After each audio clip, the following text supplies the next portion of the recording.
camera, sound, marker, and action. Welcome to Tabletop Cinema, where we bring together the worlds of filmmaking, tabletop role-playing, and video games. I'm your host, Mikey, and today we return to Wuthering Waves for the 3.3 story update featuring the new character Hiyuki, a new story, a new region, and people have been very hyped for this. Not just for Hiyuki, okay?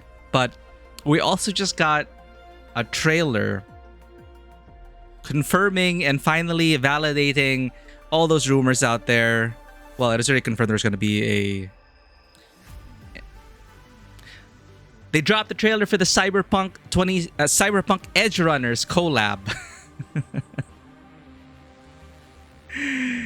And people were wondering who's going to be playable.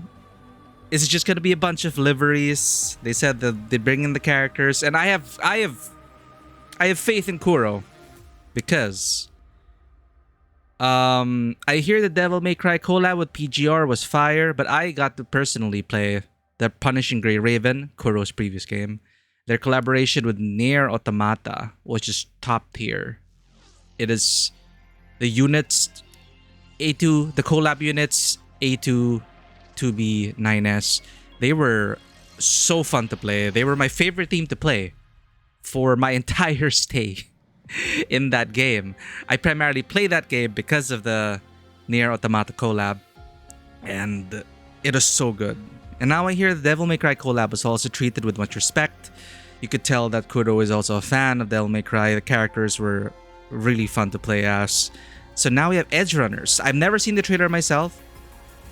As we usually do, we catch up with the showcases, the trailers, the cinematic compilations before we start a new major patch. And I wanted to save that for now. I wanted to have a look at it with all of you for the first time. Just like how Vano has first once again, Covenant first 20 times now. Can anyone dethrone Vano at this point? I don't think so. Who knows? Zen coming in second 24 times. It feels like you guys are planning this out. First and second. How many times in a row now? Thank you for checking in. The usual suspects. Thank you for the lurk as always, Zen. And wow. I'm just so glad we're getting a playable Lucy. I've been so jealous of Guilty Gear Strive because Lucy looks phenomenal there. But I'm not a fighting game person. So I could just look on and how beautifully animated that collab Lucy was as a collab character in Guilty Gear Strive. But then now we're getting in Wuthering Waves. Okay, let's do it. But you know what? Again, for me, one of the best collabs was Punishing Grey Raven x Nier Automata. Everything about the collab was amazing. God.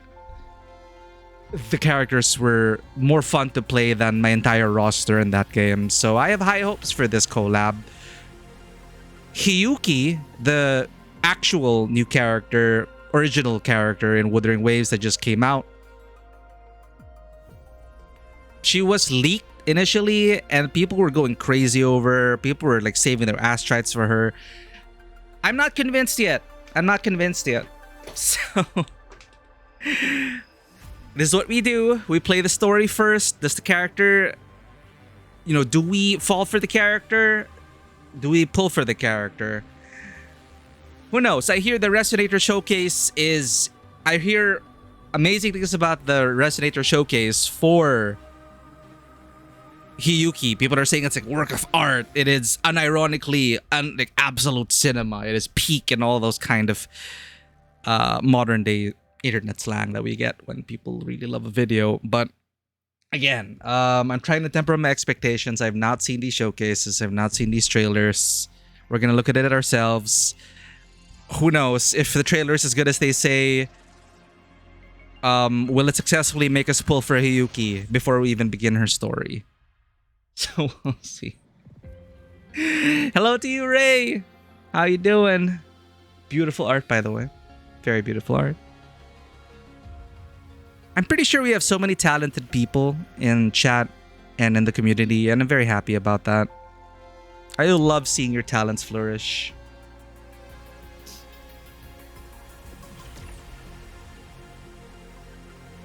All right. Without further ado, let me pull up the YouTubes.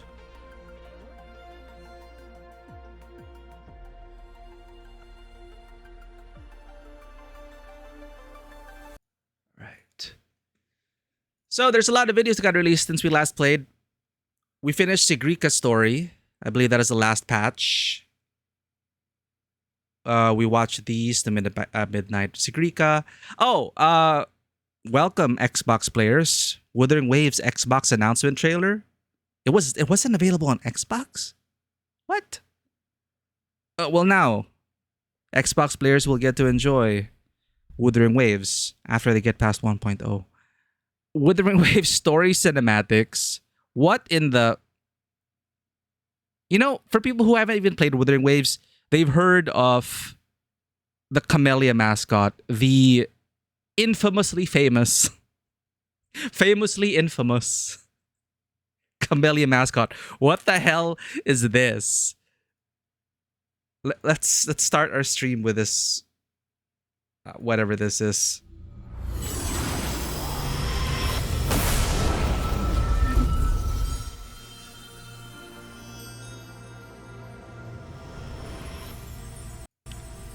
The Camellia mascot is so unhinged, man. Random chance for you to suddenly draw something good for all of a sudden. It's really good, Ray. Keep it up. It is beautiful line art.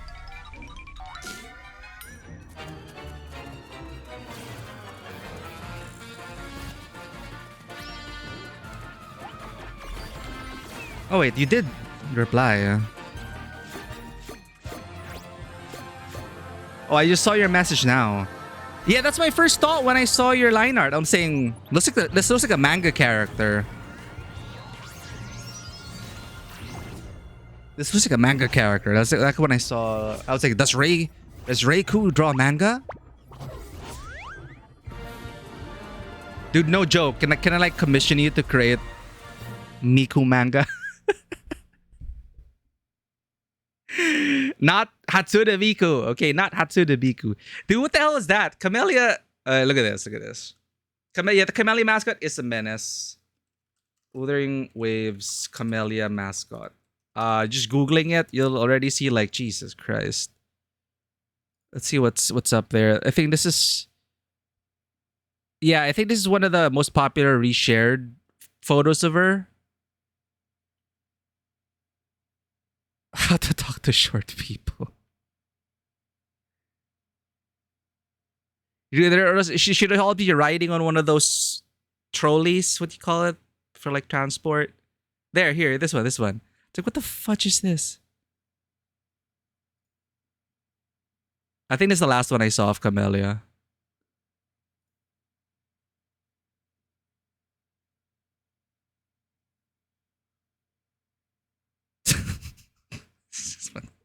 Fuck.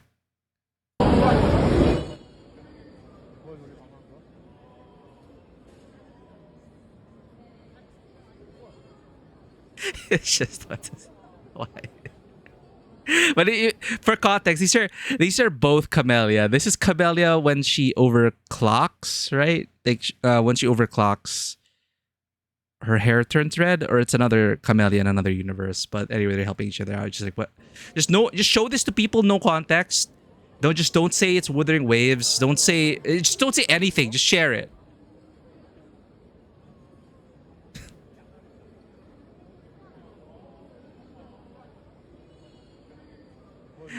Dude, and that is real news. What Reiku just shared, that is real news, chat. This mascot, okay, accidentally broke someone's arm for arm wrestling because these are heavy. These mascot outfits are really heavy. So when she was arm wrestling a fan or something, accidentally injured the guy, but it's just still so in line with Camellia. It's like it's something this mascot would actually do given this persona. Thank you for checking in, Neon. Dude, it's just share that. No context. It's just Camellia. And there's also a Camellia dance and everything. Anyway, we're getting distracted. That was weird. Where were we? Okay, that was Camellia in the Elusive Realm.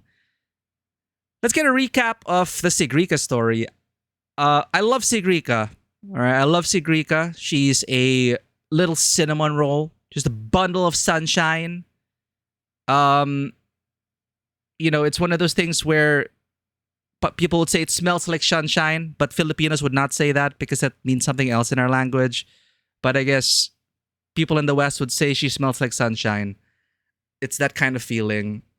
Even though for me, the story didn't exactly hit as hard as other beats, but we don't always need to have like a heavy, depressed Max story. Sometimes we just need a happy story, a warm story.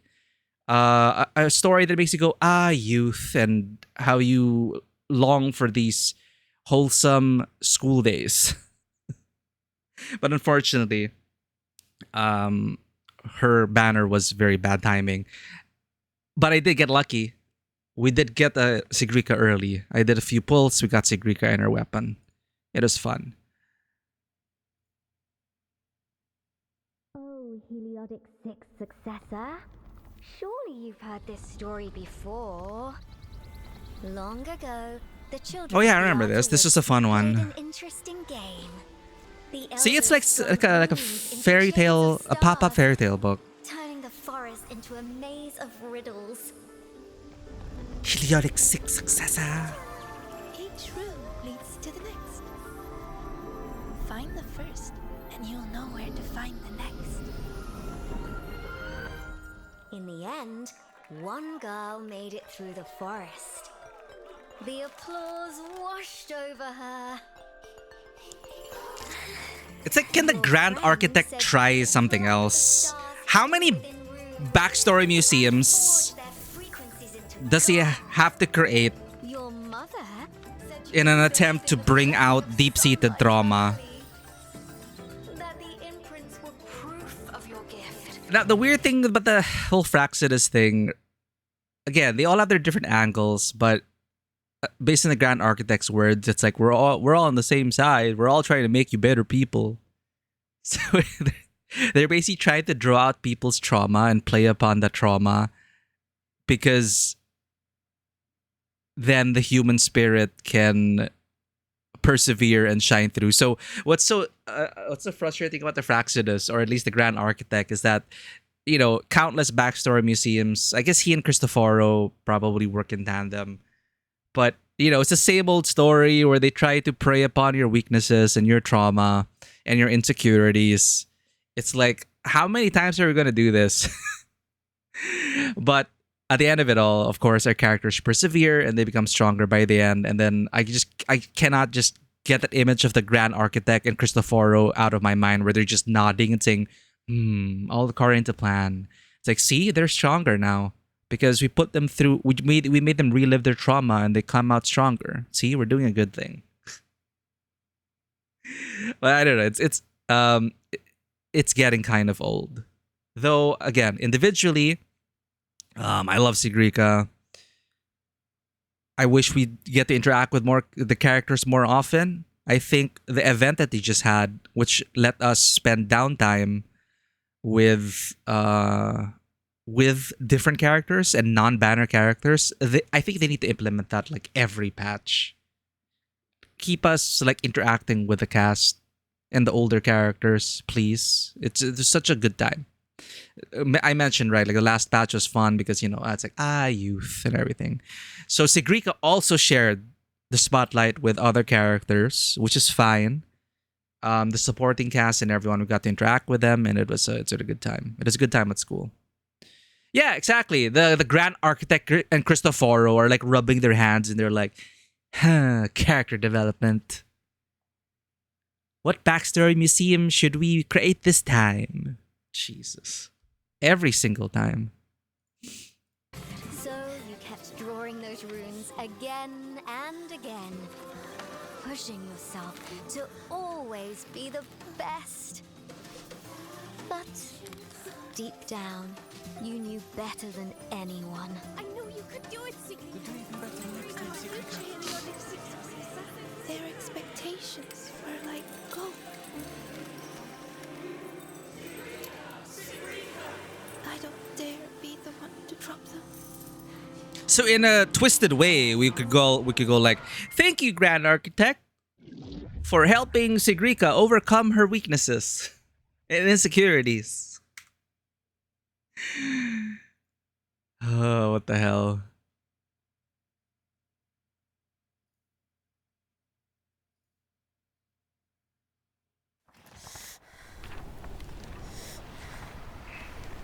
So stop trying to twist what I feel. You don't get to tell me what I think, or discredit my hard work. My friends will never blame me for coming up short. But all this time, I was the one holding myself back. So from now on, I only do what I want to do. Why? What can you possibly do? I can erase you. Oh, I don't remember her saying that. And she's not alone. I can erase you? Jeez. Murder's the solution, right?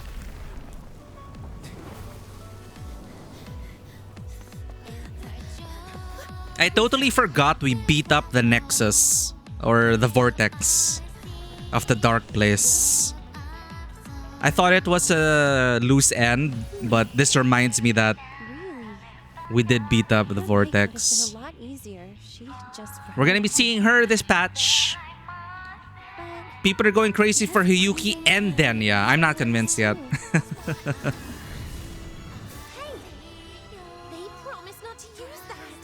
They promised not to use that in pushing my friend to be a better person. This is just, you know what the Aphraxidus is doing, or the Grand Architect? You know what they've been doing? They should be fine. They've essentially just been doing toxic therapy. That's how it's been for like every every spotlight character. Even Lucilia had her own session of toxic therapy with the Aphraxidus.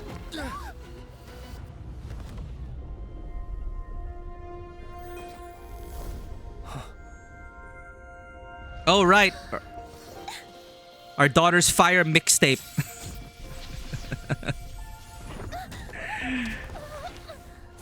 For context, because of reverberations and whatnot,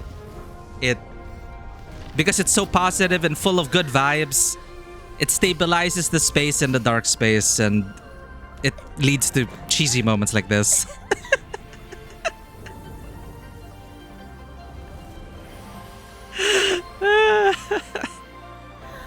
No, but again, I love Sigrika. She's such a bundle of sunshine. Our little cinnamon roll. I bet she and Phoebe would get along. I also loved seeing the cast actually interact with each other. Right? Like Sigrika with Lene and Chisa. We needed more of that. We need more of that. So you can tell that they're trying to... Oh, they did a male version and female version. Right. Okay, so I am reminded of what happened now. There was the Dark Place, the Riddles, another Grand Architect scheme.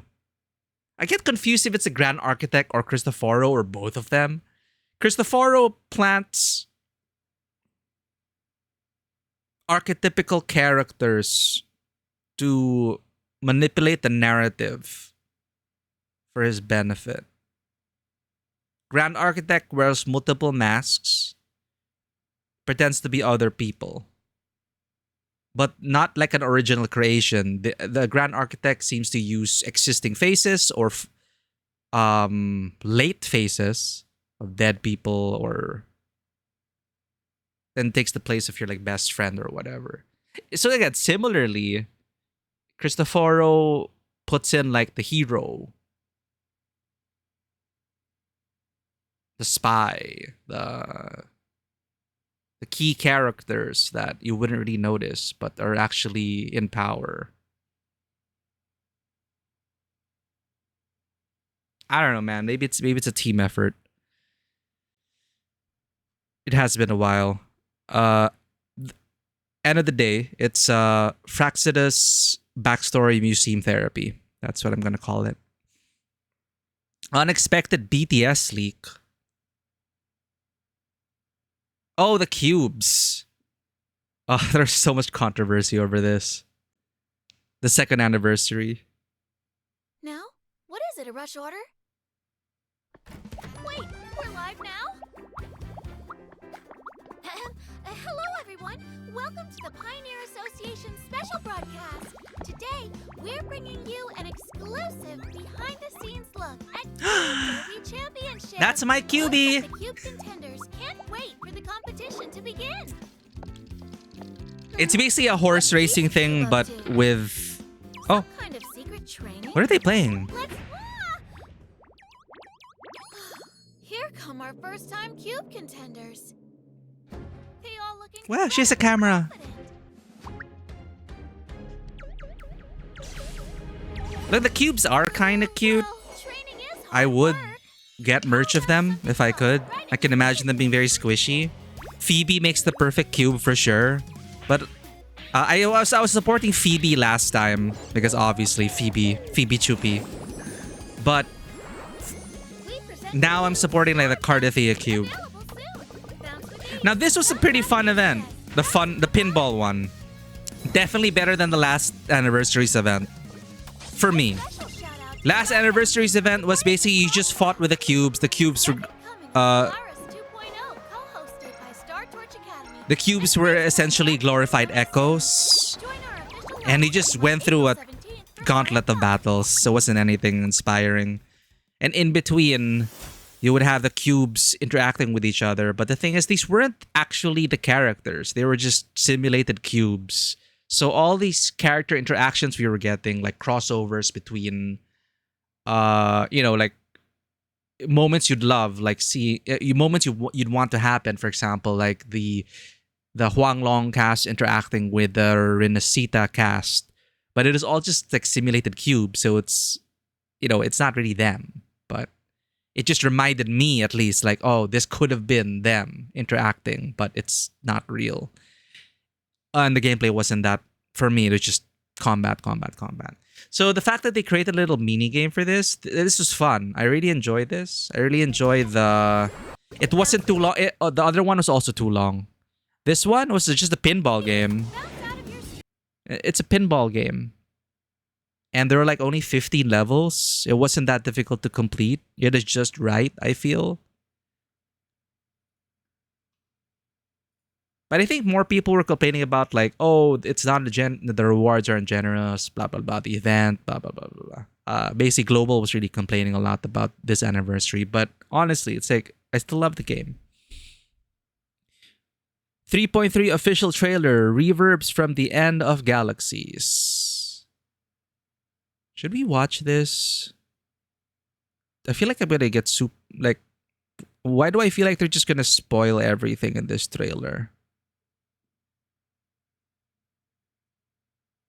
Well, in order, they released it. Story cinematics. Why is Hiyuki story cinematic here? Oh, we already saw this. We saw this story cinematic already. It was Hiyuki's debut.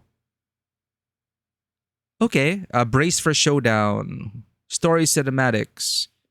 Dude, I really love Mornier's new outfit. I got it. I don't know why people really dislike Zani's casual outfit. I liked it. I don't know what people are saying about Mornier's outfit. But sure, let's go ahead and watch this 3.3 trailer. I already see major spoilers, but whatever. Vivi, welcome in. Thank you for checking in. I will be sure to get a care package and pet the cats for you. We're just watching some videos. Thank you for the lurk, as always.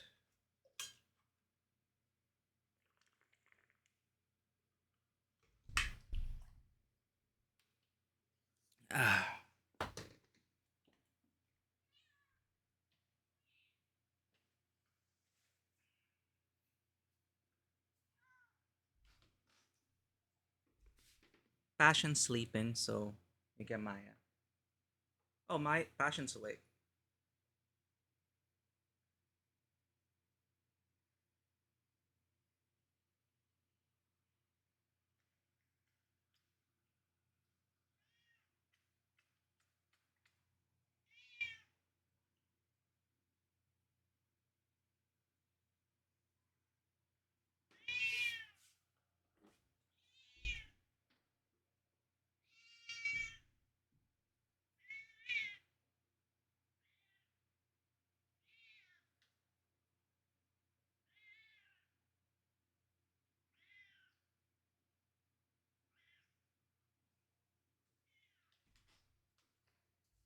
Thank you for paying the cat tax, Vivi.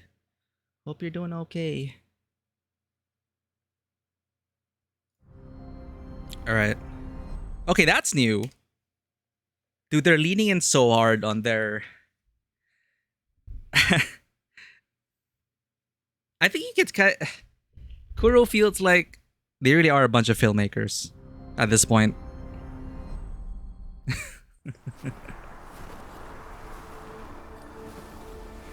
Once you enter the gate, you'll be completely alone. Are you ready? Can't go inside.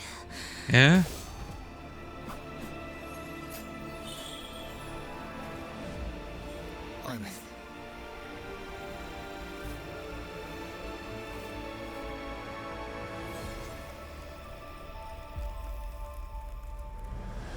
Deep beneath Lahai Roy lies the keystone left behind by the Exostrider long ago.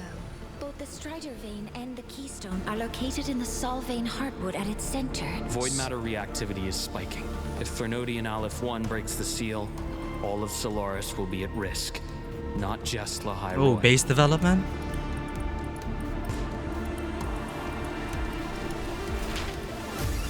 The white bird carries my power. Should you lose yourself in the void matter, it will also guide you back. Yo, you can come back from your existence being erased? Dude, I've tried her demo though. She's so fun to play. Dissipate. Rest now. Fall in my wake. Evanescent morning dew. Vanish. May the Sakura incinerate. Burn this self away.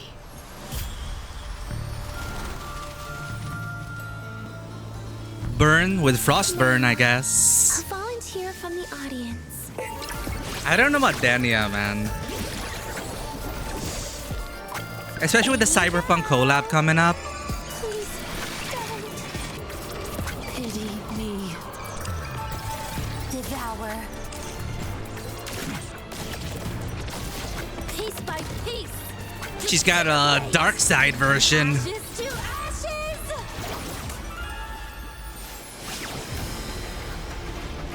The Fraxidus wants to replicate the assimilation within the blessed maiden herself.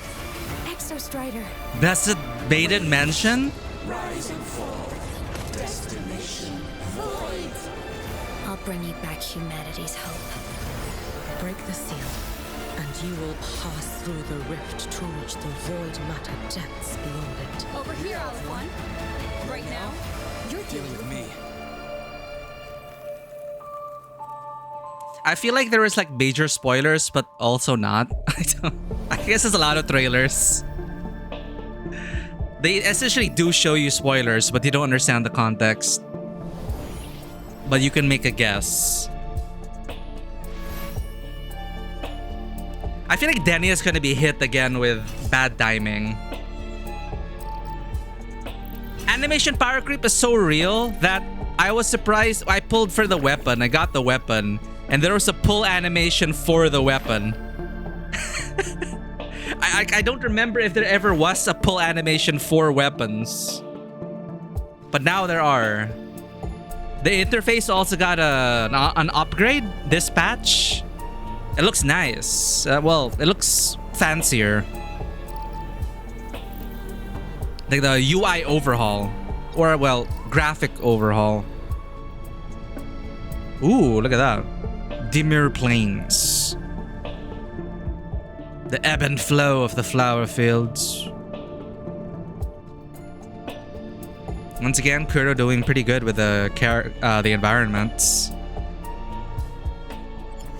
Definitely a Far Cry from 1.0 environments.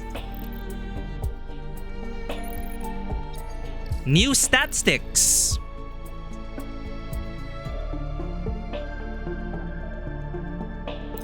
Wasn't there something about flying motorbikes? Aerial mode. We can fly now. Question mark? Is it permanent flight? Or a glider?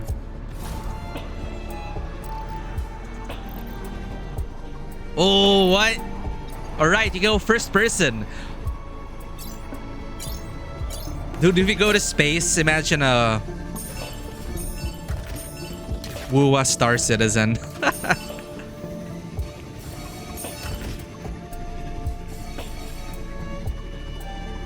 Aerial tracks. Oh, it's like Sonic Frontiers. Oh, was that a new trick?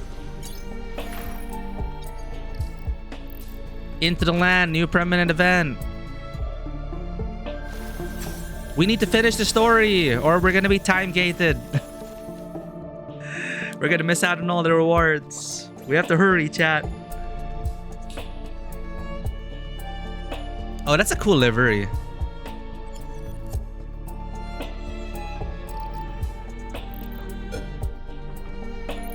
Oh?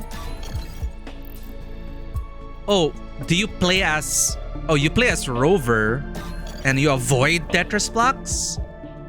That's interesting. Oh no! I'm reminded of the Resident Evil shadow puzzles. Under pressure.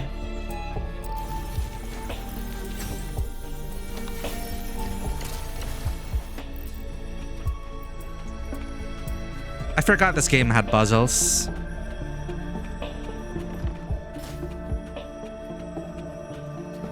But is it a puzzle or is it just push buttons in sequence?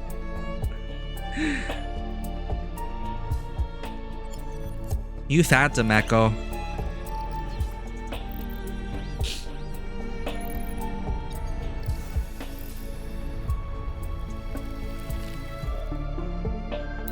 Oh, new headpieces.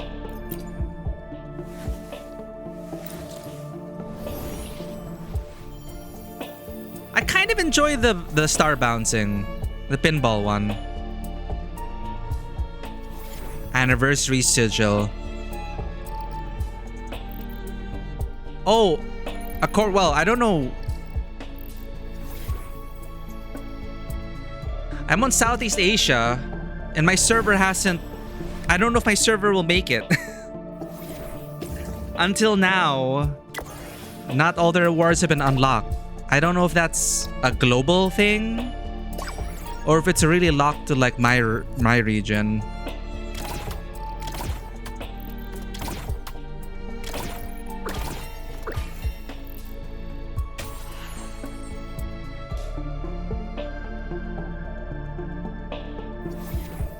Oh, imagine this is a diorama, like a statue, a figure. That would be so cool.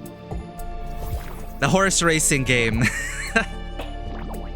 You don't actually control anything. You just bet on a cube and hope you win.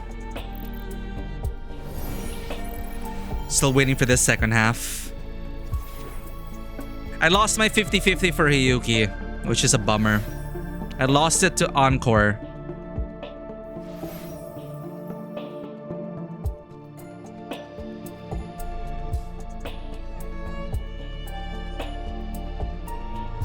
Accessory? Huh? Denia's doll? New accessory? Wait, can you wear those accessories as Rover? As any character? Ooh, shiny.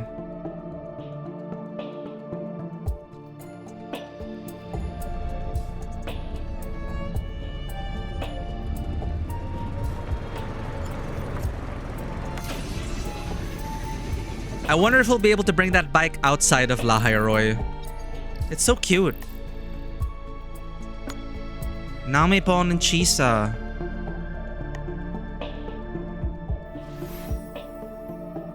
Top up bonus reset.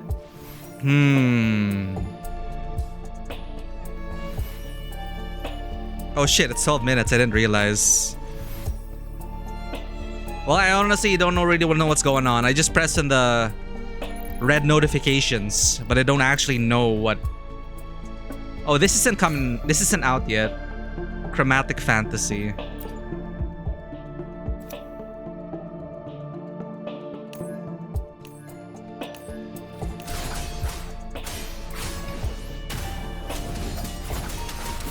Or is it? Do I just have to unlock it with the main scenario quest?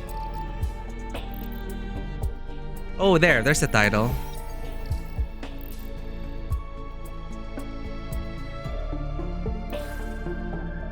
Still been able to get SS. So far, so good.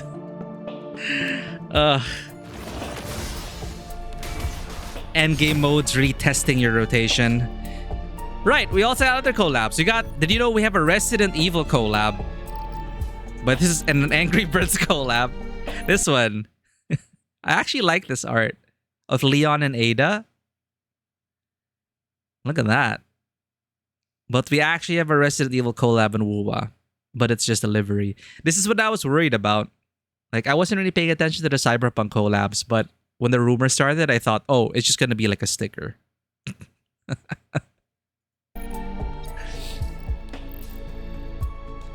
Yo, we had a Pragmata collab? Okay, I didn't know this. I don't think it's released yet. We got a Pragmata collab, chat. Riders Republic. A Haikyuu collab? Dude, that would be so disappointing. Like, imagine, like, you tell a Haikyuu fan, yo, you should play Wuthering Waves. There's a Haikyuu collab. Or, yo, there's a Resident Evil collab. You should totally play Wuthering Waves. Do you like Pragmata? Well, there's a official collab in Wuthering Waves. You could say that now. And you wouldn't be lying.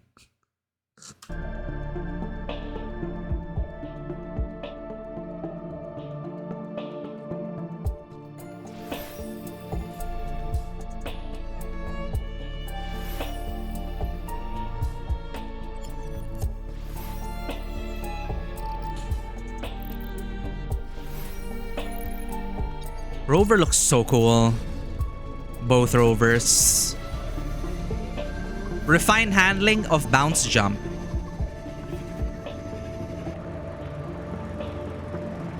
Enhanced motorbike lighting effects. Oh.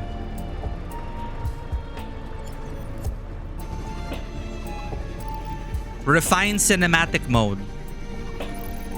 I like that word. Cinematic. Yeah, there. Added convene animations for some weapons. So it was a new addition. Like, I had to search on YouTube because I didn't have my audio on. I was just pulling because I know weapons are guarantees or whatever. You'll just get them, right? But then when I saw this animation, like, wait, hold up. Then I tried to, like, turn up the audio. It was too late because they never had this before.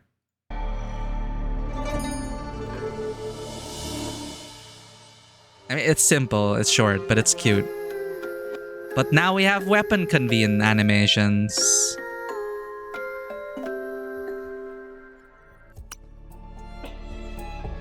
Added a new way to view and switch resonance mode. Oh, that's what it was.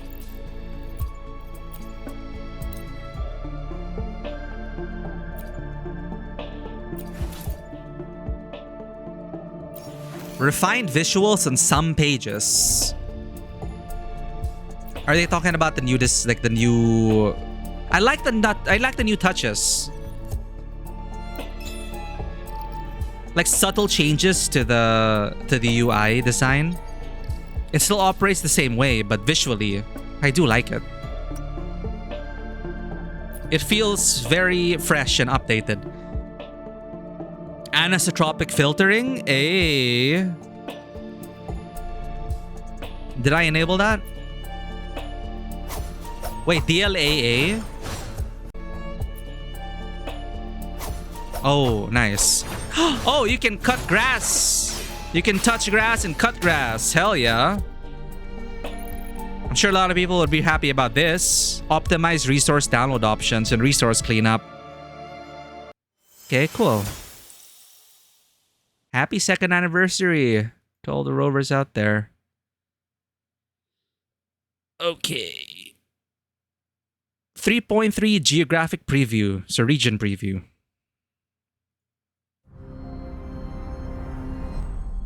Dude, that opening, this new Kuro game's title sound reminds me of... what is that, chat? What? I know you've heard it before in other video games, I think.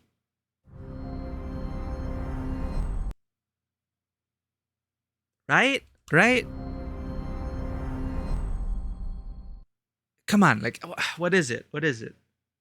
Which game studio was it? Dun, dun. Was it PlayStation Studios? Was it PlayStation Studios?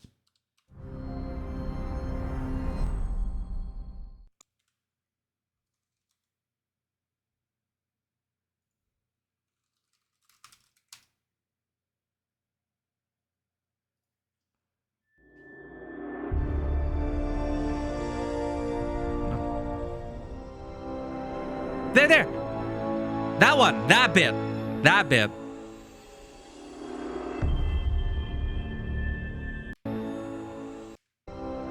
This part. I knew I wasn't going crazy. It sounds like the PlayStation Studios opening animation.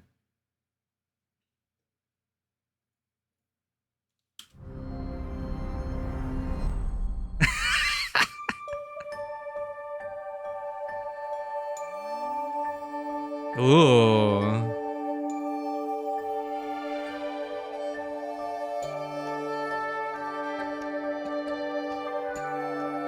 I feel like we're really starting to lean into the Nordic inspirations.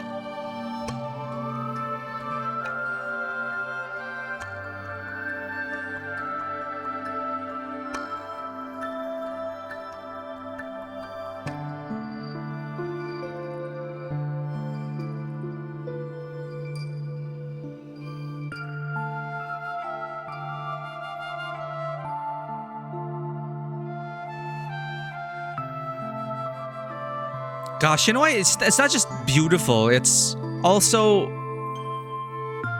They know their angles. Right? They know... There are many times where I'm just like walking through or driving through the world and I just pause. It's like they expect players to arrive at certain parts in the map to have a beautifully composed scene. Like, there will always be optimal viewing points in these video games. But can they actually lead players onto these optimal viewing locations? You can make something look beautiful from all angles, but there will always be a best angle. I've always been fascinated by that. Like, in video games where players are in charge of the camera, mostly. When you're running through the world in an open world and you're in charge of the camera, the player can look wherever they want. Like, how do you maintain, you know, visual clarity and visual impact? Like, of course, this is all beautifully edited and shot, but then will players see the same thing? Daron, thank you for streaking. It's always more fun to streak with us. It's more streak with friends. Sorry. Thank you for streaking. Thank you for being here, Darren. We're just chilling right now, taking our time, watching all these videos. Glad to have you with us. Always a ray of sunshine you are, Darren. So that is a geographic preview of the new region. I need to get there so I can start farming materials. Brace for showdown on April 30th. Is this the video where...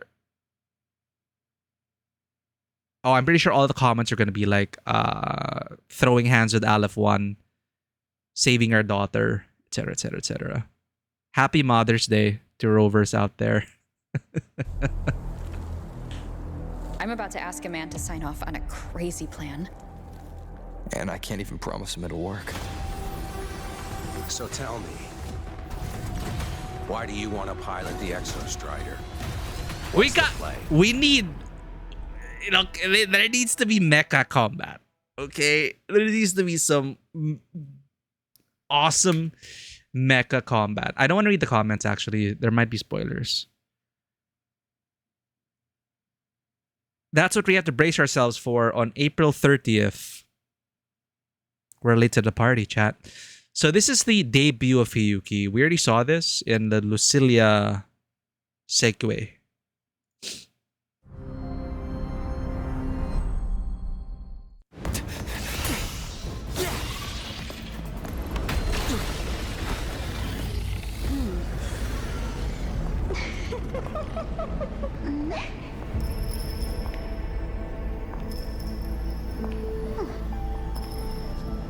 You're here.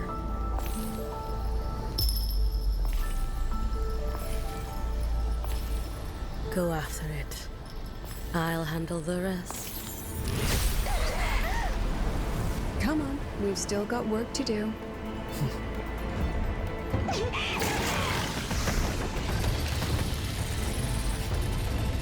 Changli had a moment like this as well. It was pretty good.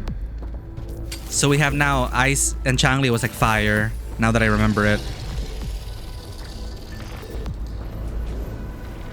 She's gonna do the thing! The anime draw cut. Obviously. What other moves can we do? You gotta open up with an anime draw cut.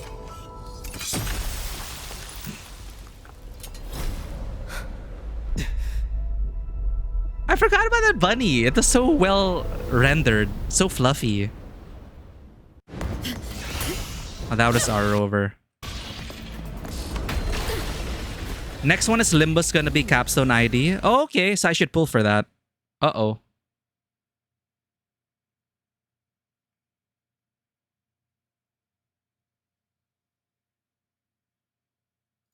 Uh-oh. Graphics card, don't die now. I've had an issue with our graphics card restarting the computer.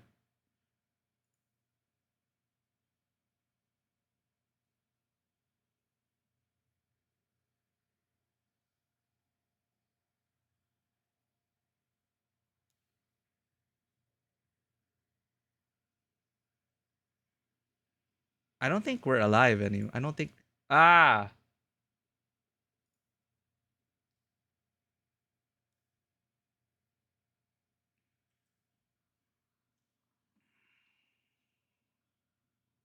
Browser's not responding. Can we get back from this?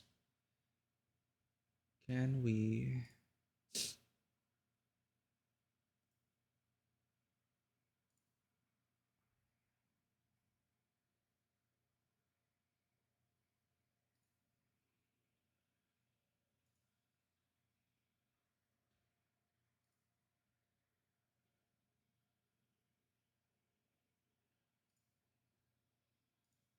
Okay, restarting captions. I had to restart my browser. That was scary. Insane animations in trailer, but it's kind of spoilery for Kanto 9. Don't worry, I won't understand the context. We'll have a look at it when we get back to Limbus.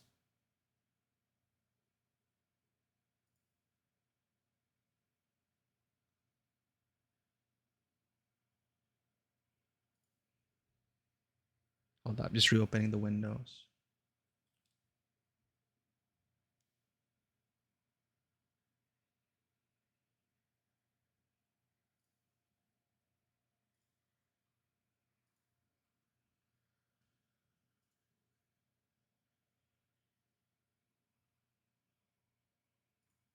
I thought my computer was gonna like restart. That was scary. All right.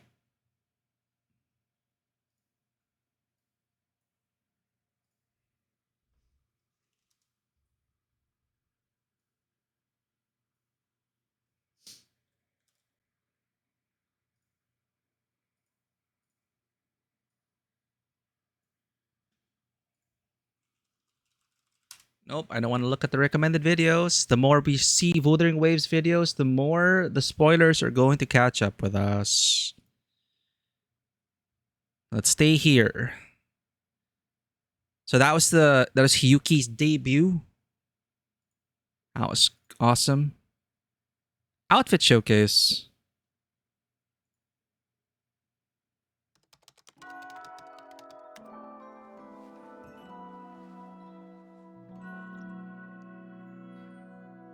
Aww. Professor Monnier. Did she change her... Can she change her leg effect? I guess so.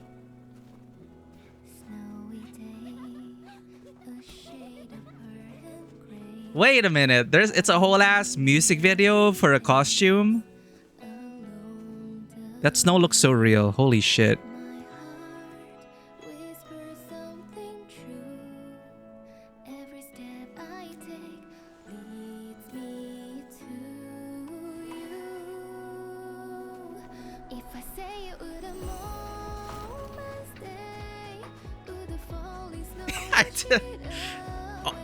All of this for a costume.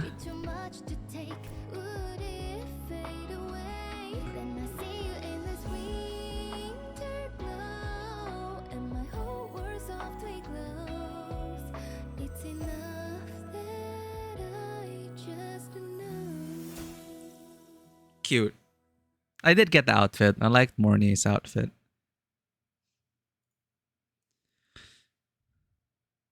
Resonator Combat Showcase. We're getting there.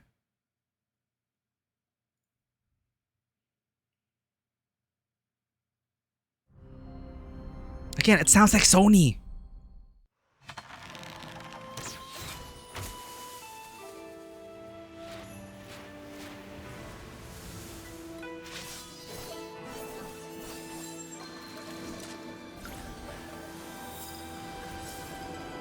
Dude, I want to know which animation studio has been doing that. Your days are numbered.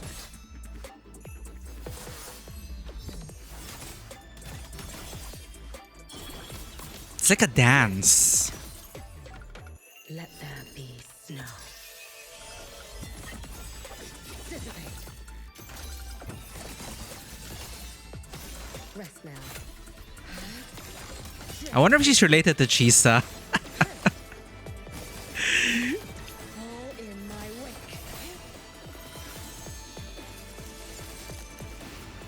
I think her ult actually shows a student version of herself wearing the same uniform as Chisa.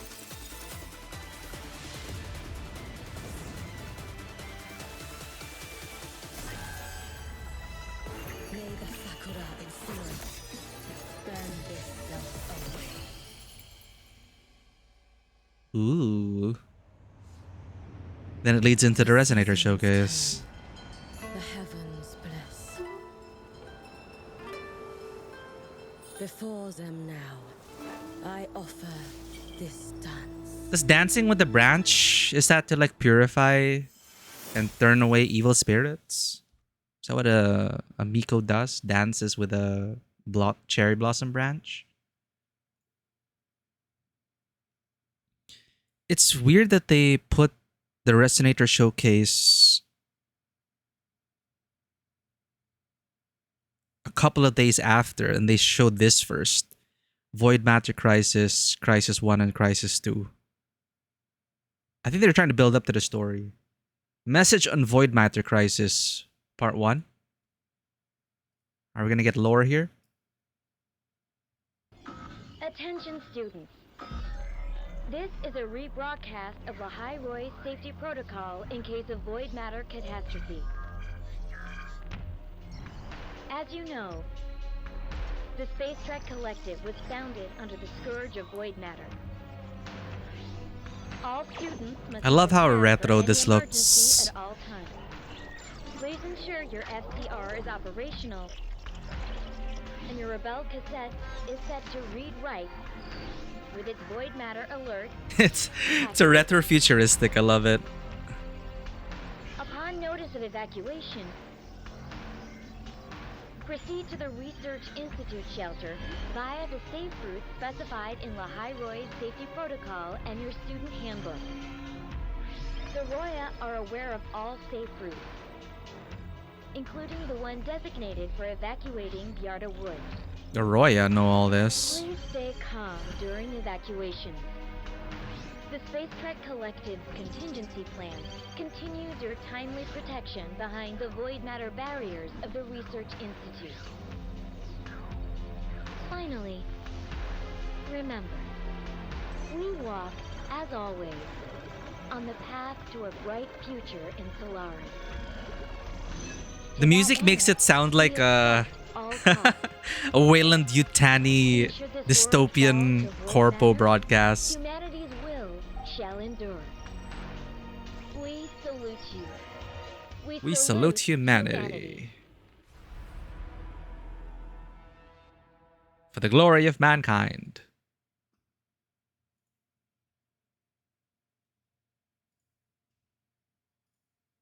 There's a part 2 to this broadcast. The Space Trek Collective has thanked the Black Shores for their concern and support, and for their commitment to mutual Oh, it's modern now. equality during this period of cooperation. Next up, a status update for the regions of Lahai Roy. Overall void matter activity has intensified, with average concentration levels on the rise. Conditions on the Roya Frostland surface remain comparatively stable. Void storm frequency has increased, particularly in densely populated areas.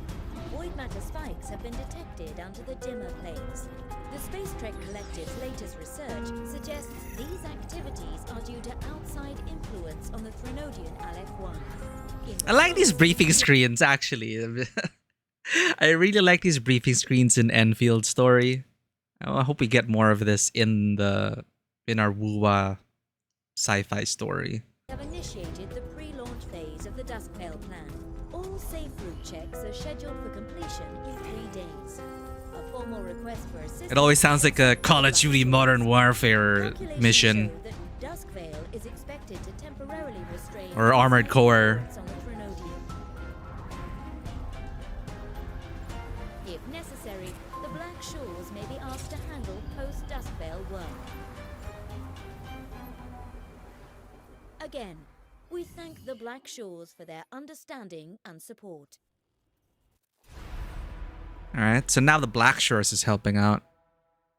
That is a lot, though. There's talking about Aleph-1. I wasn't paying attention. Due to outside influence in the Threnodian Aleph-1. The Space Trek Collective's latest research suggests these activities are due to Fraxidus, probably. Fraxidus influence in the Threnodian. We have initiated the pre-launch phase of the Duskvale plan. That sounds important. scheduled for completion in 3 days. A formal request for assistance has been sent to the Black Shores. Calculations show that Duskvale is expected to temporarily restrain outside influence on the Threnodian. Restrain outside influence in the Threnodian. So we block. Okay. The Black Shores may be asked to handle post-Duskvale work. I wonder if the Black Shores are gonna feature. Black Shores for their understanding. Oh, it's all out of order. I don't get it. It's like 1, 2, and then the showcase, and then 3. Let's watch 3 then. Maybe they just, whoever uploaded it didn't pay attention to the schedule, maybe. Data verification by the Research Institute and Sol Asylum on the Mark II drive replica is almost complete. Present data indicate that the Mark II drive replica remains feasible. In line with previous calculations from Sol Asylum, some compatibility exists between the drive replica and Exostrider. So we were trying to retrieve it in order to all parties agree bring the that mech back to priority life. should remain on successfully executing the Duskvale plan. Professor Mornier will assume full responsibility for the manufacturing of the Mark II drive replica. Data calibration will be jointly handled by the Research Institute and Sol Asylum. We are confident that our accomplishment with Helios heralds Duskvale's success in containing the threat facing Solaris.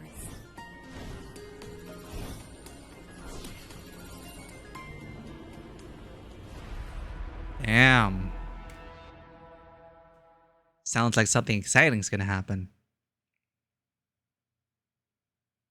All right, so that's Void Matter broadcasts. Let's go back to these then. Because the combat showcase does lead into the Resonator showcase.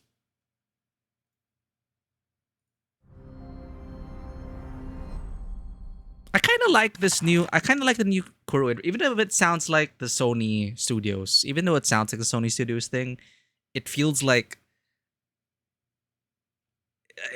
cinema. Feels like I'm in a theater, you know.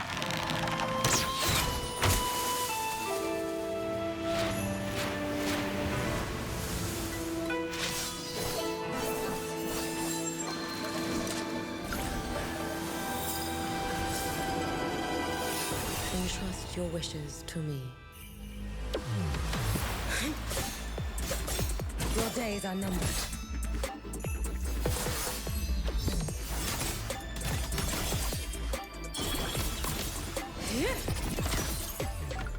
Let there be snow. Dissipate. The ceremonial bells are so iconic, no? The sound effects. Drift with snowflakes. Fall in my wake.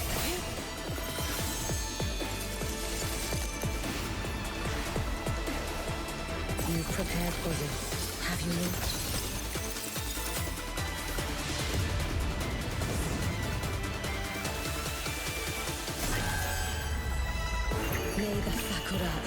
Dude, I wonder if they're ever gonna go back to the 1.0 cast. I wonder if they ever will.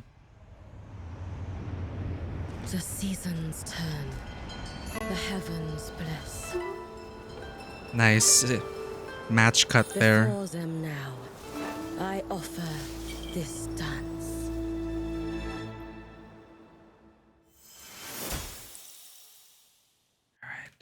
Now, this thing everyone's talking about, before they started talking about this Cyberpunk collab, which you're going to watch, the Resonator showcase of Hiyuki. The main event. Hiyuki, do you wish to become a Miko? There we go.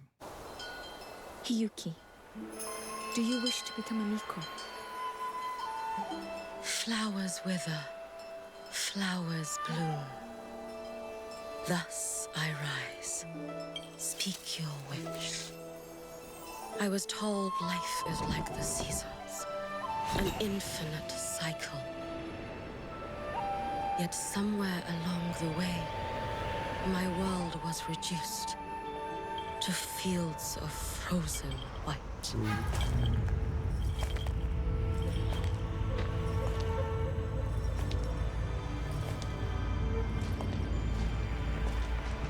The seasons turn, the heavens bless. Before them now, I offer this dance. Yeah, the dance does showcase in the combat.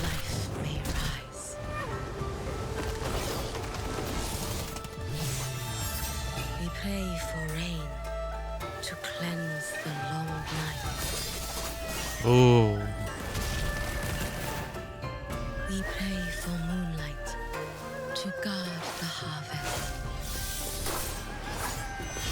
We pray for snow to blanket spring beneath.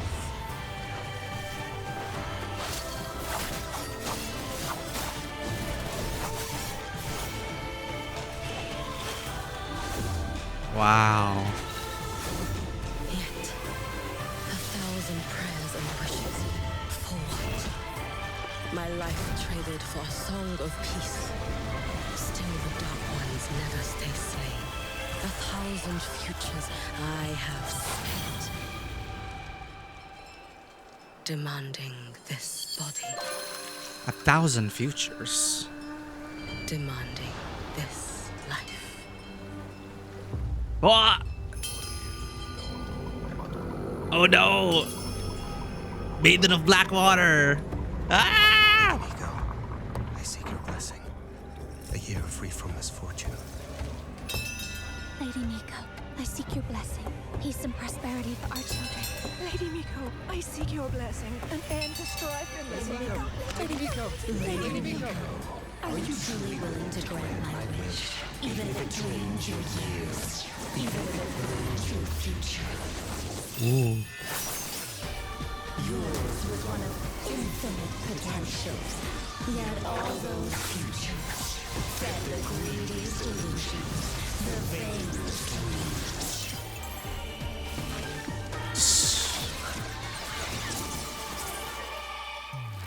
Perhaps you rest yourself. Is the only future left for you to witness the end? Whoa, what the hell?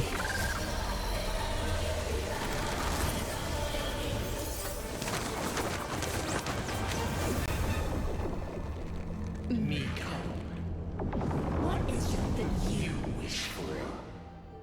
Hiyuki, do you wish to become a Miko? Sister, how could you wish for such a thing? To cleanse all calamity, to end the Threnodian cycle. That is a Threnodian Miko's cycle. ordained fate. And I cannot bear for the next girl to carry that same future. The next Miko? Sister, I will be the one to make your wish come true. Whoa, One life, what the fuck? 2 lives, 1,000 lives without end. If the gods offer no aid, I shall end the line of Mikos myself. She's unsheathing her resolve! My wish, it is here. At the snow fields.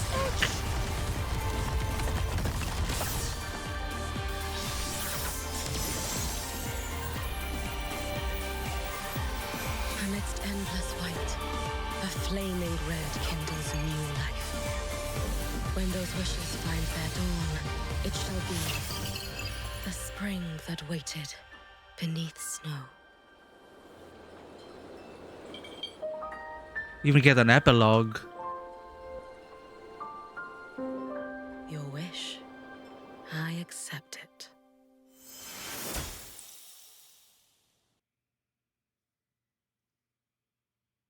Wow, they weren't kidding. Holy shit. This top comment right here. Kuro is power creeping Resonator showcases now. They've always been, always have been. That meme. Kuro is power creeping Resonator showcases now.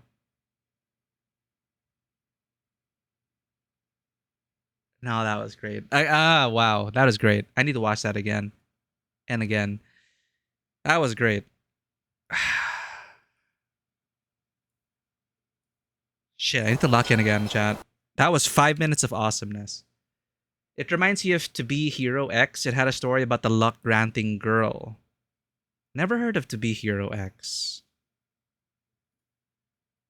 But man, just some major lore drops there about, you know, the implications of the weight of the Miko role and the price they had to pay, ending a cycle, and that transition into like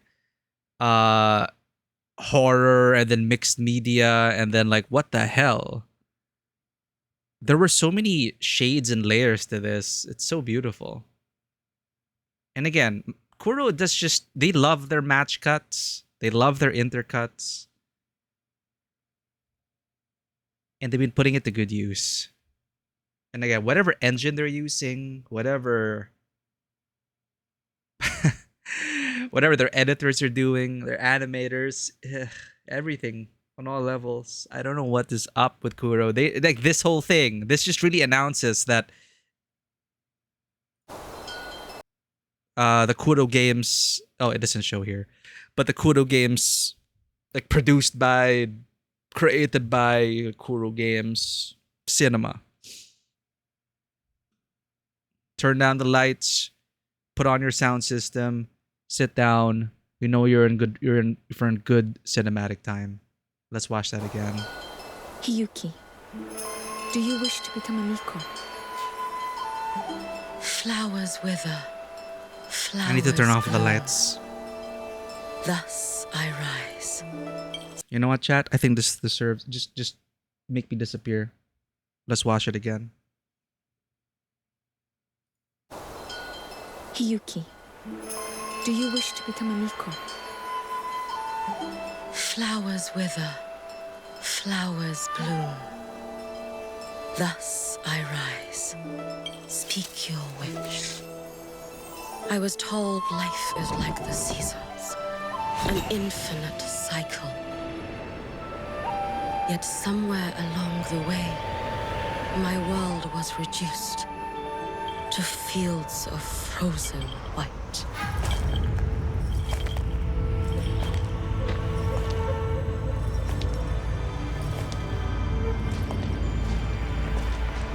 The seasons turn, the heavens bless.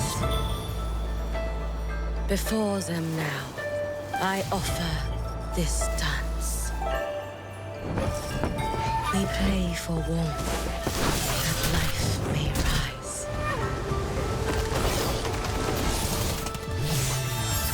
We pray for rain to cleanse the long night.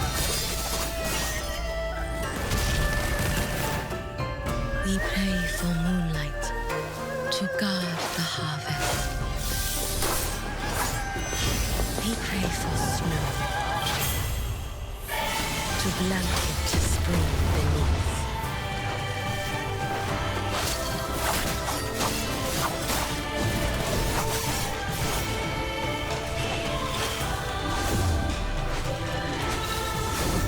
Yet, 1,000 prayers and wishes, for what?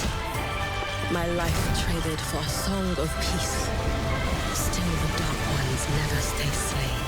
1,000 futures I have spent, demanding this body, demanding this life.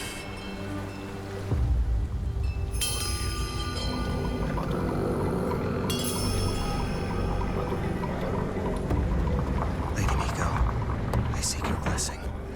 A year free from misfortune. Lady Miko, I seek your blessing.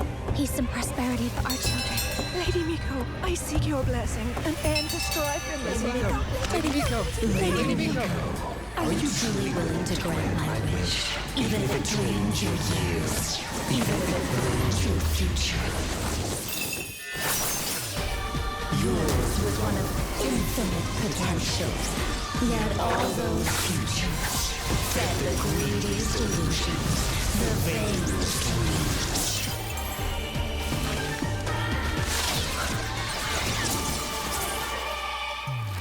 Perhaps you rest yourself as the only future left for you to witness the end.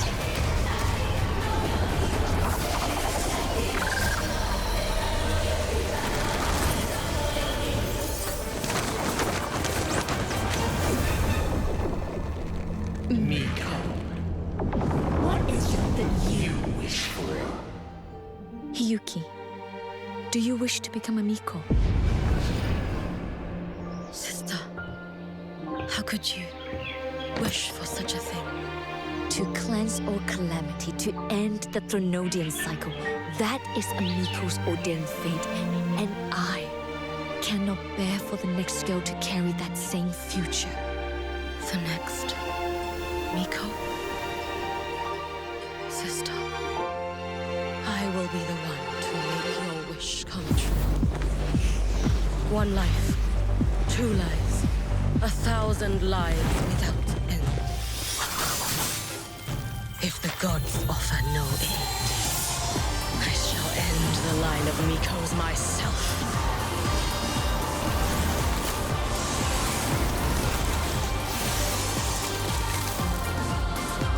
My wish, it is here, at the snowfield's edge.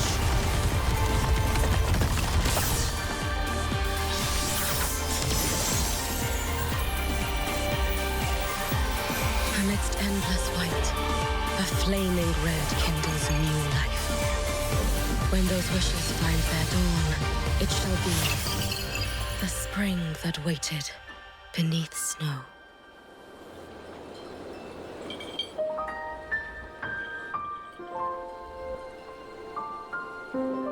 Your wish, I accept it.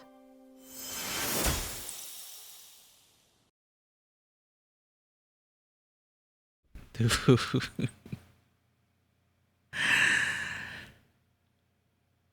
Wait, let's get the overlays back. What? Wow.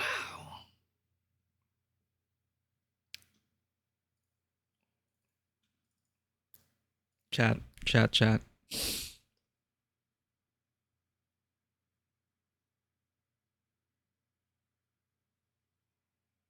I thought it's pretty famous. Chinese superhero cartoon. Corporate hero side of things are essentially heroes and villains or powers by hope and despair. Ah, hero reputation must be preserved. Okay, wait, hold up, chat. I need to do something. After watching that, I need to do something. I need to. Don't question it. I need to.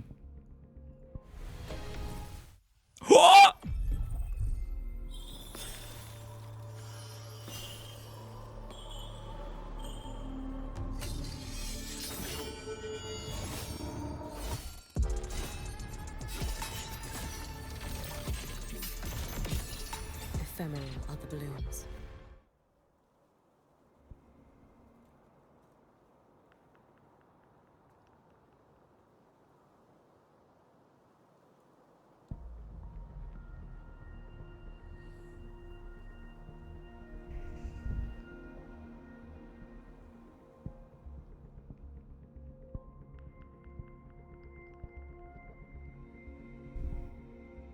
We're gonna pull after every showcase from now on.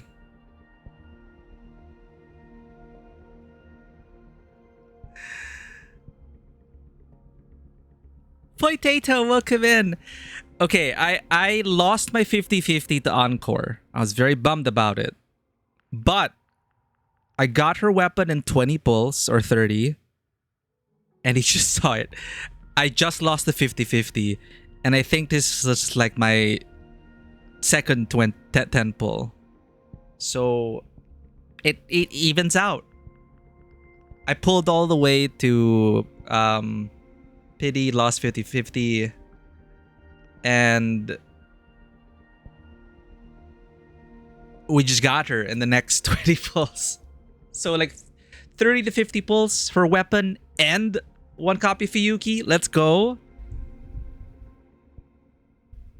Potato, maybe you were the rabbit's foot. You were the good luck charm we needed all along. No, honestly, it's like I've been lucky on stream. But I needed to pull for her after just what I wasn't convinced. Okay, I wasn't convinced. I'm like, Hiyuki, okay, everyone's hyping up about her ever since the leaks, because you know, white-haired katana lady, cool. But we knew nothing about her. And then the drip marketing and the people going crazy about her and Denya. And like, I'm not convinced. I'm going to play the story first. I'm going to play the story. And then we go ahead and watch this godlike showcase. Blessing. This godlike showcase, and I just had to pull for her. This trailer just went to places, to the depths of feelings, and it is just so incredible. Maybe my luck rub off of you. You got Hiyuki with one pity. Nice. Congratulations, Potato. We are now fellow Hiyuki havers. Hiyuki's finally home. But I'm now wondering, like, how old is Hiyuki? Like, dude, how long has she been around? What cycle has she been talking about? Like, breaking the Thernodian cycle? This looks like ancient times. Like, how old is she, really? Holy shit. Anyway. This is so, like... Flowers wither. Flowers bloom. Again, the cinematography, the cinematographer of these shorts, of these showcases, dude, I don't know what they're on. Just kudos to the cinematics team. Thus I rise. Speak your wish. I was told life is like the seasons. You know, starting off with this beautiful thing, and somehow they inserted fan service, but without the fan service overshadowing the meaning of what's to come. Obviously, people are gonna go, "Oh no, feet! Oh my gosh!" But of course, that flashed in my mind because that's where we are in this. I don't know how feet became so popular in the online discourse, but. Again, Kuro loves their match cuts. I'm reminded of their Choyen showcase, where the editor had a blast doing match cuts and intercuts between the master Choyen and his new apprentice. Spanning generations, spanning time and space. And I was just watching this, and I just felt like the editing is just so masterful. It feels like breathing. In it lets you know like how to breathe to this, and it feels breathing comes with, of course, the exertion of effort, of anticipation when you hold your breath, a release when it's suddenly exhaled, and editing's much like breathing. And we start off here very gentle, the Miko setting up ruminations about life, which they go back to at the end of it. So they bookend it with that. Old life is like the seasons. An infant. Yeah, it's just feet. No, it again. Jewel, welcome in. No, but I've been getting videos about this, how detailed Hiyuki's feet are. Someone breaks it down. Objectively, they break it down. They go through how detailed the model is, yada, yada, yada. You can find that on your own. But welcome in, Jewel. We're just looking at the showcase of Hiyuki. Phenomenal. Amazing. But remember how how match cuts, can just bridge that time and space in a frame. And we're starting off with gentle, soothing, cherry blossom season. Miko setting up. Life is like the seasons. And the twirl, and then the anticipation of this foot about to come down. And then click.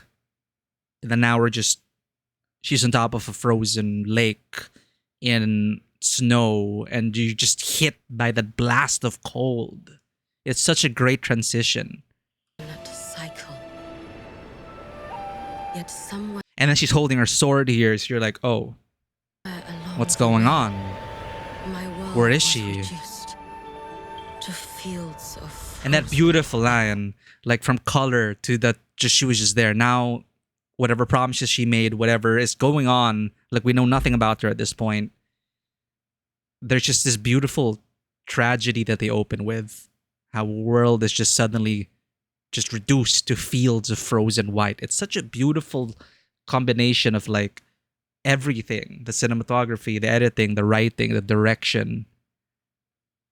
Like Kuro's they deserve this new title, which may sound like the Sony Studios title, but their new title card makes it really like seem like they're a cinematic movie house. And they are. And then I love how, of course, we want to show off the details of the character. We want to show off the details. I never noticed that – there were actually bells in her heels. it's just there's just something so. Of course, we want to say, oh, it's another character fighting in heels. It's anime. It's you don't have to think about it too hard. But you know, the bells over there making that very iconic sound, ringing in this cold, desolate place. The red against the snow, just all that. The color grading is also just on point. Like her color palette, her design feels like it is like it feels like it is tailored to this scene, to these moments. And, you know, we start off with her feet, and then you get in the background, you know what those are. Those are the bad guys. And I love how they're coming out of the snow. Like that. And then there's just something about like not revealing the face, just showing details of the movement of the feet, of the half face, just the mouth, a profile shot, just walking past these as they stir awake. The seasons turn. It's building, and then and it comes back to this ceremony and her duty as a Miko. You never thought of it like that? It makes sense that lots of things come together perfectly so that the flow feels natural to the viewer. Yeah, and it's one thing that, you know, and it's great editing, and actually media in general. When it's like really good, we don't really have any notes about it. It feels effortless. It feels beautiful, impactful, and effortless. You will notice if a shot is out of focus, if the editing is really bad, you know, if there's something wrong that really stands out, you will notice it. But if it's done very well, we never really comment on it, or we just say like, wow, that is amazing. Which leads people to think that it is effortless or that it is easy to do, quote unquote. But it's in fact the mastery and the hard work and the countless hours going into production that makes it look like it is just as natural as breathing, a treat for the eyes, a feast for the senses. And entertainment makes us feel happy, makes us feel light, makes us forget about work. So that's why we get that perception, why some people get the perception that entertainment media is easy. Because it makes them feel like it's beautiful, it's light, just like breathing. But yeah, just building up to that, the stirring of the enemies, and then just raising this branch and back to there, and you know that's your sword hand. It's in your mind. They planted it already, so now you're reinformed about her role as a Miko. She already has her sword drawn. She's about to go to town with these baddies. You could just feel it. But then we return to the dance as the anchoring point for what's to come. And I may not be familiar with Miko culture. This one offers taking inspiration from Japanese Mikos. I know they're shrine maidens. They wear similar garbs as Hiyuki here. They dance to drive the bad spirits away. And I commented earlier during her combat showcase that's like, oh, it's like she's dancing with her blade. And apparently that's what that is obviously intended. And how they're showcasing it here. It's here to, like, they need to sell the character. But they also tell a really compelling short story from beginning to end in 5 minutes. In 5 minutes, I feel like I know enough about the character to be invested in her and to root for her and to want to know more about her. It's such an effective short. Before them, and it's like, take a deep breath. I offer this dance. And then pray for warmth, that life may rise. Then we get our match cuts. Breathe, exhale, breathe.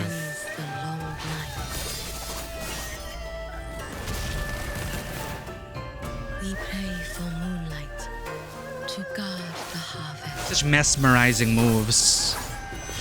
We pray for snow. Ah, beautiful. And then the music, like that breath, that shot, the drop that's going to happen. We pray for snow. Like To blanket impact frames, just it feels so good. And then that thrust, that freaking thrust, man, that thrust, it just, it's really well done match cuts. It doesn't get old. Each match cut is unique. They're slightly different about it, a different movement. And then this thrust. to blanket spring beneath. Whoosh. Thrust. Move forward. Matches it. Beautiful.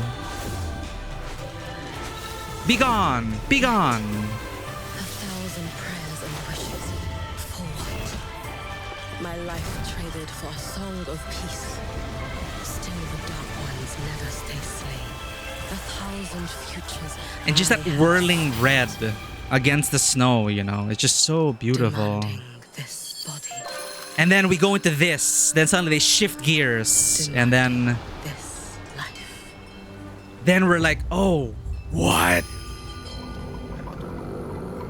And then I'm brought to, of course, my memories of Maiden of Blackwater and I seek your blessing.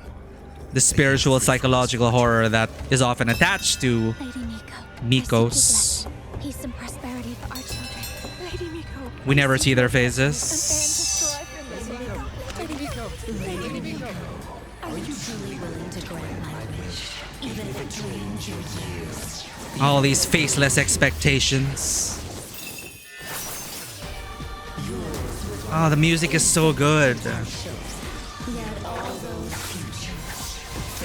The way it swells, the way it... Oh, wow. And of course, she's showing off her powers. Perhaps you rest yourself. Is the only future left for you to witness. And this part, what the hell?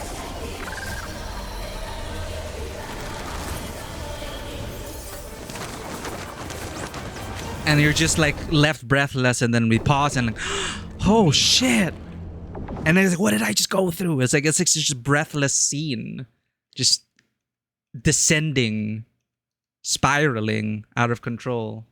Can't wait for a breakdown video of how many polygons she have in her feet in Blender.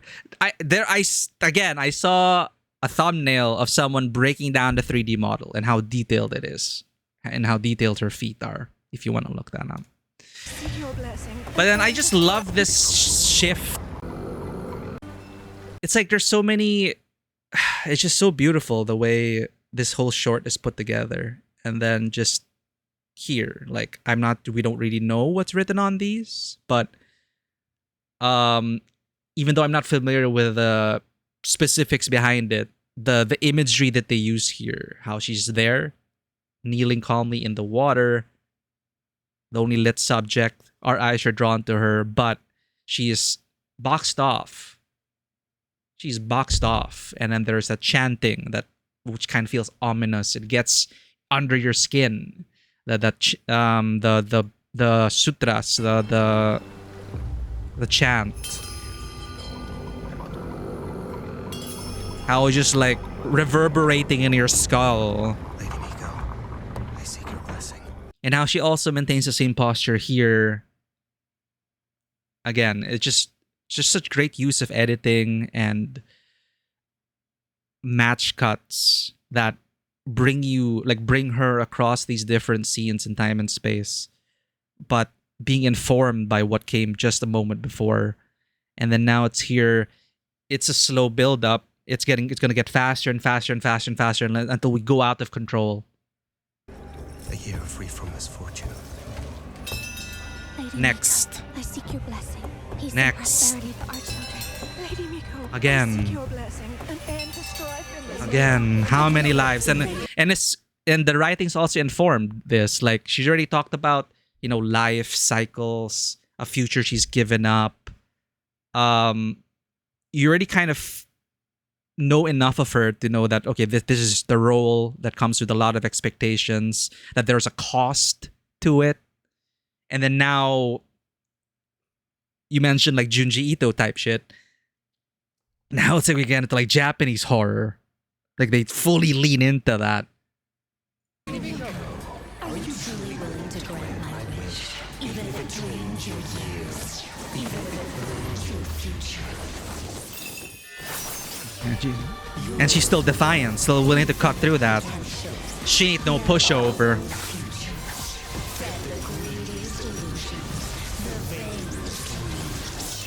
But she will encounter loss. Perhaps you've asked yourself, is the only future left for you to witness the end? She will fall, as we all do.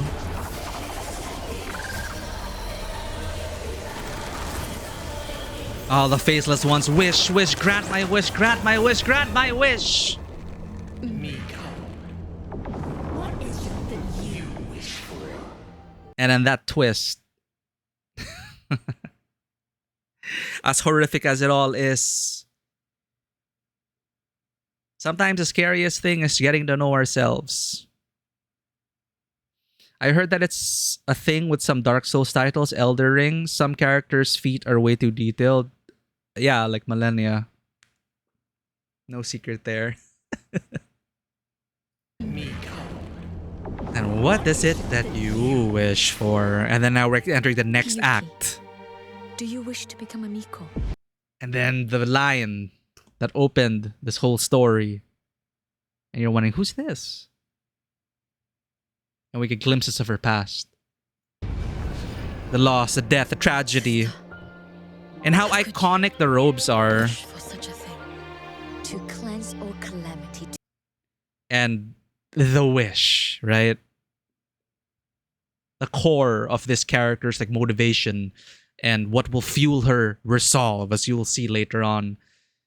There will never be another Miko of flaming Sakura. It's just the weight of it, you know? To cleanse all calamity, to end the Thernodian cycle. And by doing so, that there will never be another Miko. Because what we've seen is that there already was a cost to it. Being put in that role, being boxed in by the spiritual realm and the demands of and the wishes of people. So I'm in my head after experiencing that the short spiral of like that psychological horror bit. We're now going to this final act, this act 3 of the short film, and you're carrying those feelings with you of this cold, blasted winter, this Miko who's dancing a beautiful dance but is trapped by the weight of whatever this role entails and what the cost is. So that this also then this hits like a truck, and you're thinking, oh, this is like there's this to end the cycle. And then you start thinking like all those lives she's given up. How many cycles has she lived? It feels like she's been at it for so long. The images of the repetition of the people coming in. I wish for this. I wish for that. I wish for this. It's all just like coming out, compressing into this, and then in this box, can we break away from all that? To end the Threnodian cycle, that is a Miko's ordained fate, and I cannot bear for the next girl to carry that same future. The next Miko? So kind of like that Maiden of Blackwater thing, why I was reminded of that, and why I feel like it kind of relates to this in my personal experiences. It had a similar theme of, the quote-unquote necessary sacrifice. It's a common trope to keep the bad one away, to keep the cycle going so that reality doesn't crumble in on itself. You have that sacrificial lamb. And in this case, it is the Mikos. And what I'm getting from this conversation with her sister is really just It's a cruel fate. Kind of like the Heliodic Six, if we're going to go back into the story. The Heliodic Six successors, they also dwelt upon that in how they end up essentially as human calculators hooked up to the god machine. People don't expect that, but the way the Royans portray it is like it's an honor to become reduced to this human calculator, and you're never going to leave. That's your life now. Because you can resonate with the heart of the Exostrider, just because you can resonate with it, this is your life now. Be proud of it. So yet another cycle that was recently broken because of Thernodian corruption. Well, not really. They still look fondly upon it. They keep calling Sigrika the Heliodic Six successor, right? But she doesn't know like the truth behind it. But anyway, cycles, quote-unquote necessary sacrifices, and how eventually they will want to fight against the wish. It's such a powerful wish that may there be no more sacrifices. Sister, I will be the one to make your wish come true. And this scene, this holy shit. I was blown away by this. One life, 2 lives, 1,000 lives without end. Fuck, it's so good. It's so badass. It's so... I didn't see it coming. And... my god. Like, here, all the details in display of the character. You see your resonator mark. These stark... there were Miko robes standing out against the background. And this connection right here, this passing of the torch, this... It feels like a final promise of sorts. And then the time lapse, just like, wow. The time lapse in tune with the building up of the music and her line, 1 life, 2 lives, 1,000 lives. It's just like, oh my god. Like, she is like powering up. It's so freaking effective. So fucking good. 1,000 lives without end. And of course, she cuts herself free. And she transforms. And we're back to this. The final battle. And she transforms. If the gods... It's a match cut to the battle. Bam! It's fucking unsheathing. And of course, this thing, they know what they're doing here. They know what they're doing. It's a homage to the whole unsheathing my resolve thing. You know, they're very in tune with online gacha discourse and imagery that will really get people going, like pointing at that, saying, oh, I recognize that. But my god, in under 10 seconds, man. In under 10 seconds.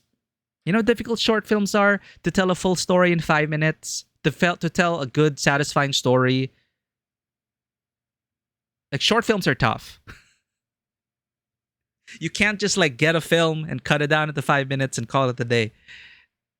Short films have their own structure and their own pacing, and it's different. It's different. They're not just literal short feature films. And these showcases are just so good.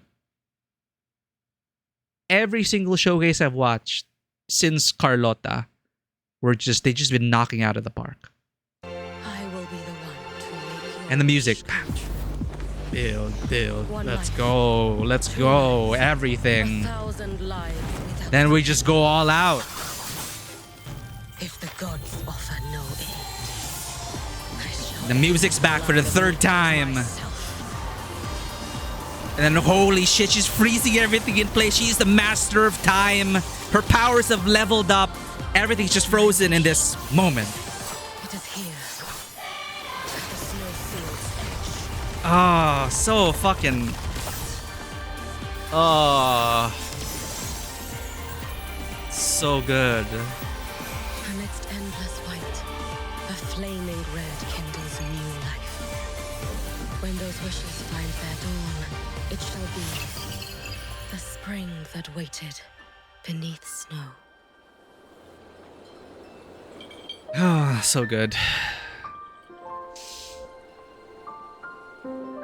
Your wish, I accept it. Happy 2nd anniversary. Wow. Jesus Christ. Holy shit. All right, that was good. That was amazing. I got a 10 pull. We got her. We got her. We did it at a 10 pull on stream. We got it. That sold me. I'm convinced. But now, chat. You also know I'm a huge fan of Cyberpunk, right? We streamed it. Loved it. I also loved Cyberpunk Edge Runners. For those who don't know, we're getting a Cyberpunk Edge Runners collab. All right, let's watch this though. Not the anniversary stuff. We can just like, let's one more wish. Let's check out her EP. This one, it's like freaking Sony Studios.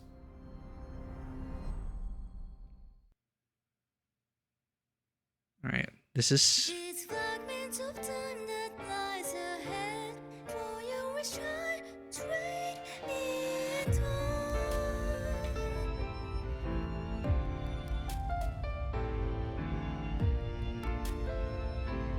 She used a gun before?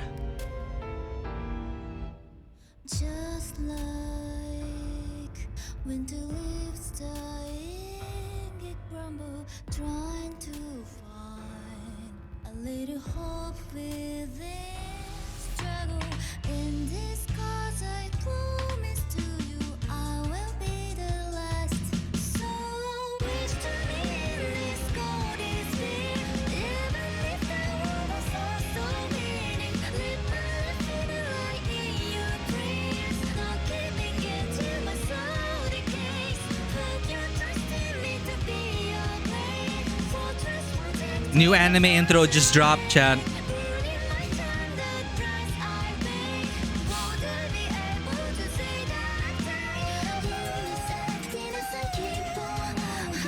This is the anime intro to what we're gonna play today. Oh my gosh, it's Isang's mirror. Actually, it's literally Isang. Actually, her ultimate is literally Isang's mirror. You'll see it. In her ultimate, each mirror reflection is a different version of her, but from the past, leading up to now. Inside this unrelenting smoke's blinding my footsteps slow. Repentance blunts my mind. Time and time again, when will I see the end of this? Time is running. Someone mentioned in the Hiyuki video that it's like domain expansion.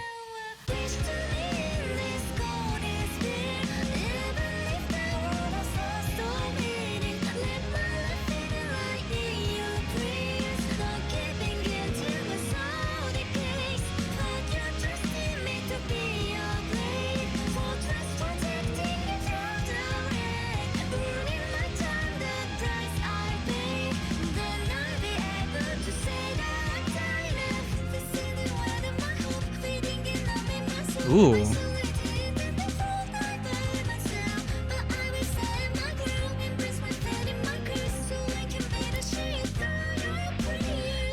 What do I hear some people say? The music develops? I'm not a music person, chat. I'm not sure how to explain it.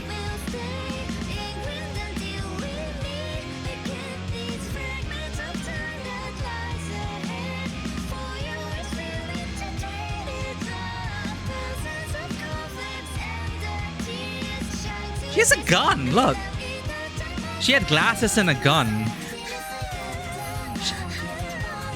Dude, it's her mirror world selves.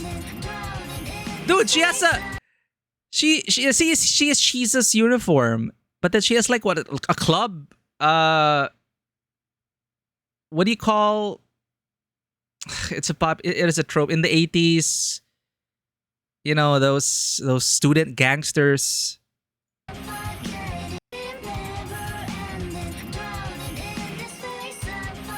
I guess she was a gangsta. Gun, fan, sword.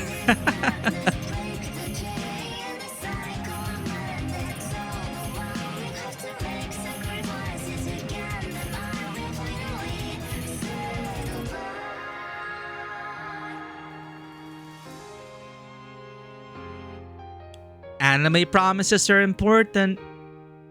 Can't break them, or the world ends. Nice. There will never be another Fumiko of Flaming Sakura. Break the cycle. Okay. Next thing I'm hyped for. Are we ready, chat? Are we ready for this? Kuro Games XC Project Red. I doubt it's gonna top Hiyuki's trailer, but the content. I'm here for the content. Are you saving your ass tries for these characters? Good morning, Solaris! It has been a solid and sturdy 30 hours since the Edge Runners made their appearance. Kudos to President Lucilla for making sure our out-of-towners weren't poked and prodded like overgrown lab rats. But dude, they got the same guy that make the... So party like there's no tomorrow. From the looks of it, they're off to a fast start.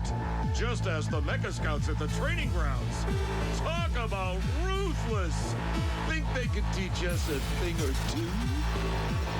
According to Rover, a name needing no introduction, Solaris' newest tunes will return home once their work here is done.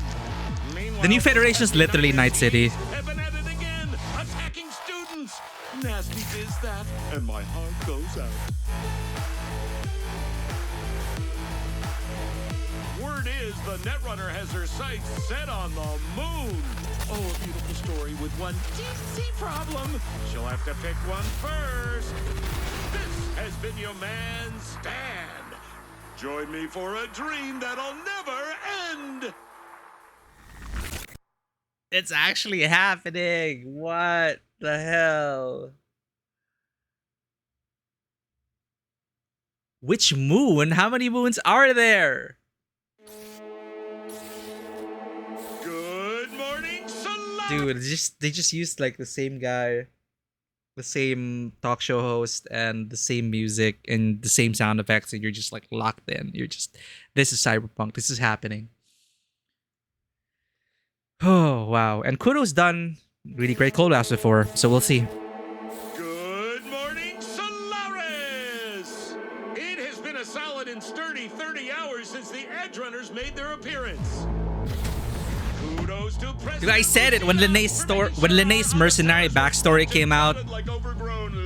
I was saying, wait a minute. That reminds me of Night City. So party like there's no tomorrow. From the looks of it, they're off to a fast start. Just as the Mecha Scouts at the training grounds. Talk about ruthless.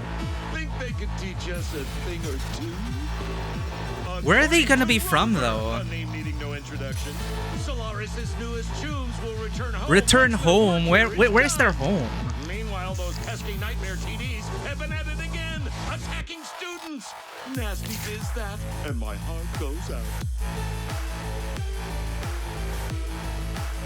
My worry about this collab is they're gonna be doing the whole... Oh, they're from another universe. Don't think about it. She'll have to pick one first. This has been your man, Stan. Join me for a dream that'll never end. How many moons are there? But then, Jesus, it's like... I'm just so worried about how the story's gonna go. Like, what are they gonna do? Are they gonna be? Is it gonna be a cop out and just say, "Oh, they're from another universe," and after this, you're just gonna return to their world? Bye. Or are they gonna actually be characters that exist in this world from the New Federation? I don't know if they've confirmed that anywhere. What did they say about it?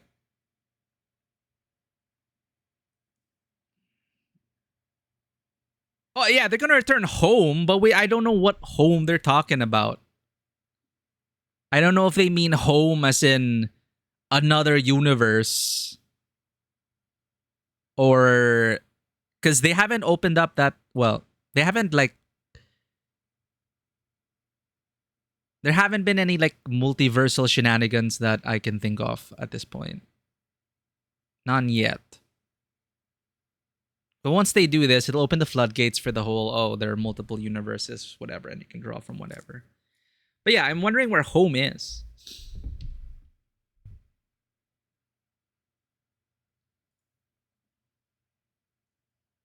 I hope it's not going to be I hope it's not going to be one of those lazy, they're from another universe. And they have to go back home. And then they're going to start the whole, oh, what? Where are we? There was a flash of light and we just arrived here. Okay, we're going to try to go home now. My wish is that they actually exist in this world and that there were edge runners in the New Federation.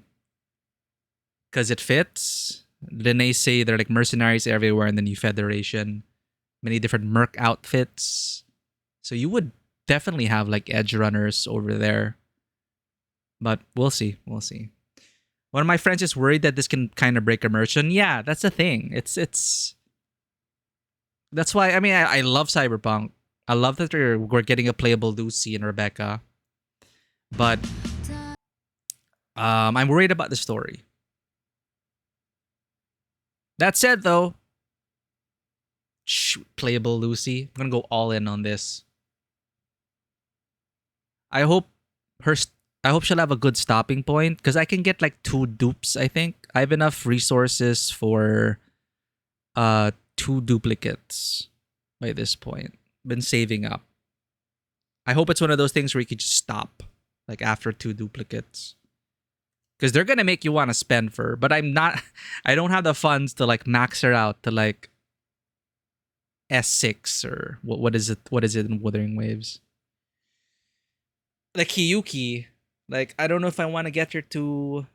I can get her to duplicate 2, but there's still Dania to think about and consider, and I want to save. I want to save for her. I want to save for Lucy. We're getting Rebecca for free, so that's awesome. So at least we're getting Rebecca for free. And then what's fun about this is like a beautiful story with one teensy problem. She'll have to choose which moon. The story with one teensy problem. She'll have to pick one first. Pick one moon. Has been your man Stan. Join me for a drink. A name needing no introduction. Solaris is. This made me happy for some reason. It makes so much sense. The motorbikes. But that doesn't mean some peeps won't try. So party like there's no tomorrow. Dude, it's just so good. Can't believe they got the talk show guy who does the intro. That's so good. All right, chat. We yapped for too long. But oh my god. That was such a good trailer. That was such a good showcase. There's a bunch of stuff here, but let's watch that next time. I need to see that showcase again, one more time. And then we'll start the story, alright? Alright? So good. Hiyuki, do you wish to become a Miko? Flowers wither, flowers bloom. Thus I rise. Speak your wish. I was told life is like the seasons, an infinite cycle. Yet somewhere along the way, my world was reduced to fields of frozen white.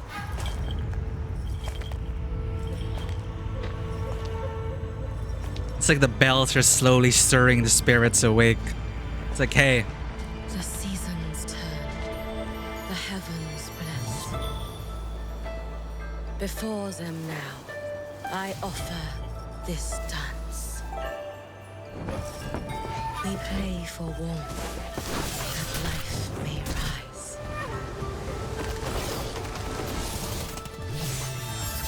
We pray for rain to cleanse the long night. We pray for moonlight to guard the heart. So mesmerizing. We pray for snow Quickening steps. to blanket spring beneath.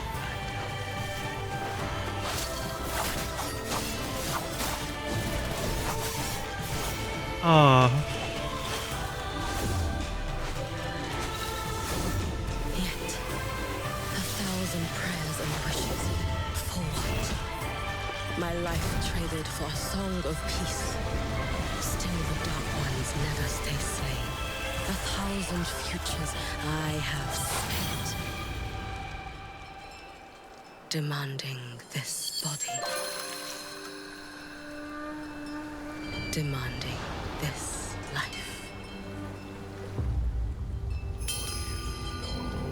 Oh, dude. I don't know if it's intentional, but I keep thinking of Maiden of Blackwater. Lady Miko. In the darkest ways. A year free from misfortune. Lady Miko, I seek your blessing. Literally Blackwater here. Lady Miko, I seek your blessing. An end to strife and misery. Lady Miko, Lady Miko. are you truly willing to grant my wish? Even if it drains your years, even if it ruins your future. Yours was one of infinite potentials, yet all those futures fed the greediest illusions, the vainest dreams.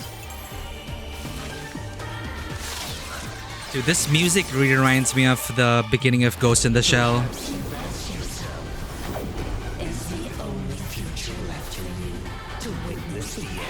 The chanting and the bells.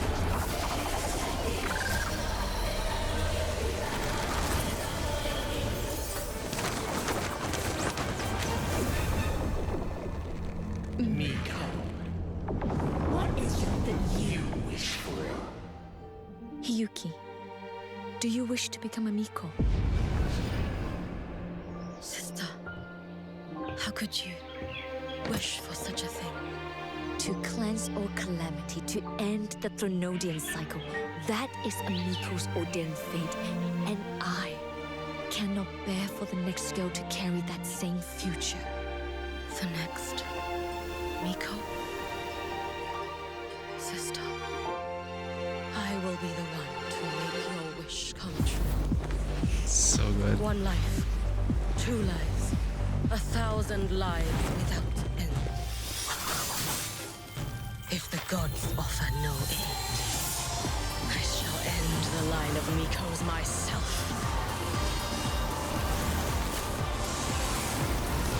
So good. My wish, it is here. It's like she's overclocking. Snowfield's edge.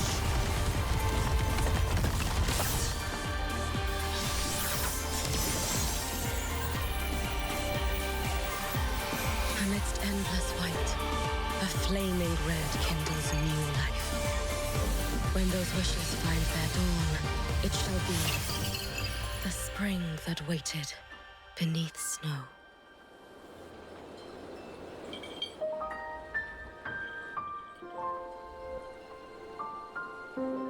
Your wish, I accept it. So good.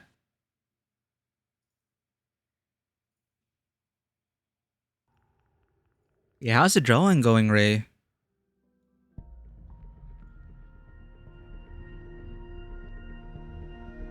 Did not even feel those 2 hours pass. Well, that's cool.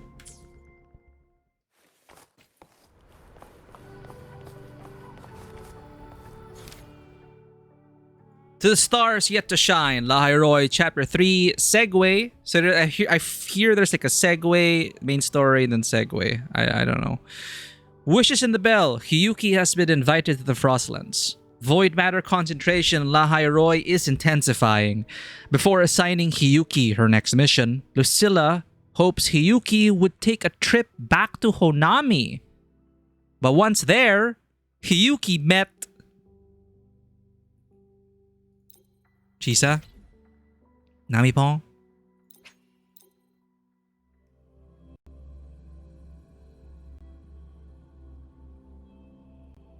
Dude, I wonder why she has this... Dude... Well, they look the same to me. The eyes look exactly the same to me as Chisa. Let me be there for everyone as we head toward our shared future, leaving the past behind. I shall be the vessel of your wishes.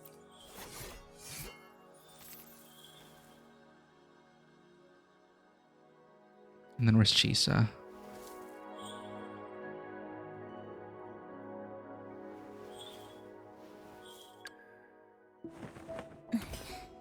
Scissors at the ready.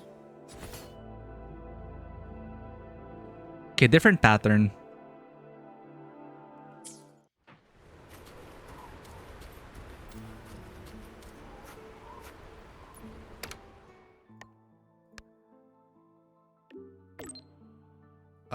What's this? Ha ha ha! Found you at last, Miku. You haven't forgotten me, right? Why have I heard of this line before? Are you that purple Abby? It's a Bowser! I'm no purple Abby. Never mind. Here's that once in a year good message. The second anniversary of the second coming of Solaris is just around the corner, and your favorite game is back by popular demand. Is that so? Kind of figured that out. No, I didn't. Had no idea. You guessed it right. It's the highly acclaimed QB Derby. Pretty Derby. But here's the kicker. This time, I will join the race myself. Ha ha ha. Make your way to the arena and prepare to be dazzled by my magnificent gallantry. I'm supporting the Cardithea QB. I'm sorry. By the way, be sure to join my supporters. You know how it goes. I'll bring that grand prize home without breaking a sweat. Who did you guys vote for? Who are you guys supporting in the race?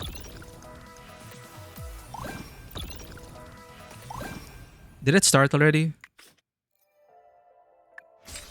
Oh, it finished? Second place? I missed the first round. I think Cardithea won the first round, but I missed voting on that. Number 1 underdog, number 2. No!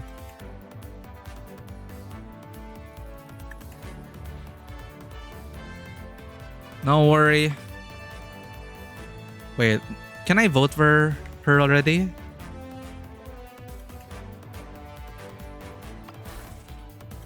Congrats, Hiyuki Cube. But we advance. Cardithea and Phoebe. Yeah, Phoebe also advanced. I was supporting Phoebe last race. Support the next match. What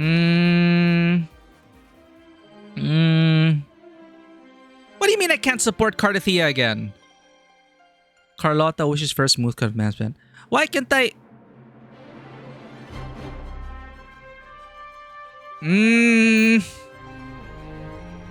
Oh, never mind. I get it now. It's a different category. We're in the B category now. Okay. A category, Cardithea, advanced. B. This is tough. Happy Mother's Day are over. Do we support our daughter? What do you do with this?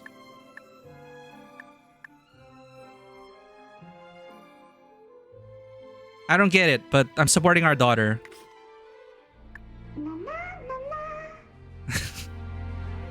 Umapoy! Umapoy! Users have left your channel. No. I played Umusume for a while, but I never finished the story.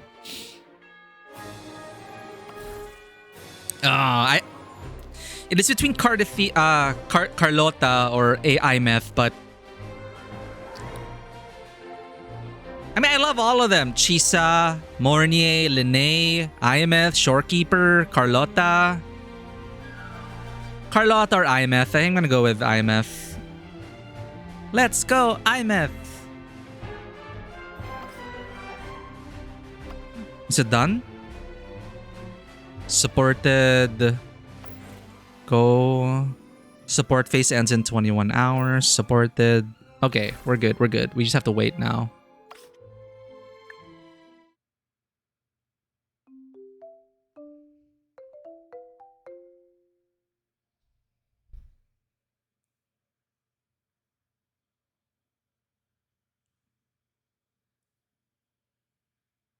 I feel like Iameth is gonna be the most popular.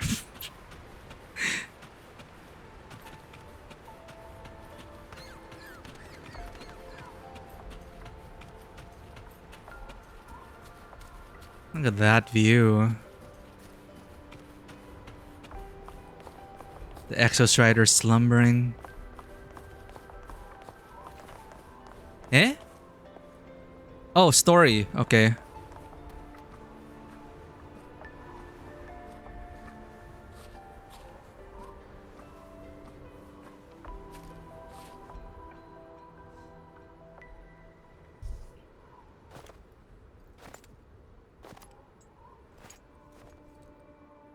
What are you looking at? Ah, there you are. Nothing really.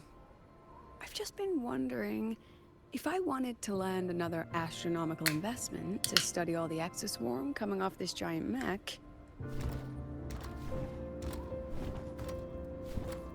What kind of pitch would it take to make every major player in Solaris nod along and funnel credits into my pocket year after year? Right.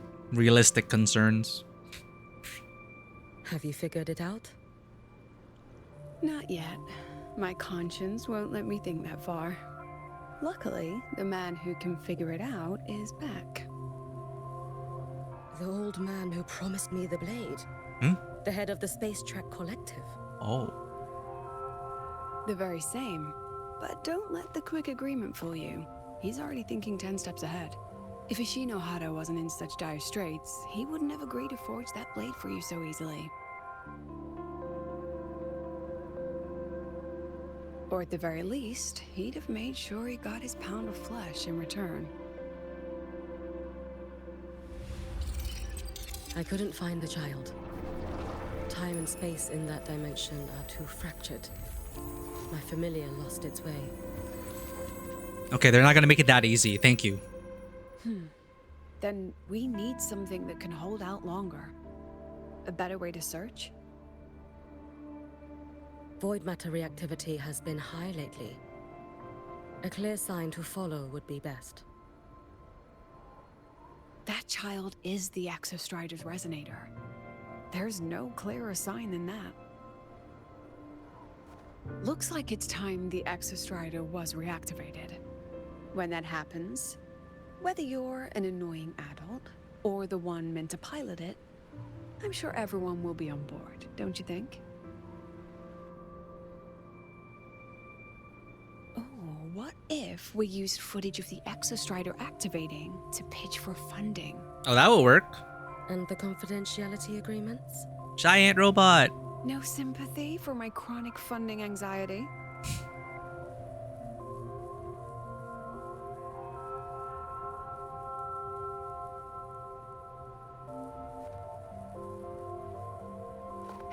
Fine. Go to Honami. I already approved your leave of absence. Yeah? Why? Yeah, why? To test the blade?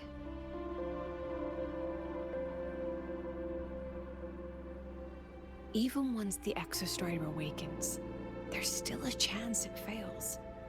If it does, what you sealed in the Dimmer Plains becomes a liability.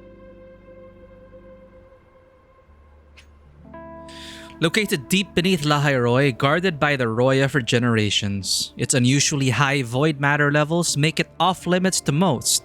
The Space Trek Collective has been permitted to conduct limited expeditions, but intense void matter interference has, so far, yielded little meaningful intelligence.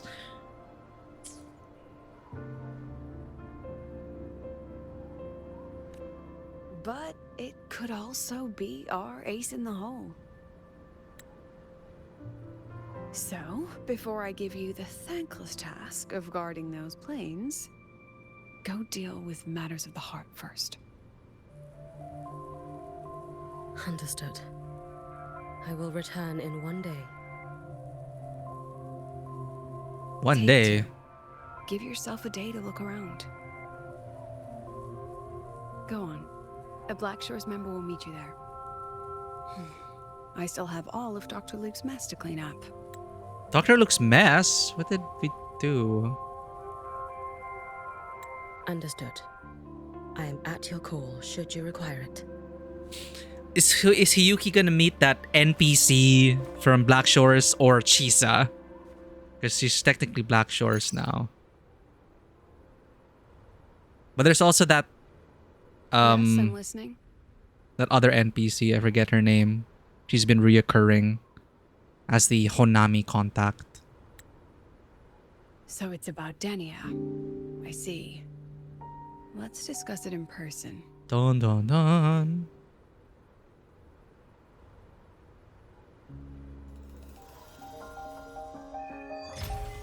Nice. Look at this shot. Freaking beautiful.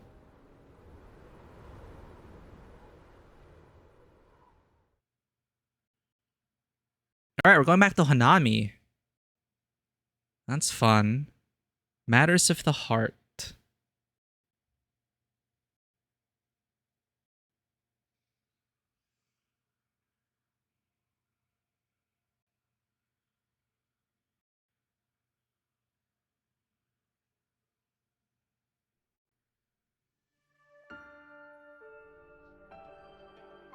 Lady Miko, can you hear me? Ah, it's the NPC. Yes. You may call me Hiyuki. Understood, Lady Hiyuki.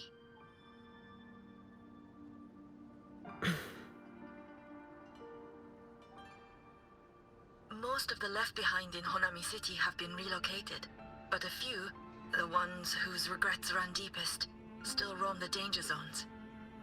Their unfulfilled desires concentrate the Lament's power. An incident just waiting to happen. With you here, I feel better about the situation. We didn't expect you to take this on yourself. Protecting Honami is the duty of the Miko of Flaming Sakura. I thank you for your support. Actually, I have a favor to ask. Oh, is it about Gyokuro, the former Miko? We've already found traces that may belong to her, but nothing we can confirm yet. Gyokuro. We're in the process of narrowing down her location. As soon as we learn anything, you'll be the first to know. I am in your debt. Oh, it's nothing. If it weren't for you back then, I would have... Anyway, I'll leave this area to you. You can rely on me. Was there something else you wanted to say? Nothing, Lady Hiyuki. It's just... Thank you for everything you do. Goodbye. Ah, we're back.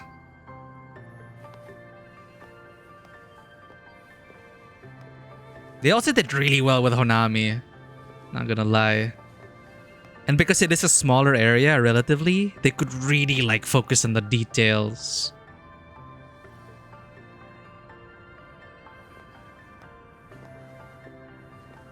Looks like it's straight out of Japan.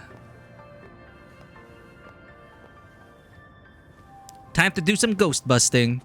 Hey, what's your unresolved issue?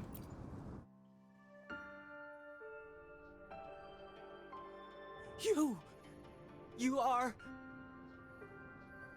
Yes. Miko of Flaming Sakura, you're back! I knew those monsters wouldn't stand a chance. Everyone else thought we were done for, but I told them, don't worry, Lady Miko will come and save us.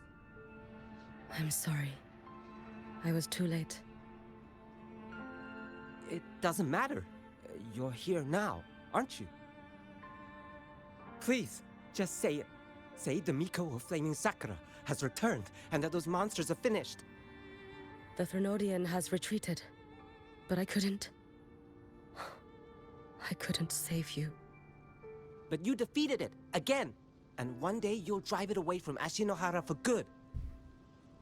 Yes, I hear your wish. And I promise, one day...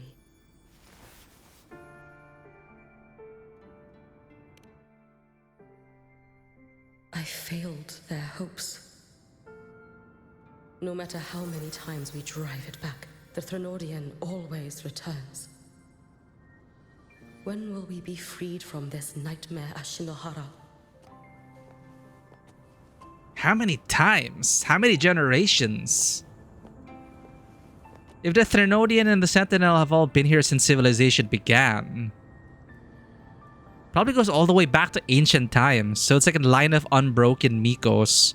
What? Thousands of years? Hundreds of years?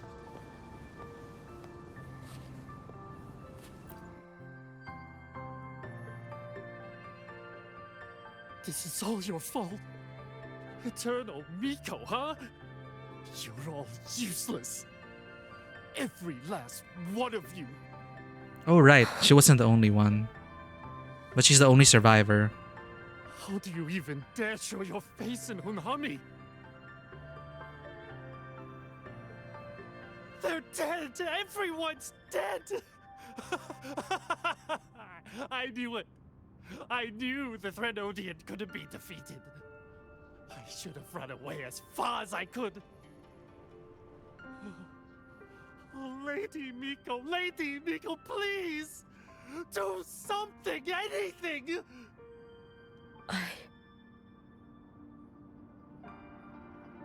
Powerful people like you won't die even if you lose. What about us? What about ordinary people?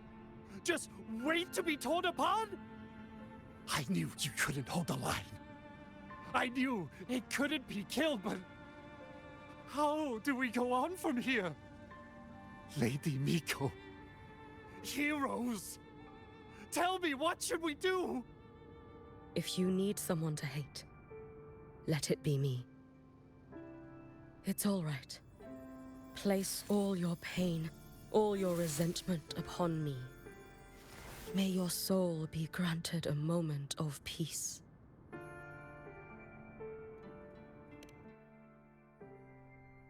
If I had been stronger, could I have saved them? If only I had more power.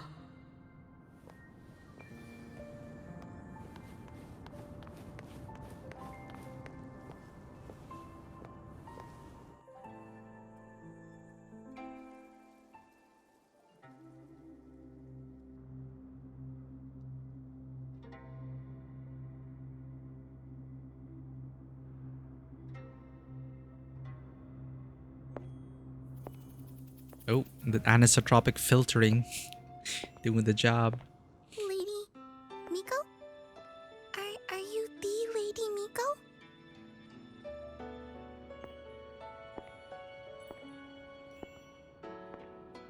Oh, you are! You're the Miko who once talked to Lady Gyokura.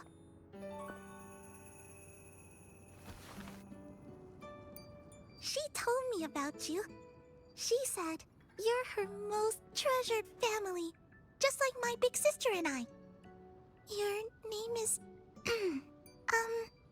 it's... Hiyuki.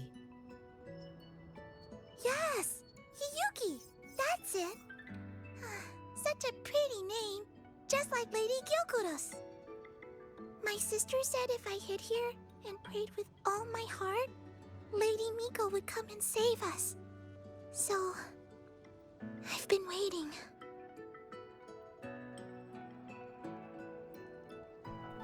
What are we gonna tell the child? Little one, what's your name? Your hands are cold. Have you been waiting long? Kana. My sister calls me Kana. Lady Miko, you're finally here. But my sister... She... It's all right. I'm listening. She asked you to wait here, didn't she? Ah, she must have trusted you very much to give you such an important task. Task? Yes, a task. If not for you, I would never have found this place. You did well, Kana. You completed your task perfectly.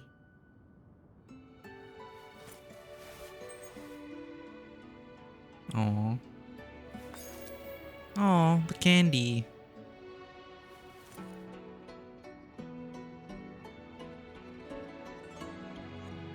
Rainbow Bean Pop Rock. Lady Miko, are you here to save Honami? Then, is Honami safe now? Honami will be fine. Sister said you carry everyone's wishes. That you're the strongest. I knew you'd come and fix everything.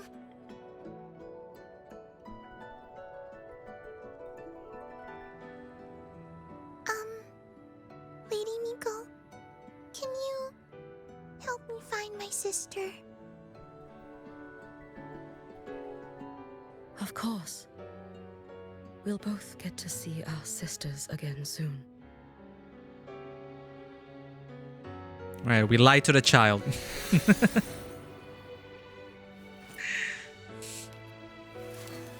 Yeah, I don't think I could. I don't think I could say, no, I failed. Your sister's dead, everyone's dead. Let's eat red bean pudding. We make the best red bean pudding in the whole world. If you come try it, everyone will want some. Then you'll need to make a lot of it. Can you manage that? Pinky promise. We'll make lots and lots of pudding. Oh, this is a pinky promise. Even if the Trinodian comes back, we'll have something to eat and we won't be scared anymore. It's a promise then. We'll make a lot of pudding.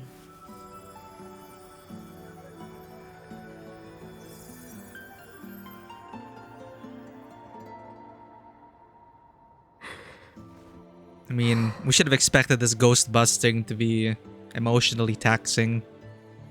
Now imagine, Chisa's been doing this for cycles. Several cycles, hundreds of cycles. Gyokuro always did have a weakness for sweets like that.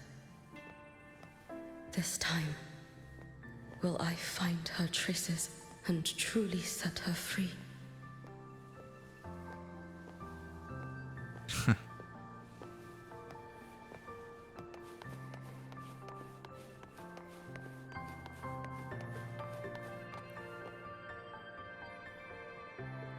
Beautiful. Whee! You have to do it.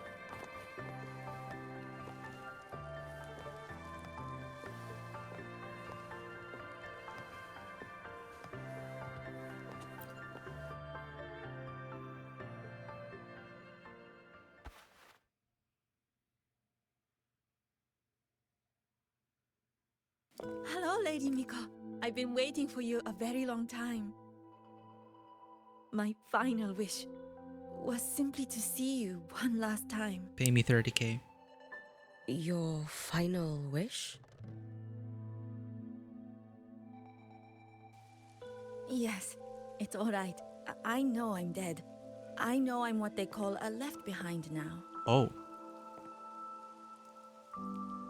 But I thought if I'm going to remain like this anyway, I might as well get what I wanted before I disappear, right? That's one way to look at it.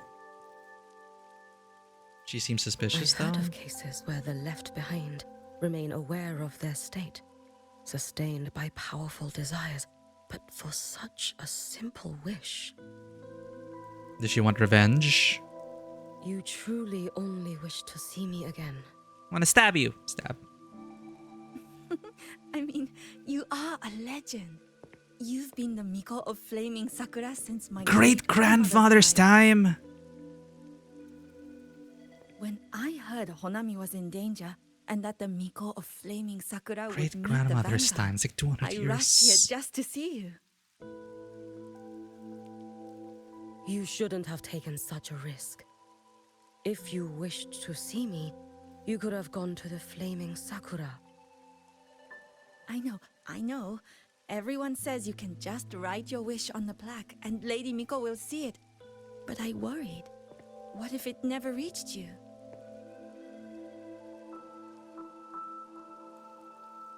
I don't trust the weather. I don't trust that To make smile. the wish in person. I wanted to see whether it would come true.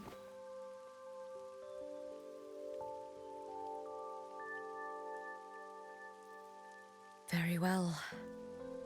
Then tell me, what is your true wish?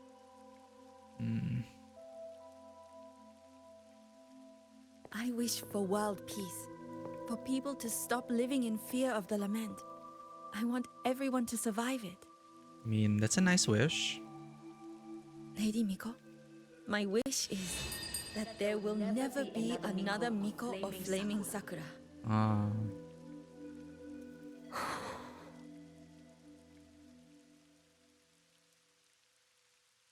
I see.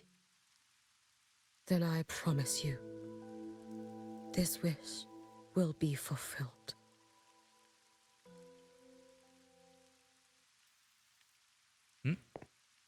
I know it will.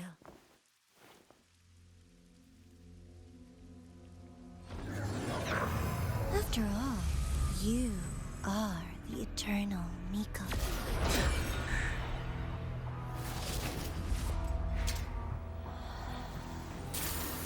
The Grand Architect. No need for that, Lady Miko. What do you want? Another backstory museum? Avatar at any moment, but I think you'll find this far more. For Navora.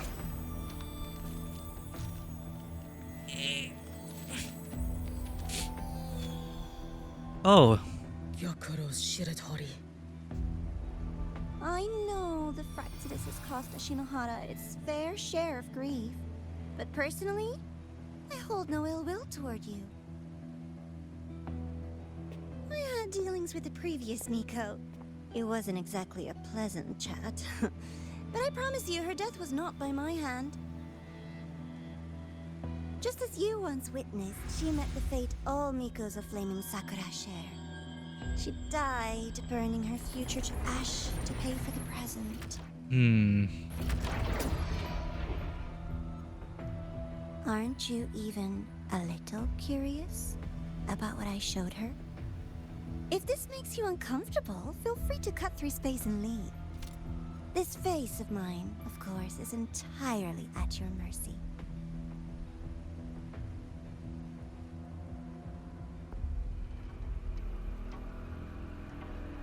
Burn your future away. No need to dull my blade.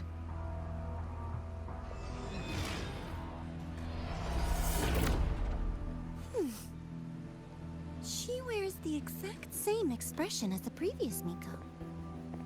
I suppose one day she too will be reduced to ashes by her own wish. Oh, eternal Miko. Is she simply arrogant? Or just a coward?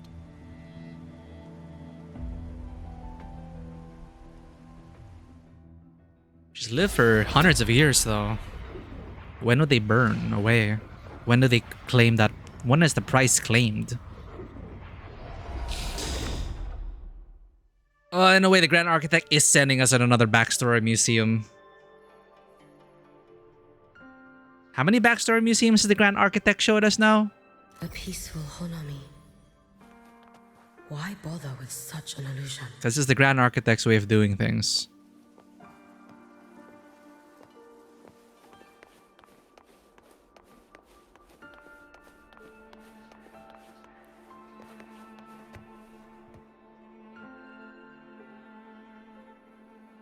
So iconic, this apartment design. Ooh.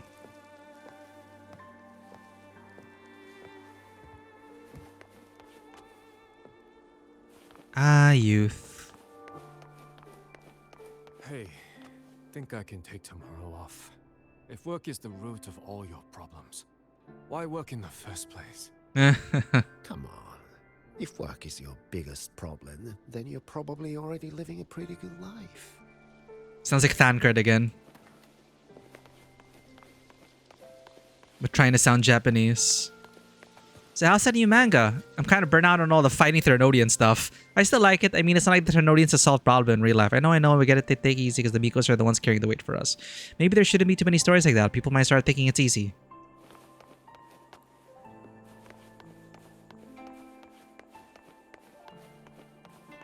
If Ashinohara could truly be this peaceful, if their dreams could really come true, then I wouldn't have to raise my blade ever again.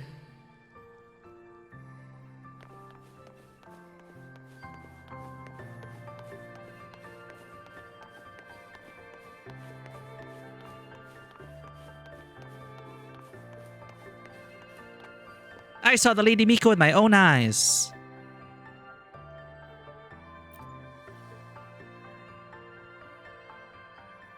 Just yesterday, I saw the Lady Miko of Flaming Sakura with my own eyes. Flawless white hair, sharp red eyes, and that sword, except it was only an empty scabbard. They say she once broke off a Sakura branch from the roadside, turned it into a divine blade, and beat back the Thermodian with it. The legend's gotta be true. She really is Ashinohara's strongest. That sounds like the new manga. Humph! Then think about this. Who published that manga? And why does the author only go by Snow and never show the real name? There's only one explanation. The author is obviously someone from inside the Flaming Sakura. That manga's basically a history book. Okay, kids.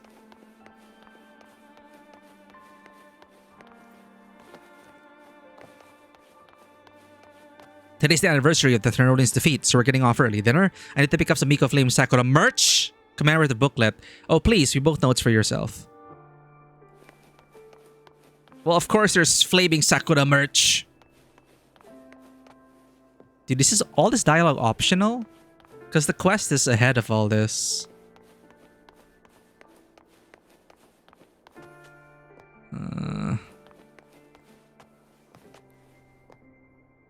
You know, for the little one at home. Ha! Obviously, it's for you.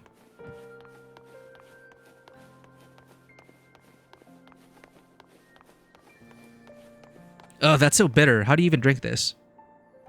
Excuse you, the tea you drink is way worse. These are imported coffee beans. Oh ho ho, she's behind the good tea, huh? She just ordered 2 tins of top grade. Hey, don't. I was saving that for her birthday.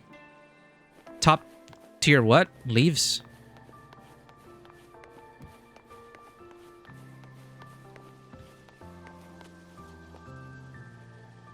Ugh, whatever.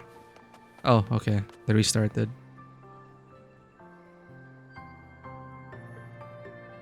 Gyokuro. 2 tins of top grade Gyokuro. I really love, like... I didn't really think much of her outfit at first, but, you know, it's the little details. It's, you know, traditional Miko style, but like some metal plating as like a corset. I don't know, it all comes together quite well. Sci-fi Miko. Gyokuro. Gyokuro. Ooh, look at this lighting.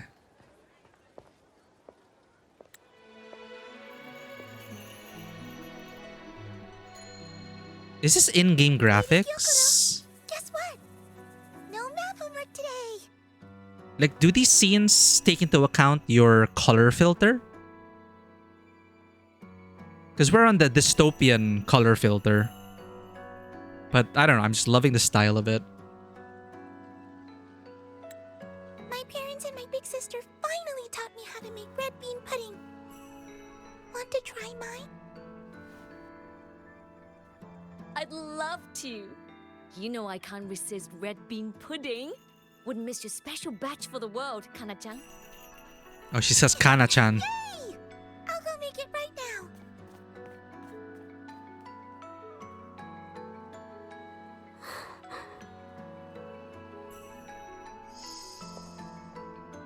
Oh no, it's your past self. Anyway, I'm here. Anue, older sister. My. Can't a sister just want to see her favorite girl without a reason? That's not what I meant. There's that serious little face. I just wanted to chat. Always relaxes me. So, how are things at the Flaming Sakura? The usual. Many came to make wishes. Why do I feel mangaka vibes The coming off her? active cycle is almost here. Death would be a frequent visitor to Ashinohara once more. Why do I feel like she's the mangaka behind the Sakura Wars? Sakura Wars? Why was I thinking of Sakura? I was thinking of Sakura Wars for some reason. The anime Sakura Wars. Sakura what? The Flaming Sakura. I guess it's similar group of defenders of Prayers Japan. for safety, peace, victory. They pile up thickest at times like this. The Miko of Flaming Sakura is the bridge between people and the divine. A wish jar for all their hopes. We must listen to every single one. We're the Avatar. Lately, I've been hearing you ring the sutsu.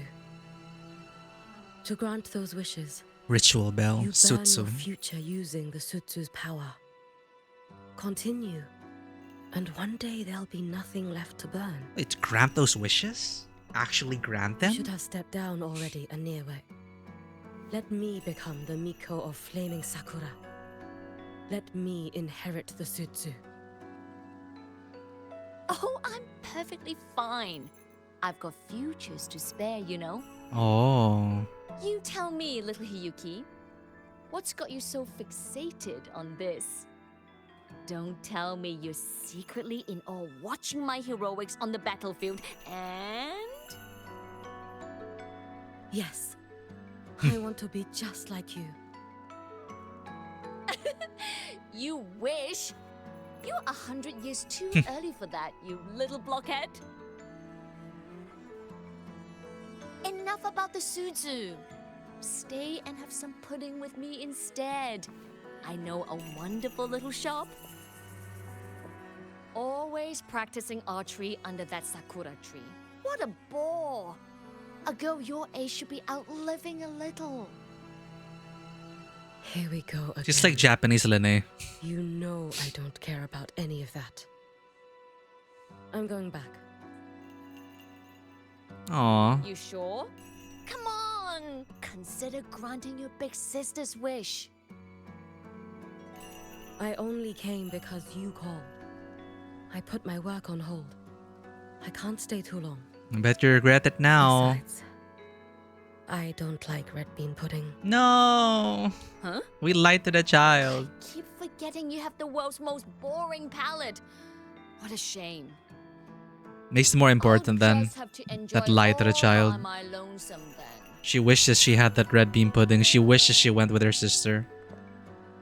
She wishes she didn't. You know, we never know what we have until it's gone.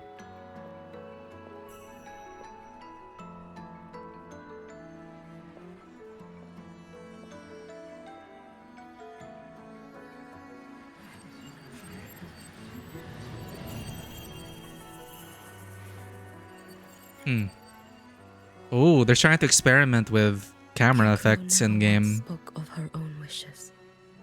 She lived only to grant the wishes of others. If only I had chosen to go with her.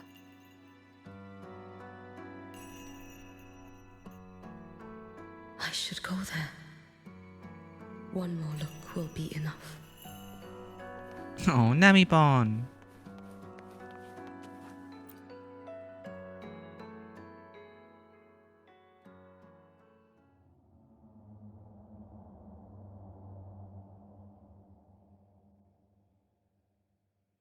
What was with that kind of creepy noise? Oh no.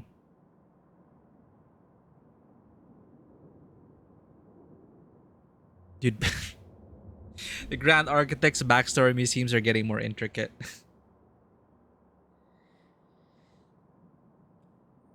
I know the Grand Architect's not even hiding it anymore. Never mind, not more intricate. Grand Architect is like, you know what? Forget the set dressing. It's a set. It's a backstory museum. I don't care about covering up the lights, the backdrops, the cameras. Yeah, okay. Okay, Grand Architect. We'll enjoy your movie.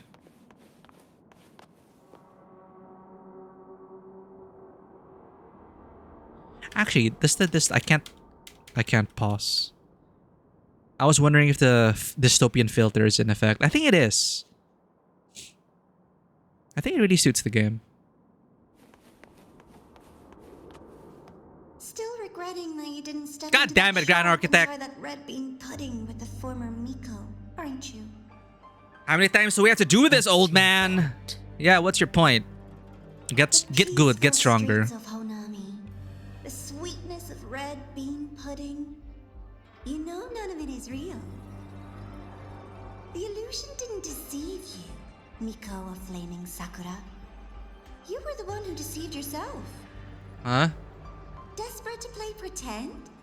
Why not commit? Please, this performance is only beginning. Miko of Flaming Sakura. Do not forget the regret you carried here. He's at it again, chat. Grand Architect's at it again. Nor their final, fading cries. This is just so funny though that there's no more pretense. There's no more pretense. It's like, yeah, this is a backstory museum. Get used to it. Here are the cameras, here are the lights. We're gonna just sit in and enjoy the ride.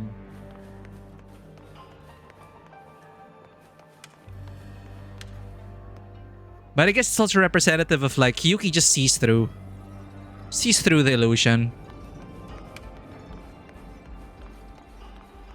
Illusions ain't gonna fool her. You've been watching me? Among all the Mikos of Flaming Sakura, you're the most special. Only you could peer into the Sutsu and see a future so utterly pitch black. Pitch black. So did we see no future? Or did we see an ending? We're over. You've heard the stories, of course. Yang You Yang. know what Rover really endured to reach this point. It's the beginning of the game.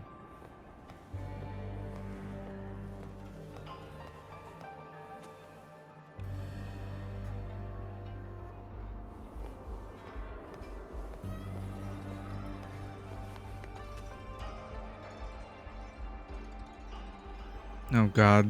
I really hope they go back and redo 1.0. I was just thinking about the voice performances.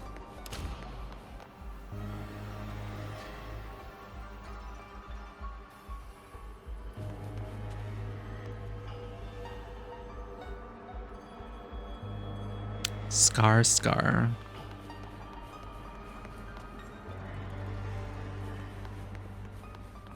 Rover. Oh. The supposed the team up we never earned.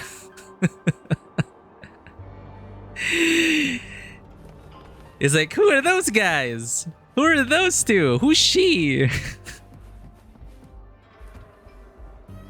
I'm glad they learned their lesson.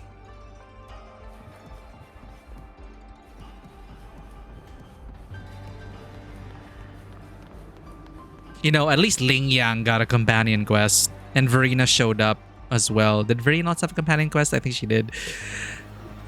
That dude though.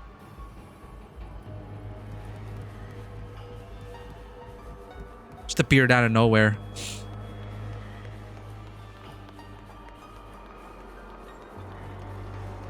I wish I could just keep the camera like this. I like this Resident Evil angle. with his focal length. This is... Proloba. Why is Grand Architect making the players watch 1.0?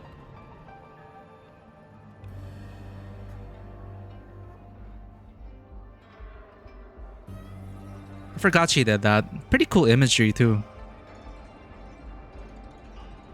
The red, same as their chorus. Playing a symphony of tacit, of discord. The Threnodian.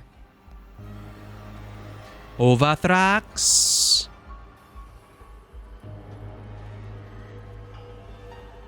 Is that Ovathrax? 1.0. Go on. The next act awaits you. So, cold to enter the next act. It's a slate. The Grand Architect's getting lazy. Don't waver now, Hiyuki. Oh, that's cool. That instinctive revulsion you're feeling will guide you down a path diametrically opposed to my own. Diametrically opposed. You must walk this road. Only then will you understand, accept, and finally see. See, it's his whole thing. It's toxic therapy. It's Grand Architect's toxic therapy, part 20.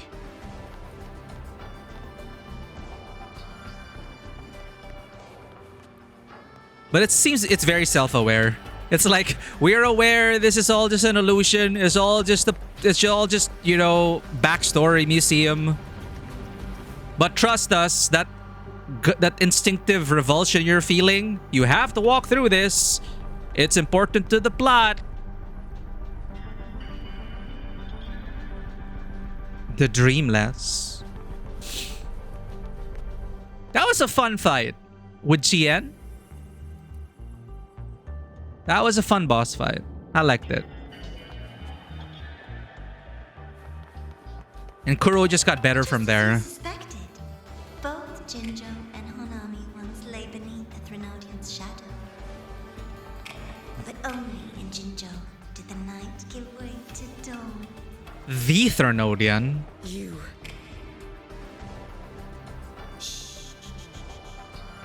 I would never deny their achievements or hide the price they paid. That is their pride. And likewise, I would never deceive your eyes.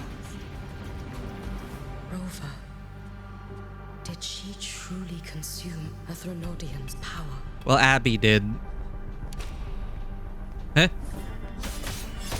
Lend your strength.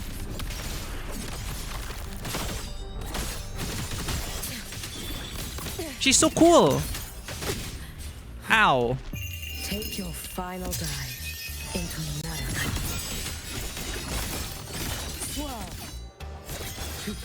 This blade. It's as sharp as they promised. Oh, so cool. Once business in Lahairoi is settled, I'll take it back to Ashinohara.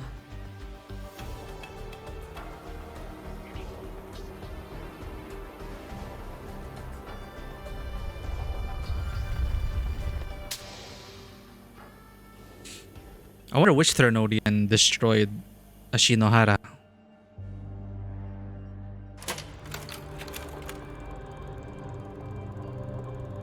Kuro's just showing off their lighting skills.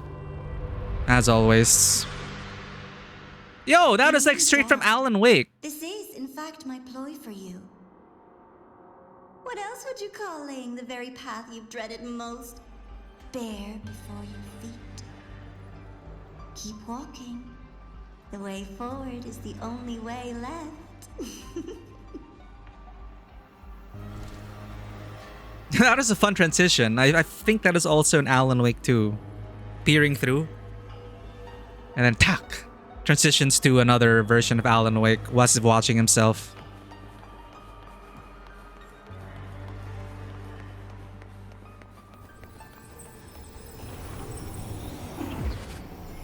The inverted tower. I read the reports. Another place reduced to ruin by the Threnodian. Why are we saying the Threnodian? Aren't there multiple Threnodians? This one's Leviathan. Or is it like... Sorry, I'm just like, I love... This is when I became a... this is what solidified me as a huge fan of Wuthering Waves. The Inverted Tower arc. Cardathea's arc. Cardathea is still my favorite character. I regretted not streaming Cardathea. Like, I didn't think it was worth streaming Wuthering Waves. But then after the Inverted Tower, I'm like, holy shit. Kuro. Inverted Tower, inverted my expectations, everything.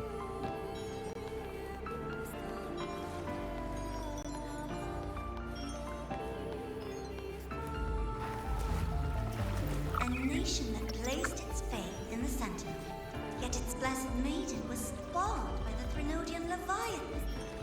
Deliciously absurd, isn't it? I read the incident reports. It was the Threnodian scheme. Cartwheel. Obvious enough. And from it, I obtained the precise counterweight to tip the scales. Thanks for the care package, then. The power of assimilation. Precisely. After all, isn't that... Look at that, beautiful. ...living proof? Proof that harnessing the Threnodian's power is a viable path. Is this... I see. And the trailer talked about assimilation. Of Imperator. As you know, even a sentinel can't be a crutch for humanity forever. Because they're gonna try to assimilate Imeth, the trailer said, right?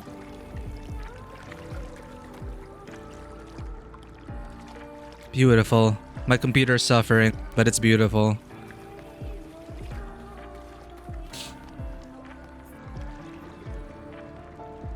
That was such a good arc. Inverted Tower, Inesita, absolute cinema.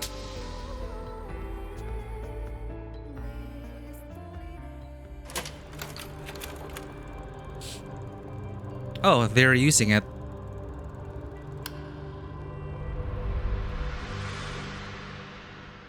Now, why not step into the role yourself? It really is Alan Wake too. Experience Renacita's conclusion firsthand. Oh, and I made a personal appearance for the grand finale in Renacita. I couldn't very well abandon my rather childish subordinates like that, could I?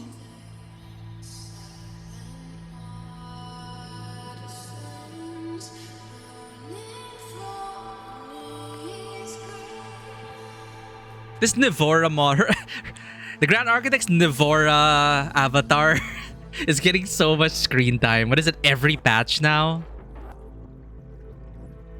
It's like, I see her everywhere.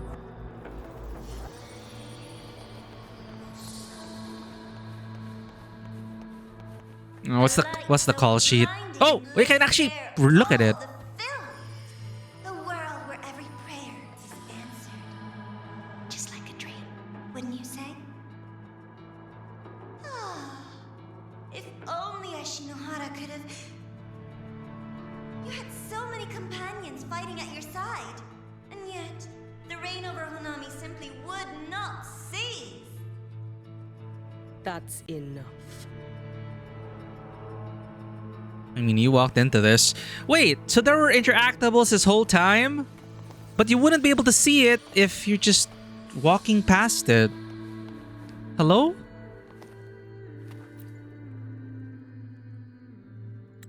This page is coarse to the touch, the kind that might scrape the writer's skin raw. The words upon it seem to have waited here for ages. The Grand Architect's handwritten note. Dude, it's Alan Wake 2. The protagonist's story continues. We who stand in the shadows of the stage must plant the fuses before she arrives. The fuses?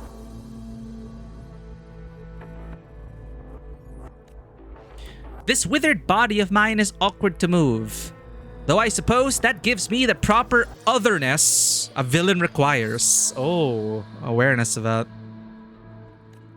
So that is during... This note is like during Renesita, I think. Because, again, that otherness he talked about.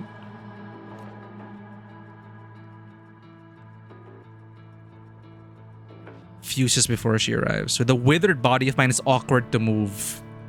I think that is during the Galbrena arc.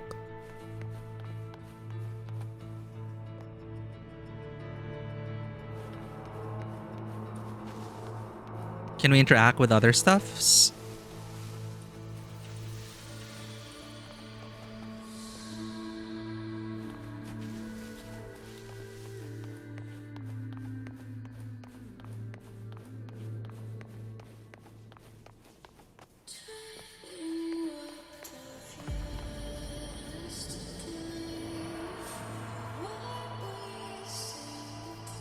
Yeah, I heard they really wanted to go all out with the finale, but they had technical limitations holding them back. Would have been so nice to be on the field with everyone, but that didn't work out. Frickin'. Single time, she succeeded in saving them. Well, Miku says no. She only helped. Ashinohara. They Am I envious of what she has achieved? I help. They say it themselves. I wish I could have helped Ashinohara.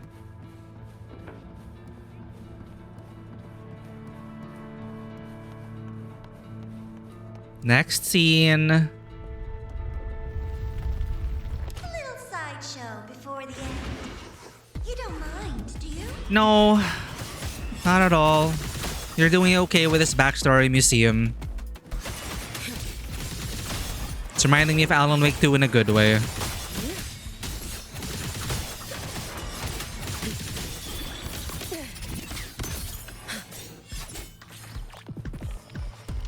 He's a little cutie. Lend me your strength. Take your final dive into manpower.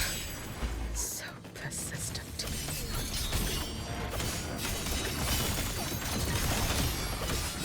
Is that the best you can do? Feeding me, worrying for me.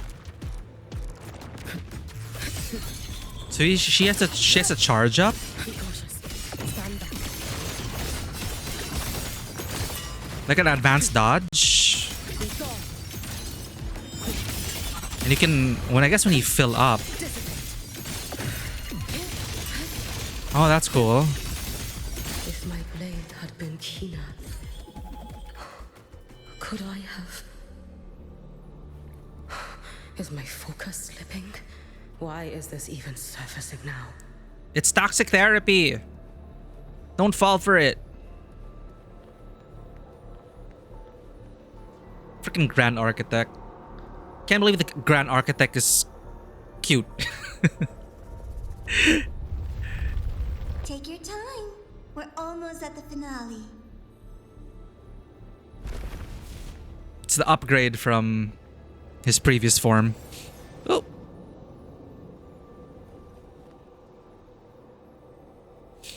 Come, let's go. Okay. Let's talk about stuff. Give me the deets. What are you up to? Oh, it's from the Resonator Showcase.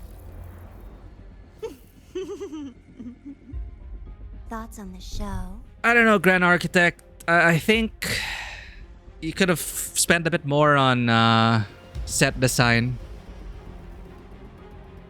But I know it is your intent to make it look like a behind-the-scenes peek into things, into the history, as if you were there all along, you filmed everything. Okay, you know what? Maybe I get it, Grand Architect. Not bad. You showed me all this because the Fraxidus wants to replicate the assimilation within the Blessed Maiden herself.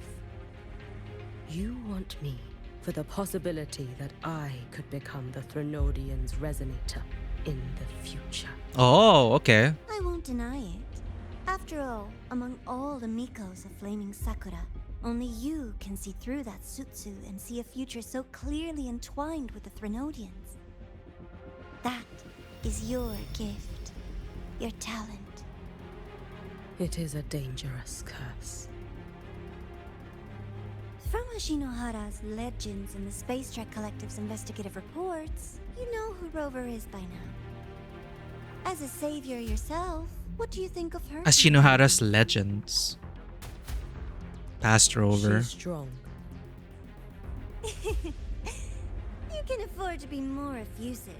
Unlike you, who failed Ashinohara time and again, she is the perfect savior. But let's be brutally honest. This world doesn't have a second Rover. She saved Jinjo and Renesita. But what about Honami? Solaris is full of dark corners like Honami. Places the Savior's light will never reach. You, Miko of Flaming Sakura, have a gift. You might not fear the curse of the Threnodian or lament. But what of them? The weak, those not blessed by fate, and yet, is it really fair to place the weight of an entire world on a single pair of shoulders? Solaris needs more saviors, doesn't it?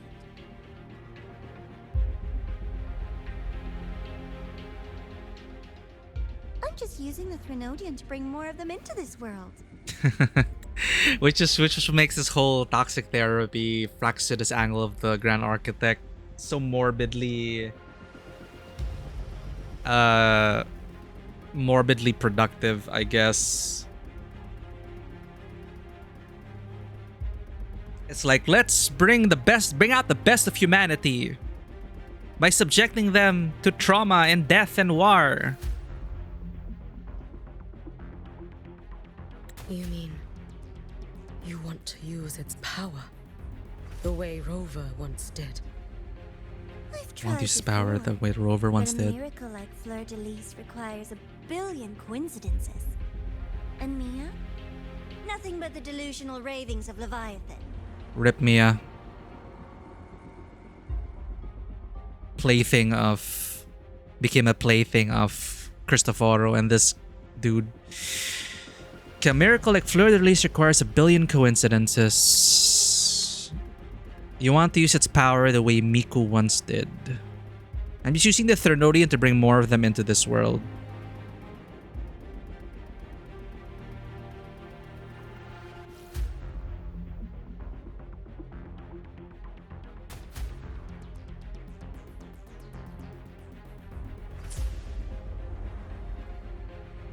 Even the one that appeared in Renesita at the end was just a hollow, mute shell. But with your help, everything changes. You could wield the Threnodian's power just as Rover did. Splitting energy. Honami would not be a ruin, and Ashinohara would finally have its true savior.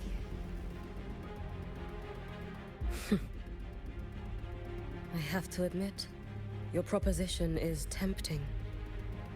I desire vengeance against the Threnodian. That is why I seek greater strength. I stayed in Lahairoi to forge a blade sharp enough to kill it. But I will not discard my dignity as a human for it. I will not become the very horror I hate. Not even for retribution. This is also an outcome the Grand Architect. You know, what's so frustrating about the Grand Architect is that somehow they win regardless of the outcome. They can always say, like, this is all according to plan, whether they win or lose. Because even this, denying the deal with the devil, the Grand Architect is still like nodding inside their head and saying, good. You know, it's her resilience, her resolve, which is also what the Grand Architect wants to bring out.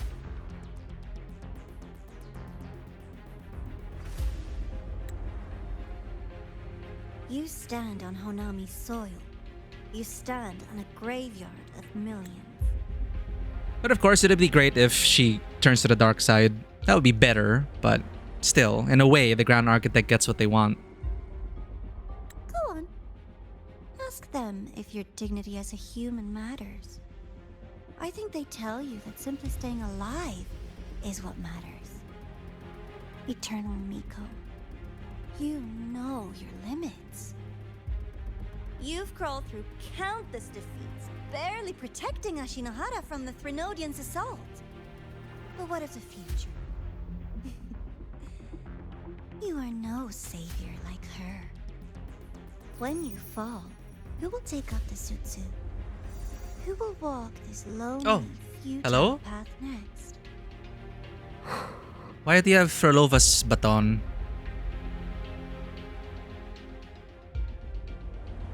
We could always talk about the former. Just a flower. The bodies of the left behind are ephemeral. You'll find I have a far more durable proposal.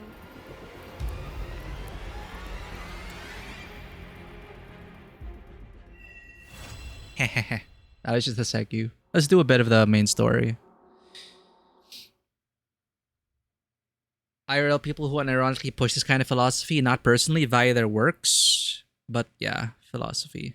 Well, it still makes for a compelling story that, you know, you have to the heroes grow from challenges, the hero's journey. There will always be trials. Ooh, Luke. Hello, Golden Girl. Love it when he calls us that. Or do you mean like they believe that for humanity to grow and better itself, it has to suffer? Because it is messed up if you go to the extremes. This Golden Boy, nice. I love it. I love Luke. I regret not pulling for him. I lost the 50-50. I didn't have resources. It was bad timing. I had to save up. So I don't have Luke. But also, like, as much as I want Luke to represent the husbandos, because we do need more men in this game, I also didn't have a team for him. I mean, I didn't need another team led by him. I was already fine with who I had. So it is more of a luxury pull, which I failed. But I love him as a supporting character. Yeah, anyway, what was I saying? Just to finish the thought, it is messed up to say that, we need to suffer and feel pain and die and all that to be better. But that the extreme is bad. It's always a balance, right? We can't always be coddled and stay in our safe zone, our comfort zone, if we want to grow. Growth happens outside of that comfort zone. But that doesn't mean starving and dying and everything. We don't want that. So that's what the Fraxidus is doing, from what I know, from what I'm aware of, with the Grand Architect especially. And hand in hand with Cristoforo, let us stage the hero's journey and put them through trials and tribulations. And whatever happens, if they triumph or if they fail, they still get what they want. So they work for the Threnodian. In effect, they work for the Threnodian. And us on the quote-unquote good side work for the Sentinels. And we know now that they come from another world. Well, at least this Exostrider and this Threnodian, Aleph 1, they come from another world, another solar system maybe, Rover's homeworld, and they seed civilization. They have a protocol, the civilization protocol, I forgot the term, but I think they already confirmed that they were there since the beginning of quote-unquote civilization. And their whole directive was to nurture civilization until it could stand on its own to no longer need the Sentinel. But then the Threnodian is like the other side of things. The other side of the same coin, maybe? Like, why would the Threnodians be wanting to do... Why are they fighting against the Sentinel in that other world, I wonder? What do they really want? What is it that they seek? The Thernodians. If the Sentinels are a bit more clear in terms of their directive of nurturing and protecting civilization, is it just one of those cases where there is light, there is shadow? Where there are Sentinels, there are Thernodians? It is that endless cycle? I don't know. But their agents, the Fraxidus, whether they are assigned agents or self-styled agents of the Thernodian, what I'm aware of is that they ascribe to that philosophy you mentioned in terms of like, let's inject all the pain and suffering so that humanity can be the best versions of itself. And they do it in different ways. Frolova immortalizes what she believes is to be like the perfect world in a sweet dream. Scar is refreshingly chaos. Whatever happens, happens. Just inflict chaos. Humanity will be better by the end of it. Just anarchist. And Cristoforo with looking at everyone as if they were characters in a play, in a novel, in an epic poem. And he pushes and prods, but never really overextends himself. He has his own narrative. He admits himself he has his own standards of what makes a good story. Cristoforo is, he believes he needs to write a good story, and he believes he truly knows what a good human story is, which is how messed up of villain he is. And he ascribes that on people, but by the end also they overcome the challenges, and it's still part of Cristoforo's plan. And it's kind of because of Cristoforo that they encountered these trials. So is it because of the Thernodian that, like, for a civilization to develop, does the Thernodian play the part of the necessary evil?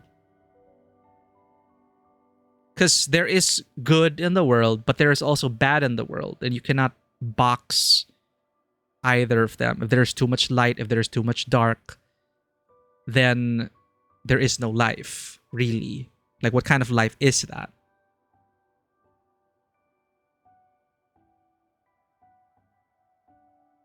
So, are they the necessary evil in the civilization protocol then? Does that make them like the necessary villain for civilization to have its historic moments and develop and create its heroes and gives people a reason to live? I don't know. But that's what the Fraxidus seems to be doing. But it would be better if they didn't go ahead and start mass murdering people. It would be so much better if they didn't do that. Like, can they just not let life take its natural course? What they do is they speed up the lament. The lament is already there, from what I remember. I'm trying to refresh my world building lore here. Just feel free to correct me if ever. But yeah, there's also the lament. The lament is the thing that is destroying civilization. It's a constant fight against the lament. The lament is fueled by like negativity, negative emotions. Destructive forces fuel the lament as well, I think. So yeah, there's that lament which creates these cataclysms, these reverberations through life, and yet life still finds a way to fight against that and strive against the lament. The Fraxidus want to hasten the lament, so they stoke the fires. Because I guess they can't wait. They're impatient. They just want to stoke the fires and watch the world burn so they can usher in the new age of humanity according to their own pace. So they'll be in control. Who knows? Anyway. I was still blown away by the revelation that there were civilizations out there. Alpha 1 has devoured multiple civilizations already. IMF has seen this happen. And that it is waiting there to devour Solaris 3 just outside the gate. IMF keeping it at bay. and that the Exostrider came from Rover's homeworld, which is pretty cool. And the Sentinel and the Threnodian as well. The Sentinel and the Threnodian. The Exostrider bearing the Sentinel and the Threnodian on its heels. Hello, Golden Girl. Now that the dark side incident is wrapped up, manage any rest after the ceremony. Things will get busy again soon. You'll need to stay focused, but not wound up like a spring. Stress leads to bad calls. I can't really relax until this is over, Doc. I see. I sympathize, but I can't say I approve. Once this is all settled, remember to give yourself a break. As for the Exostrider plan we discussed earlier, there's been a development. Come to my workspace. It's better discussed where the walls don't have ears. By the way, I've obtained clearance for the latest motorbike upgrades from the Department of Engineering. You should be able to access the latest features by now. Hope they make your trip here easier. Aerial Tactics Module. Equipped with an aerial suspension field, it allows the rider to glide across more complex terrain.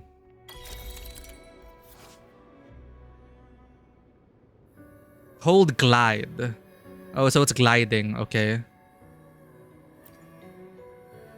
You can consume boost energy to dash. The motorbike will not descend during the dash.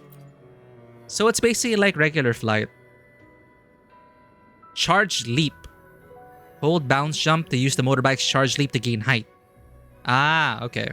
So you can enter the flying state right away. You usually had to do it manually, and then they added a quality of life where you can just press the button and then you'll jump high enough to activate flight. But before that, you had to like jump, double jump, grapple, and then change to the flight and then activate flight. It is kind of annoying. So at least they're implementing it here now. Just bounce to get height. Automatically enter the gliding state. Charge leap has a maximum of 3 charges, which replenishes over time. Okay.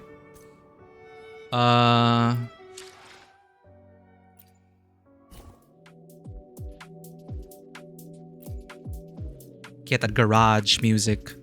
Open the video game garage music. Open the aerial tactics tab to claim aerial modding points.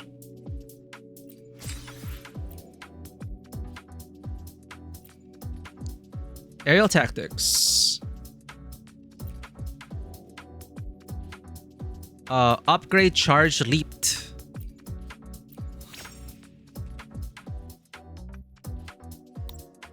Reduce the cooldown of the second and third charge leap. What else do we need?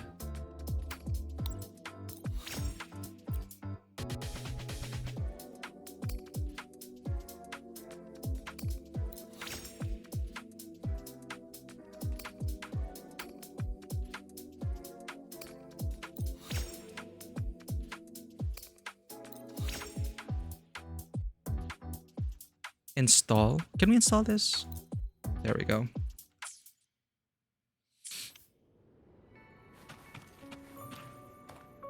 It's nice that you unlock it here. It's a perfect launching off point. All right, let's see this philosophy in action. So the writing's cringy, sci-fi, but sort of fun. Cringy, but sort of fun. That's cool. Mention unfortunate consumption. Okay, Russian isekai books. So this was a long time ago. Post-apocalypse, people surviving in bunker. Fight for resources. Sounds like a setup for Metro, except Metro's actually good. Later books have MC frozen in cryosleep and then waking up in sci-fi world and fighting dystopian corporations, alright? But you got interested with what else he wrote. Turns out he also wrote a book series that was so racist it wasn't published in Russia. So racist it wasn't published in Russia? That must be like ultra. Like for not... Imagine being so racist that you won't even be published in Russia. Long story short, due to complicated esoteric reasons, there are essentially light and dark gods. Okay, mortals ascend by fighting the darkness. Because if they don't, they grow soft and weak. Ah, yeah, that whole philosophy that soft times make for Like peaceful times make for soft men or something like that. She says, so they grow soft and weak and darkness strikes using this opportunity. It's a cycle. But it creates heroes who save it and ascend to divine status by fighting. That's why dark gods are allowed to exist at all. Like the Threnodian here. So the universe exists in endless cycles of ascension. Or perpetuity. It keeps civilization going instead of being stagnant. All of this also mixing Nordic pagan stuff like Valhalla, a bunch of esoteric fascism crap, and that's just it. Okay. Yeah. That's what we were musing about earlier. Like the Threnodian being the shadow to this light. The spark for the growth of civilization. Because you cannot box all the bad stuff back in. They do exist. They are a part of life. You cannot erase them.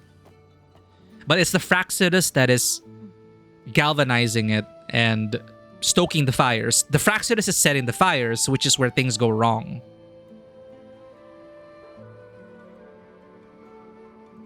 Because civilization's already fighting against this darkness and all the bad stuff and the laments and the cataclysm. It's like the Fraxidus is just adding fuel to the fire. And it's like, we don't need you. But they're impatient and they want it to happen right away. Because that's how they envision the true form of humanity, the true ascension of humanity. It's not by going it at your own pace. You go at it at our own pace. Murder. War. Traumatic backstory museums. Chaos. Sort of far right way to view the world, to see peace as weakness. Yeah. That's where it goes wrong.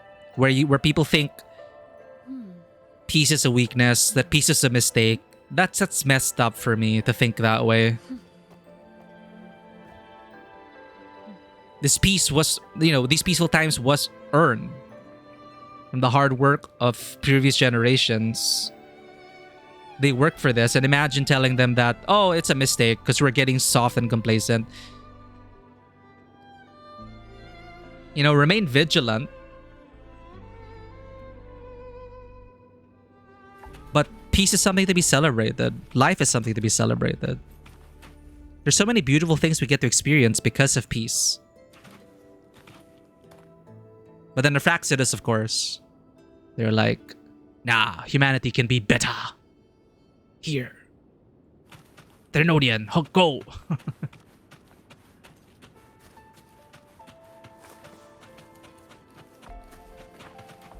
Let's try the motorbike.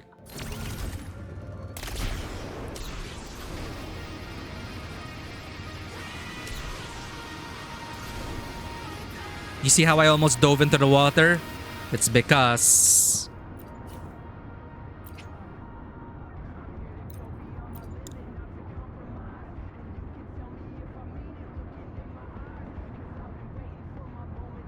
Thank God! Invert vehicle gliding input.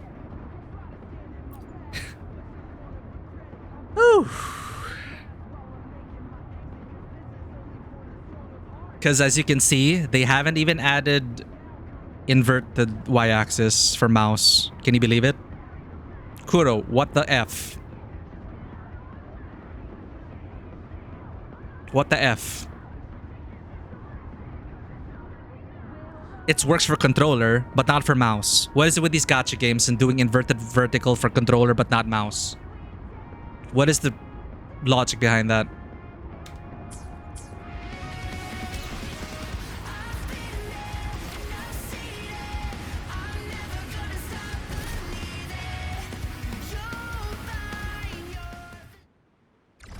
I got distracted by this. I don't want to think about it. I need to use the bathroom, chat. Then we're going to continue the main story.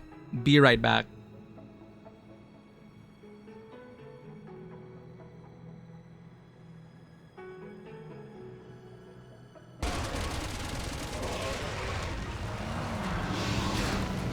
Oh, this dude! This guy better get his own game. This BSAA Humvee driver better get his own spin-off.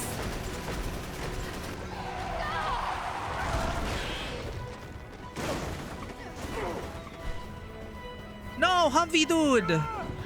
No! I'm sorry I death flagged you.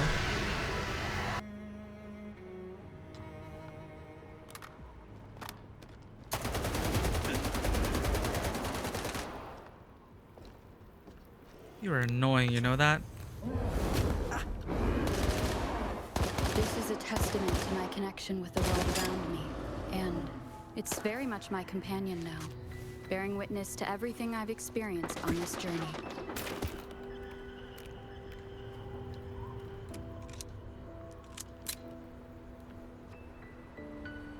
What are we doing? That was splendid. One more time. What are we doing? Come on, dodge your lady's beautiful I thought we would moves. romantically dance. I guess this is romantic for some people. Ow! Come on, dodge your lady's beautiful moves.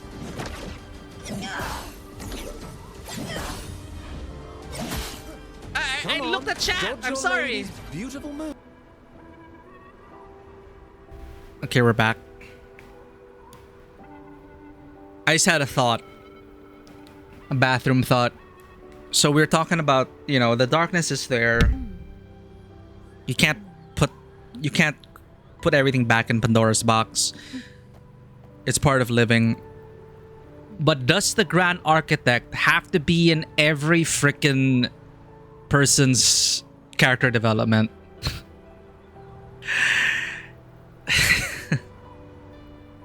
Does the Grand Architect have to be in every single banner character's internal struggle?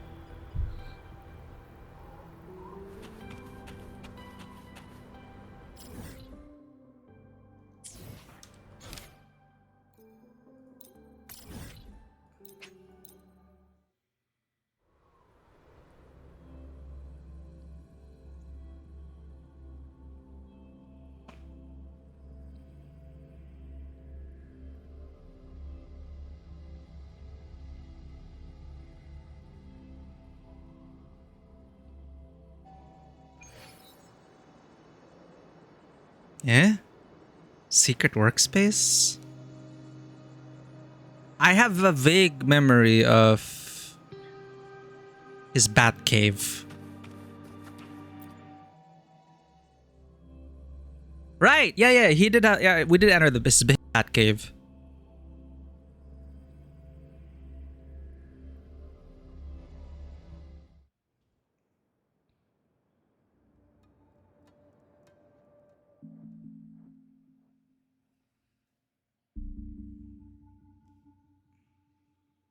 Oh, we're in our roving outfit.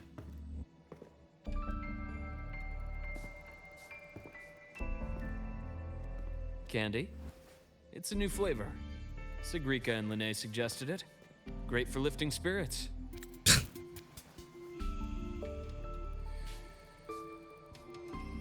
We just take it. Mint jelly. Yep, that'll wake you up. I like mint jelly, but I like it with lamb. Not as a... You know, mint jelly as a candy? You know, I could go for it. But I can only think of mint jelly alongside lamb. Yep, that'll wake you up.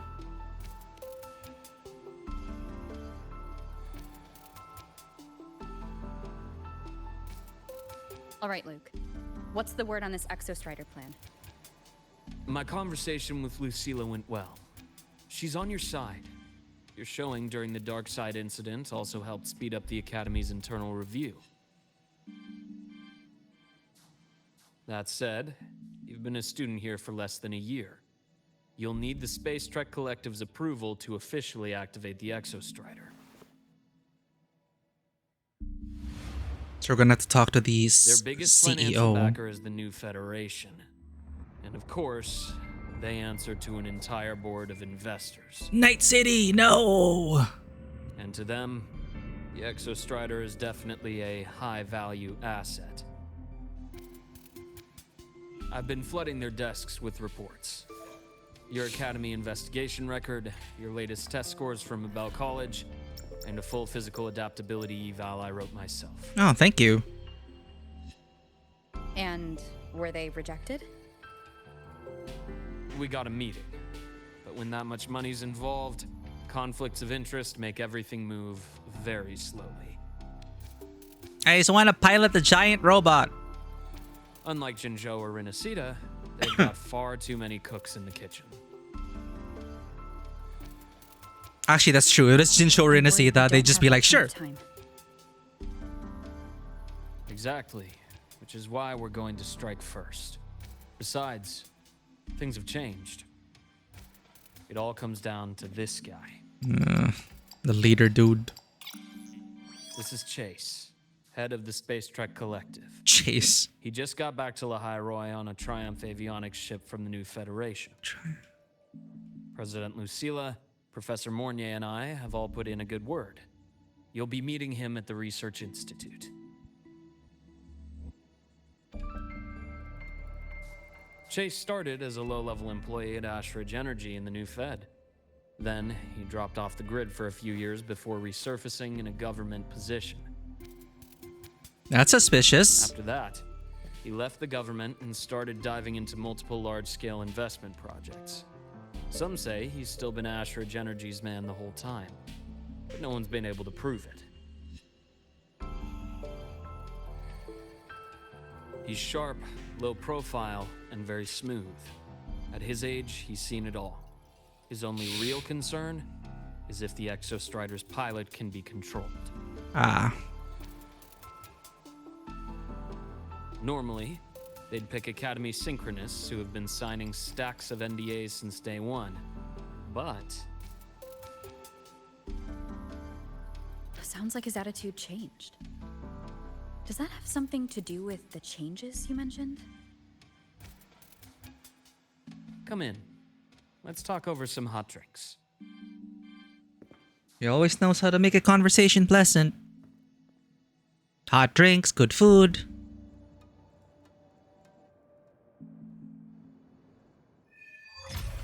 Starlight from yesterdays. I heard Lucilla asked for your help after the ceremony. How did it feel working with her? Well, at first she was pretty dominant, steering the conversation the whole time. Oh. But now I understand it's because this academy means so much to her. I think we're just used to NPCs being dominant in the conversation because, you know, we're the kind of soft-spoken MC.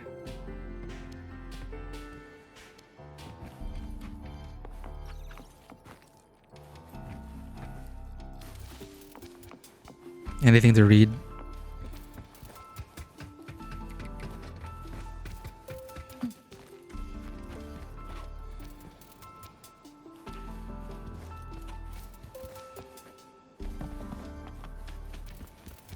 Look at this place.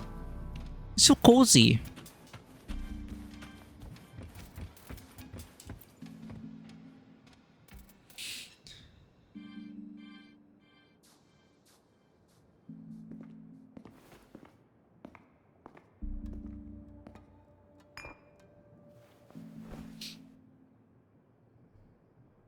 Based on your intel, the reactor core has been returned.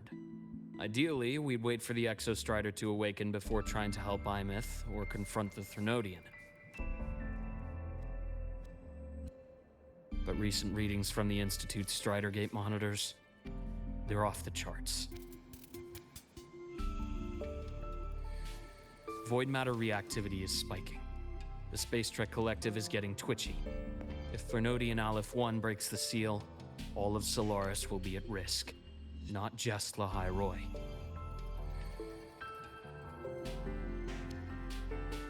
Now, the Collective didn't establish itself here without binders full of contingencies for a Threnodian event.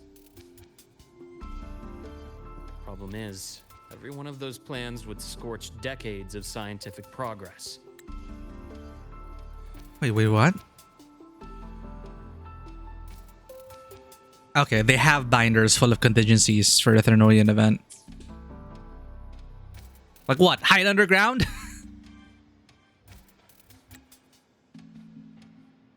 Which, in our case, actually gives us some leverage.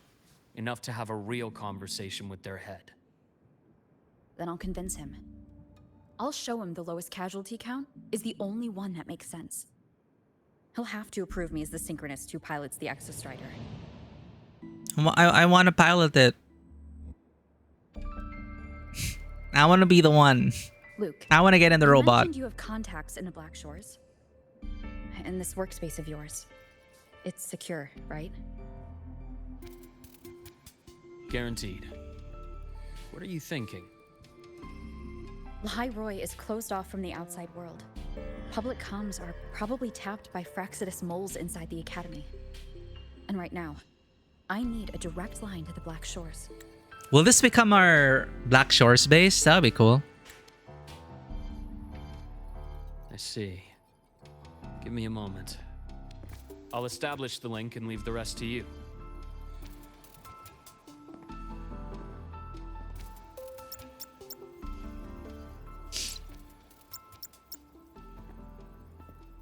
Oh, we didn't even drink. I just realized. Uh-oh.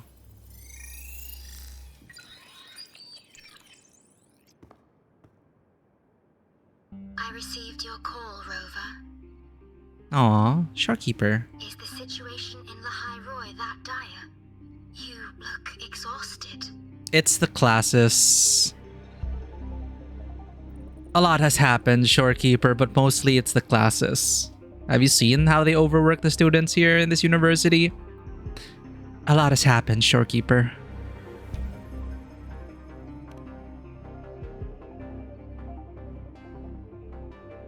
Also, I'm a mother now and I lost my daughter. Has been resolved. But Lahai Roy is under imminent Thrunodian threat. I need your help, Shorekeeper. Understood. For this purpose, both I and the Black Shores exist.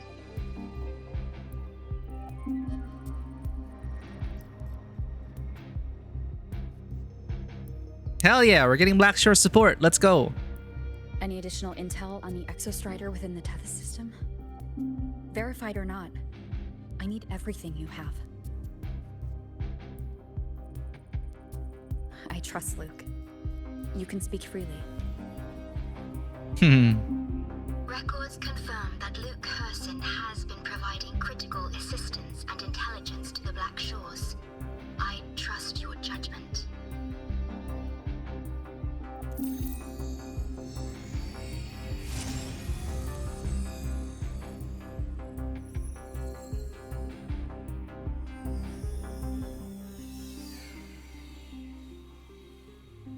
After the founding of Star Torch Academy, most information fell under their seal of secrecy. However, in its early days, you mediated negotiations between the Academy and the Roya. Through that process, the Black Shores gained partial access to certain archived insights. Thank you, past self. Space Trek Collective fears that due to the Exoswarm's division, the Exostrider, even upon awakening, might not have enough power to face the Thrunodian. This concern led to the Augmented Resonance Initiative, the Synchronists. And the shepherds of the Royan returning and helping the healing process. Learning how Sentinels work with their resonators, they theorized that the Exostrider, sharing similarities, could amplify its power through a resonator as well. Ah. However, considering your link with the Exostrider, the Tether system does not recommend this method. Why not?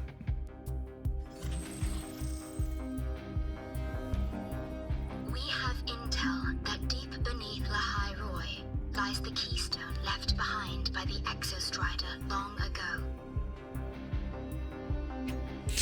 An anchor left behind when the Exostrider first came to the lands that would one day be called Lahairoi. The Space Trek Collective mounted expeditions to its location, but returned with nothing worth recording because it's been kept by Hiyuki in the Miko.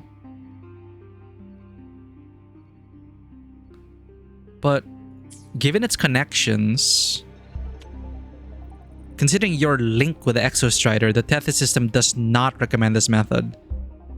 We cannot become its resonator.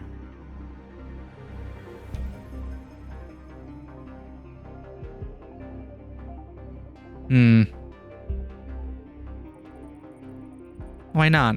Well, I can imagine how it's gonna shake out is that much like Evangelion and Gundam and a lot of other mecha anime, the ghost in the machine will be the one sharing the burden with the pilot. We'll pilot it, but Imeth will be, in effect, still the resonator of the Sentinel. But she will need a physical pilot.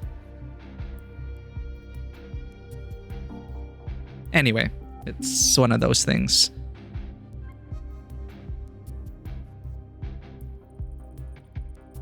It rests directly atop the seal on the Strider Gate.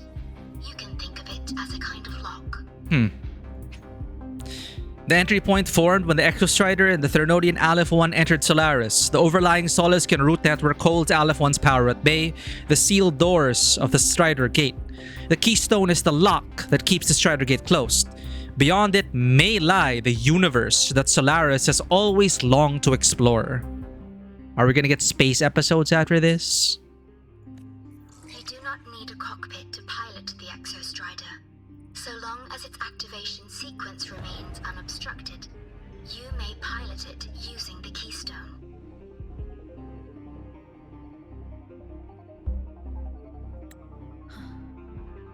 Is it because I'm its arbiter? Precisely. For one who shares its origin, a cockpit would be more of a hindrance. As for Imeth, I think Dr. Luke's proposal is viable. You mean using the exoswarm-like shell that appeared in the cockpit to look for her? Oh no, Imeth with quotation marks. Yes. Rei Ayanami in quotation marks. Rover, bring her with you when you activate the Exostrider. Feel so bad for her. Sure. While I'm there, the Black Shores will need to keep a closer eye on Lahairoi. I understand. I'm counting on you, Shorekeeper. As long as I may be of help to you, I am content. Please return safely from the Strider Gate, my star. My star. How sweet. I will. Don't worry.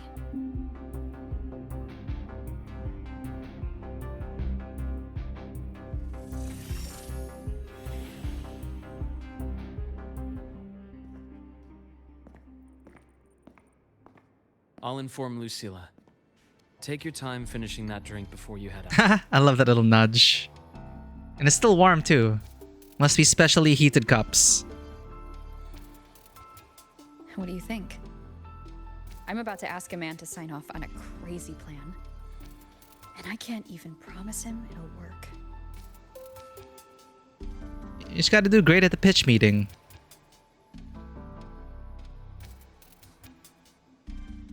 Luke's prepared the Nobody has a plan decks. they promise will work. If Chase agrees, it's because he's betting that you're his best option. Just take the win. Luke prepared the end of the day, documents. We just gotta pitch all it. comes down to the person.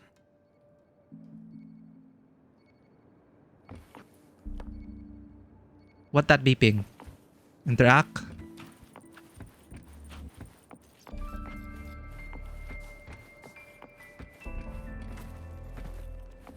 Where's the drink? I want to finish the drink. Is it actually there? Oh, I guess it's assumed we finished it already.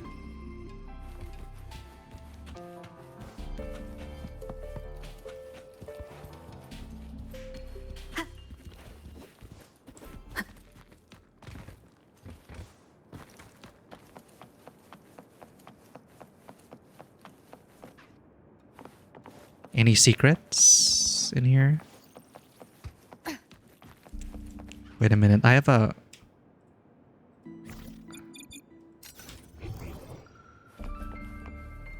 Usually it shows interactables, right? Okay.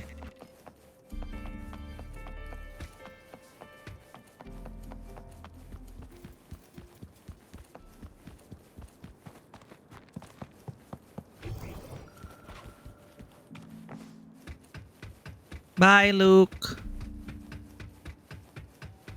I would like your waffles next time.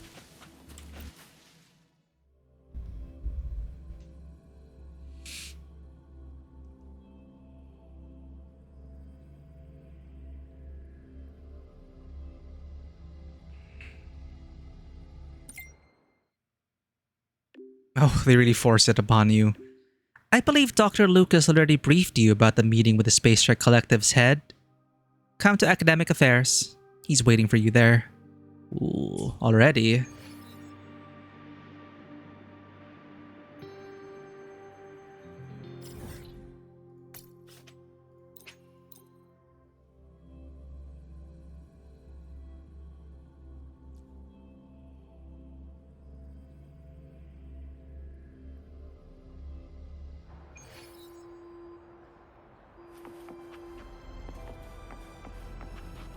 Oh, here we go again. Is there a fast travel up there?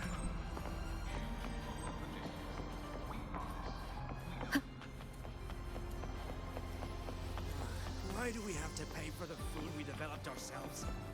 Or do I have to go to the elevator?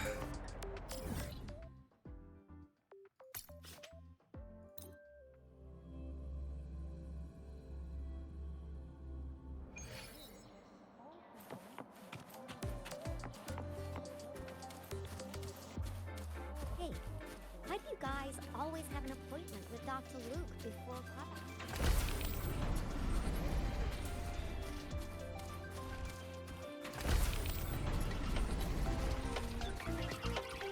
What's going on there? Have you ever heard what mushrooms sound like? It's so random. I was recommended that clip randomly one day. How mushrooms sound like. How a mushroom plays the drums or something.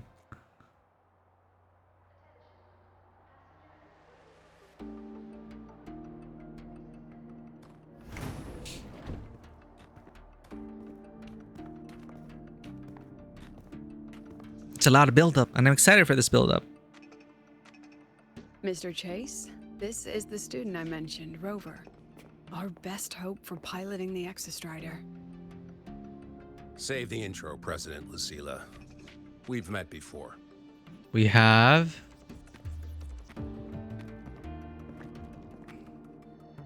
Before. In my past life. Oh, we at the did mediate with Arroya, right? Let's just get down to it. The Threnodian Aleph-1 situation is deteriorating. We're running out of time. I wanted to wait for the Exostrider's self-regeneration to finish, but the clock has run out on that one. So tell me, Rover, why do you want to pilot the Exostrider? What's the play? To find Imeth and put down the Threnodian. Imeth. Name rings a bell. The one with the high sync rate. Her disappearance was a real loss for us.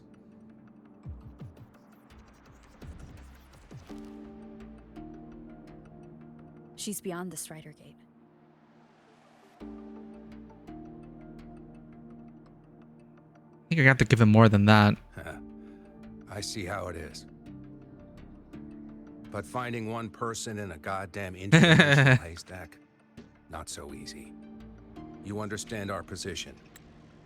The Threnodian is our priority. I like how they're reminding us of this. Like, I don't want it to be too easy. Like, if Imeth is gonna be saved, if we're gonna get Imeth back, if she's not actually going to die, I don't want it to be easy.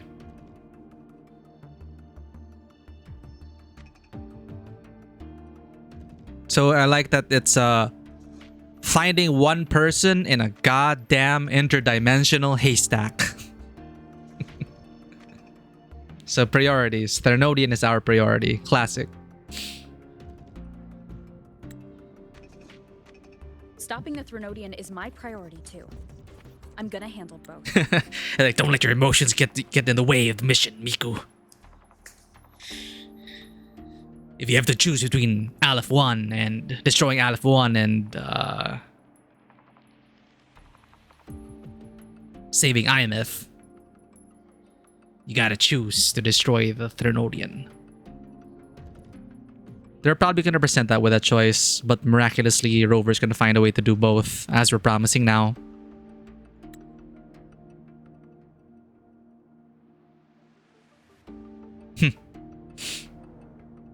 Look, we have the same objective.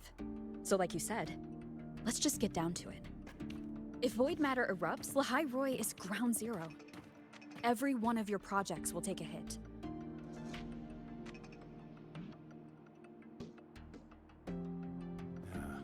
Regarding Aleph 1, our intel is insufficient. We are not, at this time, considering its total destruction.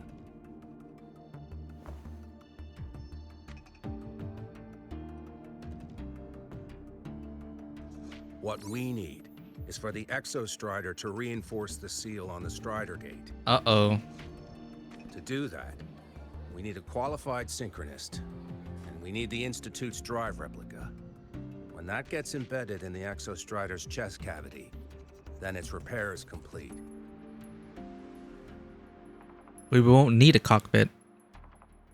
Right now, the replica is in its final phase of development. We're still missing critical data. Drive replica. Is that what you're building from the fallen reactor drive after Helios was launched? Correct. It's based on the original drive's framework. You had a hand to play in that. You made sure Helios got launched. To complete the drive replica, we require precise data from the Exostrider operating in high concentrations of void matter and environmental readings from inside the Threnodian. Without them, we can't guarantee the Exostrider can resist Aleph 1's corruption. Here's the verdict. On behalf of the Space Trek Collective, I authorize you to pilot the Exostrider. That was easy. But remember, our objective is the data. We need readings from the high concentration zone to complete the replica. And your personal mission gets 10 minutes. That's the max duration our void matter barriers can cover the Strider Gate once it's opened.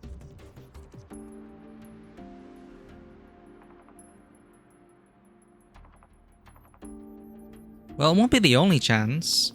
After 10 minutes, you return to Lahai Roy, whether you found Imeth or not.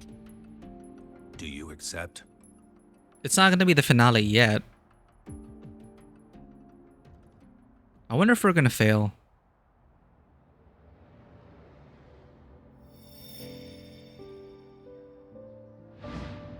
Oh.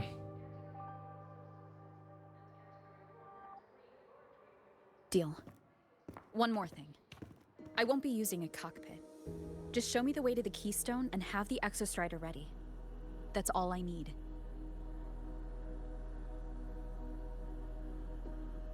Nice. This music comes in. Still full of surprises. Always bringing us the unconventional. Lucila, run a high-pressure sync test for the synchronist. I've seen the physical eval, but I want live data for validation.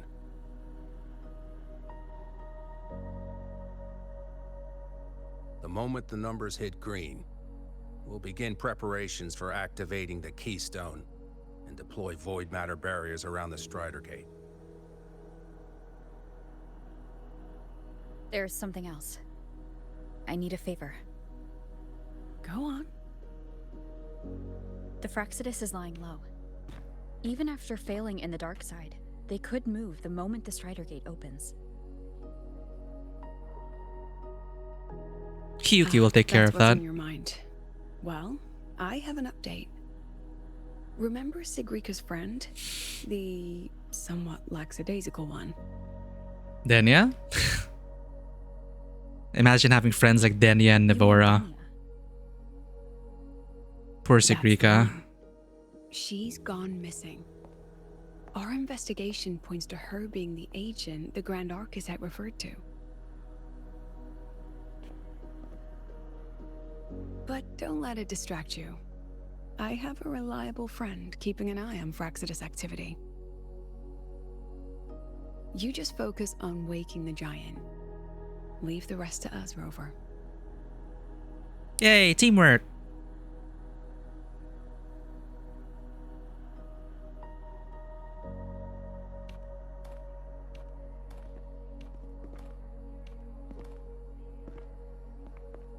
The Black Shores just sent a formal communication request. They're offering full support for Lahai Roy's evacuation. If it comes to that. You handle it, Lucilla. You have a better read on the situation than I do. And you're better at talking with that student. He seems very reasonable. Thought it'd be more difficult to deal with. If there's anything else you want to ask me, now's the time. Money. I'm surprised you're placing this much trust in Rover, authorizing her so readily. Any particular reason?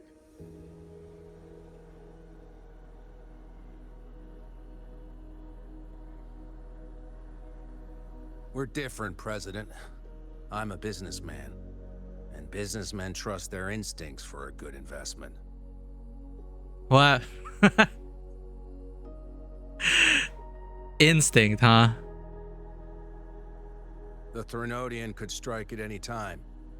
Given the circumstances, Lahai Roy may have to be written off. And with the timeline we have, relocating the Exostrider is impossible. If we're gonna lose it anyway, why not let her take one last swing? Understood. We still need to prepare for the worst-case scenario. Of course.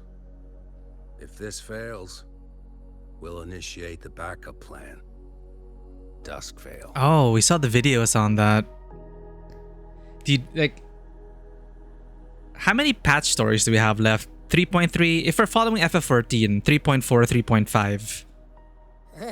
That guy gives me the creeps. What kind of place is the new Federation anyway? Are they all gonna be like that? You'll see when you meet Lucy and Rebecca. But yeah, I wonder how much loss they're going to inflict, or how much time we have left to recover from that loss. Like, I don't want them to make it easy, but then we are bound by patch schedule and time constraints. There's only so much time to resolve problems and create problems. To create problems and resolve them.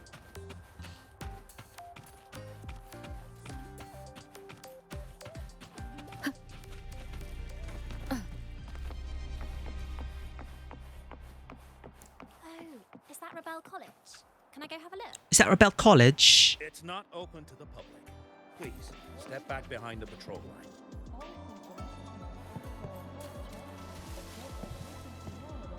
I'm telling you, Rebel College is researching cloning tech. Oh, cloning is against ethics? So it exists. It's just not above board.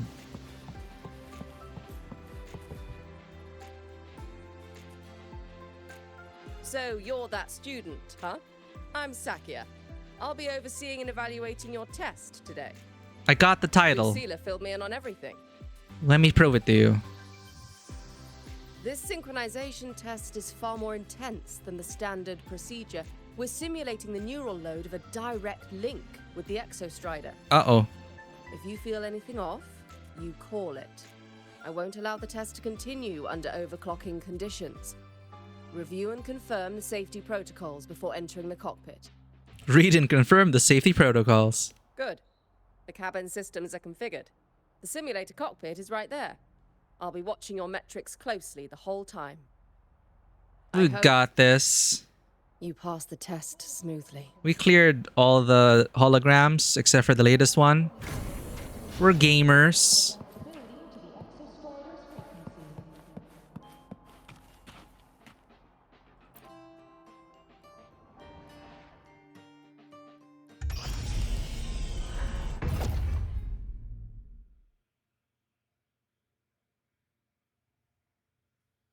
Are they actually going to let us pilot the mech?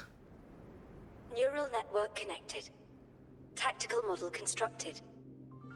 Resonator vital signs synchronized.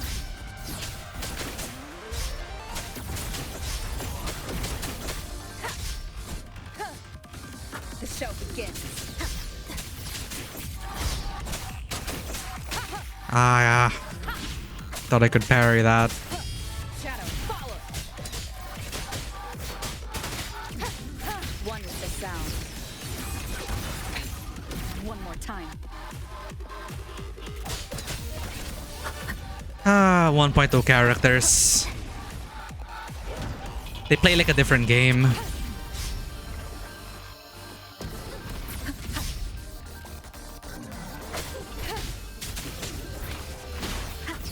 One with the sound.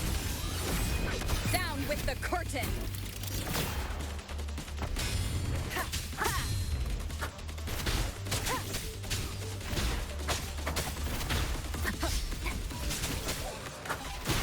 Enduring the fire.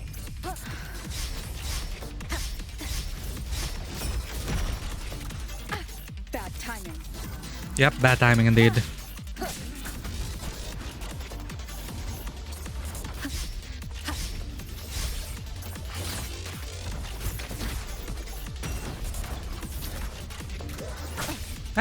I can't believe I'm out of...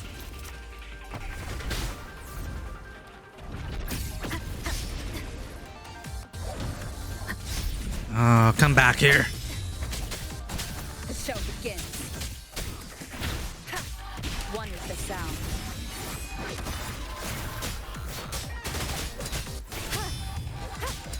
None shall whisper. Test complete. Recording synchronization rates data. That was so bad. Cockpit opening.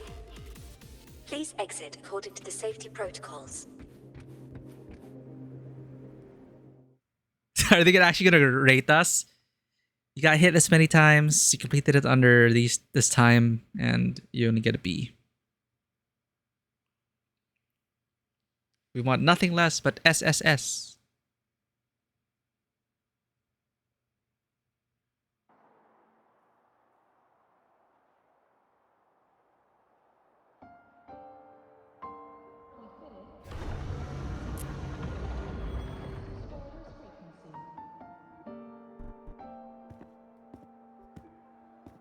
IMF? No! How did you get all the way here from the lake house? How does she get there, actually? Who's She watching wanders over into the her? academy sometimes. Usually her Caretaker bot. escorts her back pretty quick, but today she was being difficult. Right, she's a caretaker bot. Ah, it's too sad seeing her like this.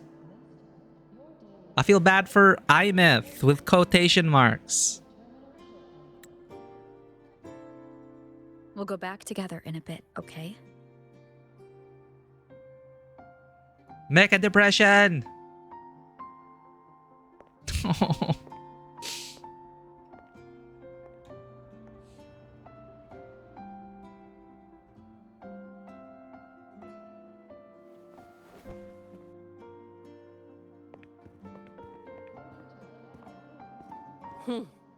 So the little terror can be quiet. Never thought I'd see the day. Oh, I thought you were talking about the bot. I think I've heard this professor's name before, Professor Sakya. Professor Sakya, you knew IMF? Yes. I was her teacher. Over 10 years ago now.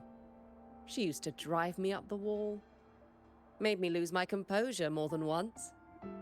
She never did seem to mind. The last day I taught her, she wrote saving the world as her career path. I asked her if that was really what a synchronist should be aiming for, then gave her a piece of my mind and told her to rewrite it. What? What's wrong about wanting to save the world? She didn't even get upset.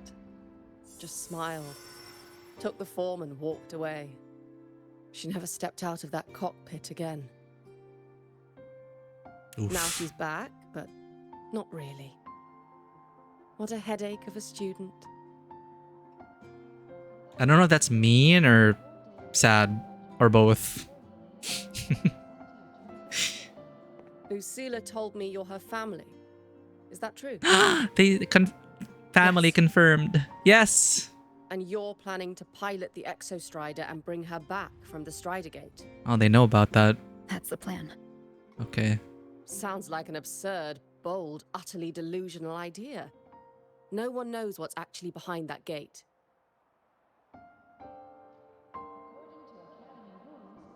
I know.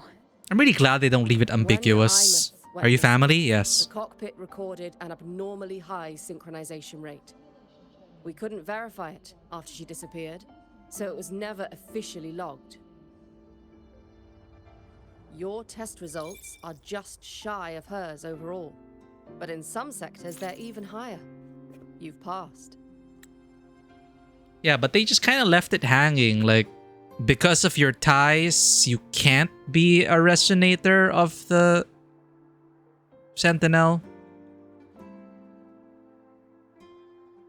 And yet we get this really high score.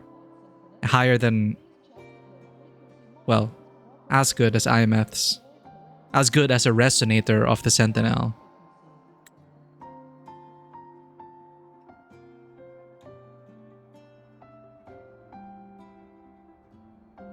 I hope that absurd plan of yours works, and that you bring my student home. No doubt about it. We'll do it. It won't be easy, but we'll do it. The results are out, but preparing the Exostrider will take time. You'll need to wait around 2 days. 2 days? That sounds like time for a Hiyuki segue.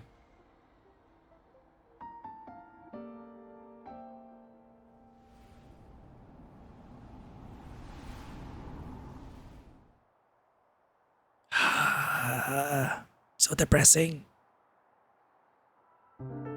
Is she crying? Set. Cause... Is it, huh?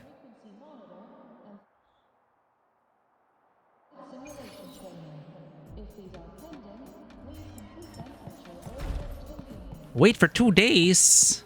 Oh, I thought they'd cut to Hiyuki.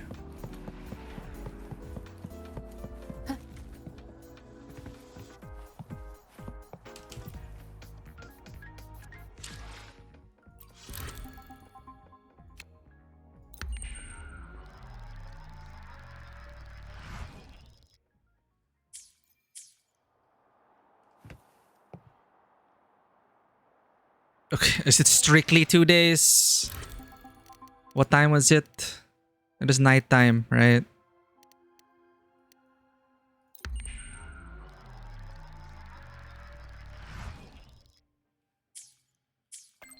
There we go. Monye! Mentor, it's me. The Exostrider has been primed for activation. The data reception framework for the drive replica is ready as well. At your request, the Space Trek Collective transferred IMF to the Institute, but she won't respond to anyone else. I believe she's waiting for you. I'm at the Institute too. See you soon.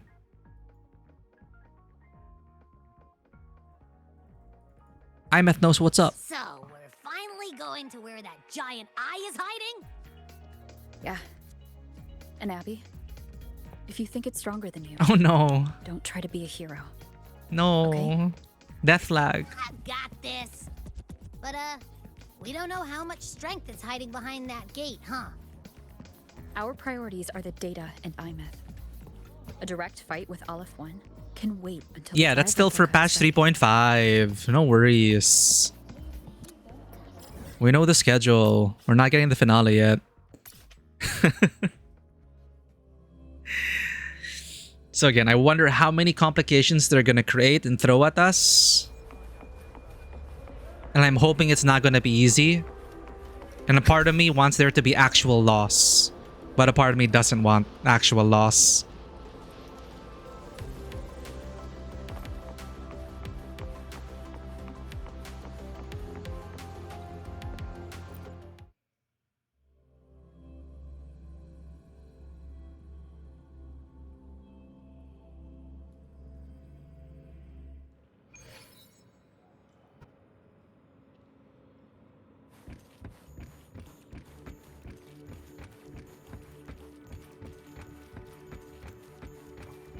Lene!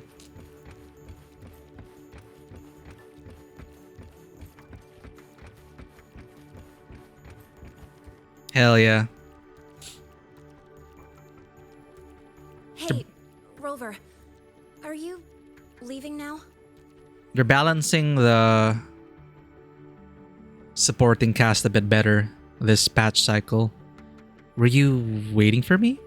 Yeah, I was worried. Figured I'd catch you before you left. So, you're gonna pilot the Exostrider. You feel nervous at all? I'm not gonna take a break, game. I know you're awesome and all, but nobody's ever done this before. Nobody knows if the Exostrider will even move, or what else might go wrong. Everything's felt so heavy at the Academy lately. Teachers are stretched thin. Even the nearby exoswarms seem restless. Lene, are you... You sound nervous. Okay, fine. Is it that obvious? That's just a reminder that we have like another hour to After I stream. aced the entrance exam, I thought, sweet, life's gonna be packed again, non-stop, like it used to be. But just when I was ready to finally be a student, my bubble popped. My brilliant student life, poof, and done. The Threnodian, void matter, the Frexidus, they're breathing down our necks. And I can't do anything to help you fight them. What? I just have to stand here and watch you walk into danger alone.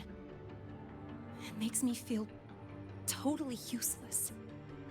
I'd feel worse if I dragged everyone in Lahai Roy into danger just to back me up. Of course, if things get really desperate, we'll have to face it together. But for now, when I look at all the students who came here chasing their dreams, I want them to stay students. Because... It's a savior's job to protect the world. Protecting the kids is a job for a grown-up, says the student.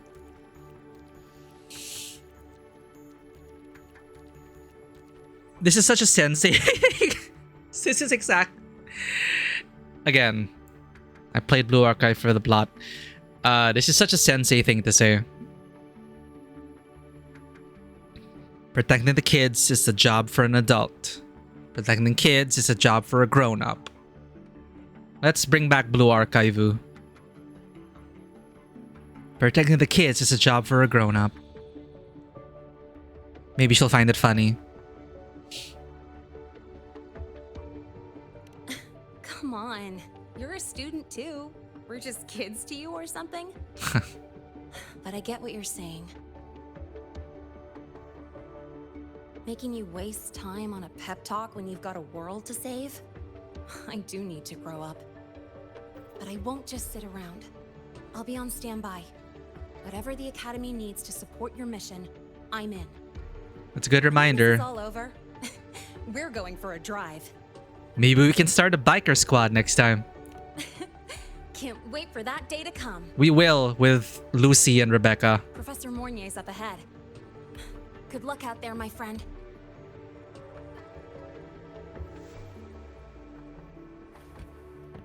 Bye. See you later.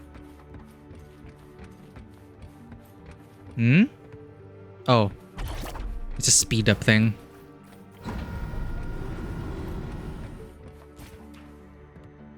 Not Trisu! Oh my gosh, sudden interrogation. Tell me your favorite character and I tell you lore about them. Only can choose one.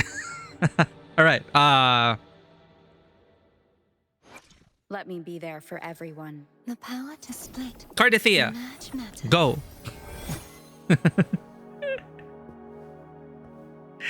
What is his lore?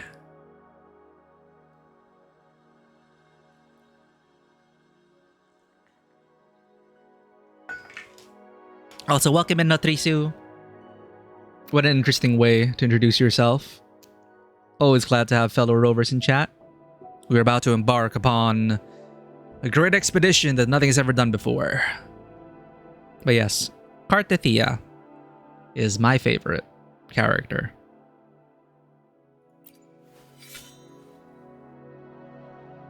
Cardithea needs to manage her tone and speak within mommy form.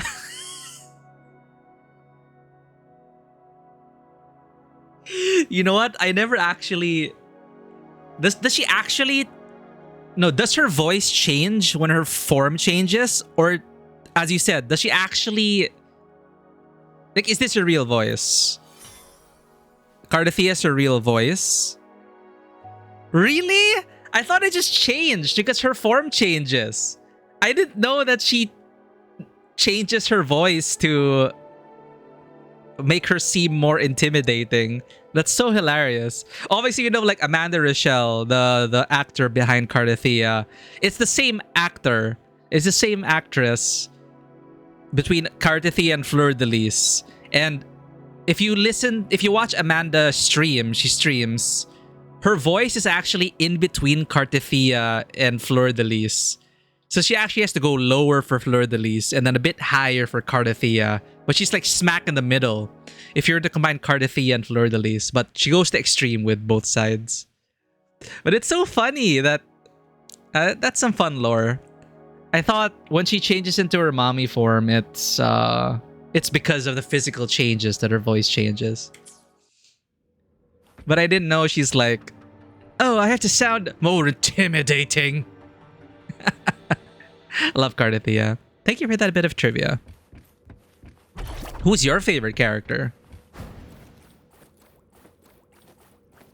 I don't care if she only wants me as a janitor.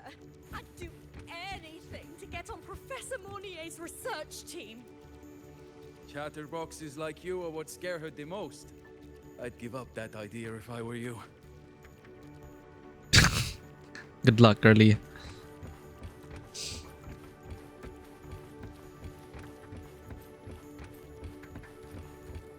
Epigenetic adaptive mutation. What's that mean, chat?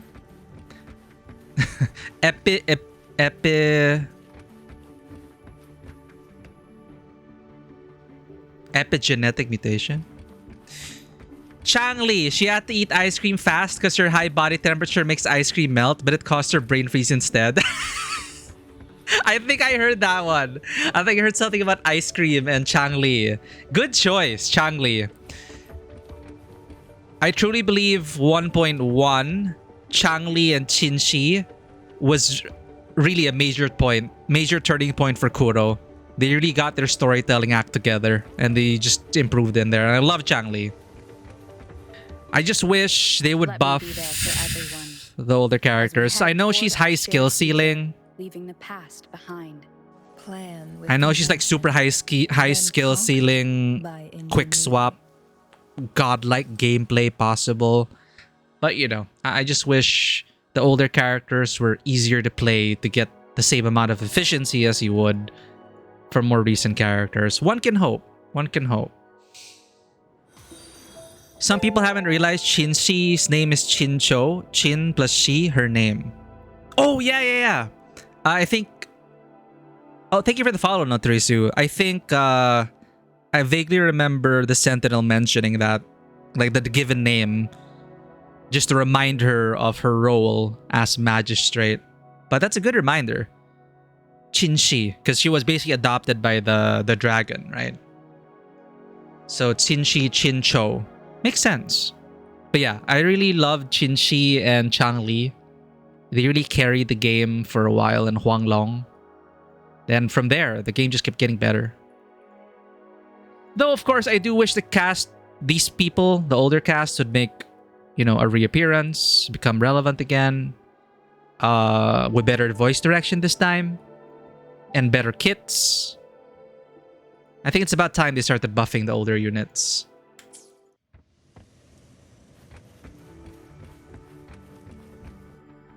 Anyway, we're playing a bit more of the story. We kind of yapped a bit too much watching the Hiyuki showcase. Incredible showcase. It will take you directly to the Keystone. Really? That's convenient. Fast travel to the Keystone. Stand by here at the Institute. If you need our support, just say the word. Oh wait, it's Black Shores. Oh, it's Valentina. Thank you. We couldn't have built the data framework this quickly without your team's expertise. Hell yeah. The High Roy is a top priority. A joint call by the Shorekeeper and the Tethys system. Oh, Professor Mornier, your guest has arrived. Lucilla, Lucy, and Rebecca's coming next batch. Oh man. That's why I was so torn over, I don't know. I might have to skip Denia. Denia's timing is so bad. And Lucilla, if she's coming before... Who's releasing first? Cyberpunk or Lucilla? But man, I love Cyberpunk. I love Edge Runners. I'm going all in for Lucy. And thankfully, we're getting Rebecca for free. Thank you, Kuro. But yeah, I have such high hopes for them as playable characters because, again, I loved Punishing Grey Raven, Ex Nier Automata. Incredible collab characters. PGR, Punishing Grey Raven, Kuro's previous game. So good. If they manage to pull it off with Lucy and Rebecca, goddamn. Dude, we got Denial, and Skiprika. Poor girls. They just happen to be best friends, right? Oh, so sorry. I only got Sigrika because I got lucky. I just did 20 pulls on her and I got her. But I wasn't intending to. I was supposed to save. But, the fates answered. I really love Sigrika as a character. And she came home. But, will Denia, are you on Team Denia or Team Denial? I was on Team Sigrika, not Skiprika. We have IMF, yes. I went all in on IMF. After crying my eyes out after IMF story, I'm like, all my funds are going to S3 IMF. Is it S3 here? I keep forgetting. With these gachas, Eidolons, Mindscapes. What is it here in Wuthering Waves? No, Eidolons is Honkai Star Rail. Mindscape is ZZZ. God damn it. Duplicates. Sequence, thank you. There. So it is S. Have you tried using the big ult on Jue? No. What happens?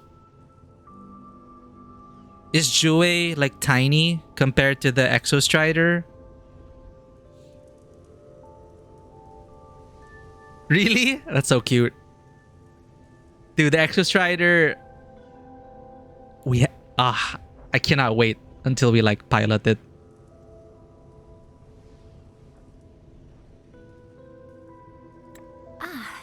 You're here.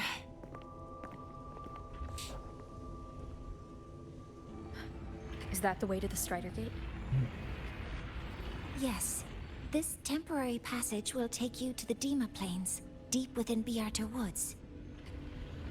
Both the Strider Gate and the Keystone are located in the Solvane Heartwood at its center. President Lucilla has already departed with the advance team. They'll be waiting on the other side.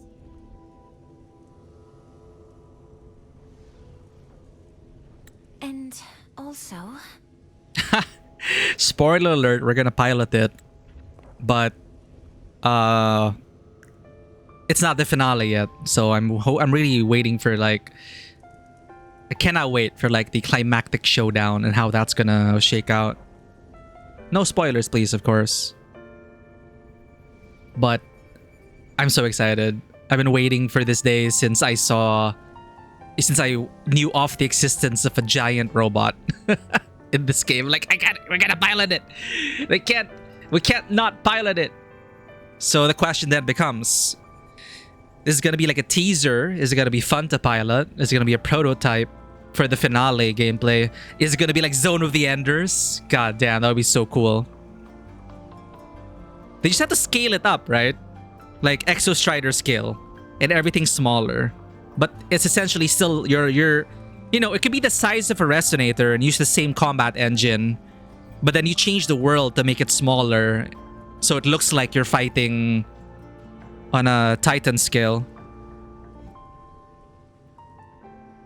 Yeah, that was such a huge lore revelation. I really like IMF's patch did so much, so well. And then one of the biggest lore revelations was it's from another world, and it was basically a FedEx delivery guy who failed to deliver the Sentinel.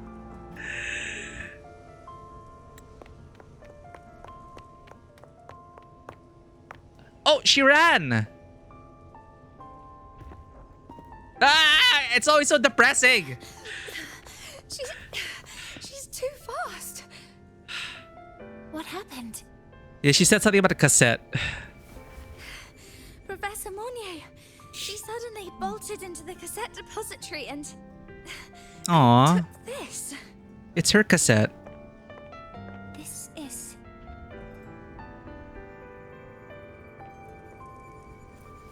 Oh no!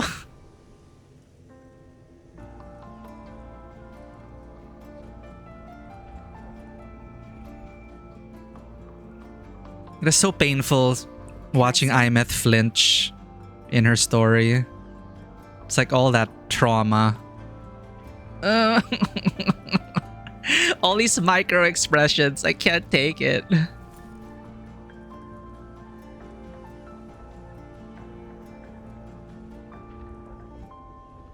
I'll give it back in a moment. Mornier, do you see what's special about it?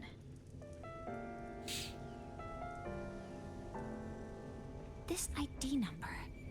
I saw it in the student file during her inspection. This is Imeth's own cassette. It's been stored in the depository since she went missing. Why did you want to bring this now? It may be instinctual. Dr. Luke did say this exoswarm-like shell shares a frequency link with the real Imeth. Ghost off the shell. It could be the shell's residual instinct. Cassettes are proof of a student's identity. Or it could be a weak signal sent from the Imeth beyond the gate. We can't determine which theory is correct yet.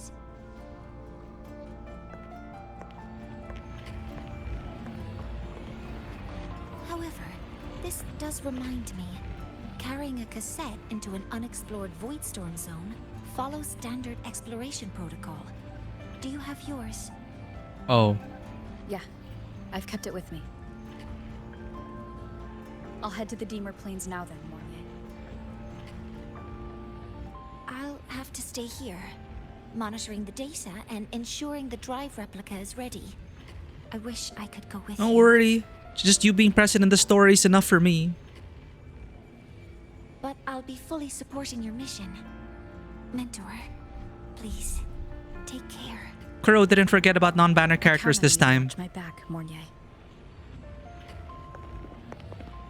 They actually exist and provide their support. With Helios? I trust you'll handle the drive replica. We will succeed again. So Mornier's favorite drink is plant-based milk? Let this be a new promise between us. I know she tried to experiment with different foods with us. But a lot of people in Lahai... Oh no!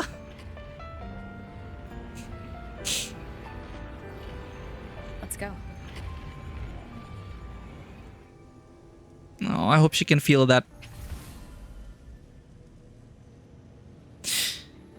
About to start a long quest line. Your progress will be interrupted and saved to lead the designated area during the quest. When you return, you can retrieve this quest from the last checkpoint. I think that means that this is a good place to pause. Do you know one of Morney's favorite? Yeah, I noticed like a lot of people here drink plant-based milk because they don't have like actual cows or whatnot. It is because Luke tricked her to drink it and sleep before 10 p.m. Oh, Luke. I love that for her. She discovered a way to get a proper night's sleep. Yeah, but it's unsurprising that whenever milk is mentioned, it seems to be like plant-based milk.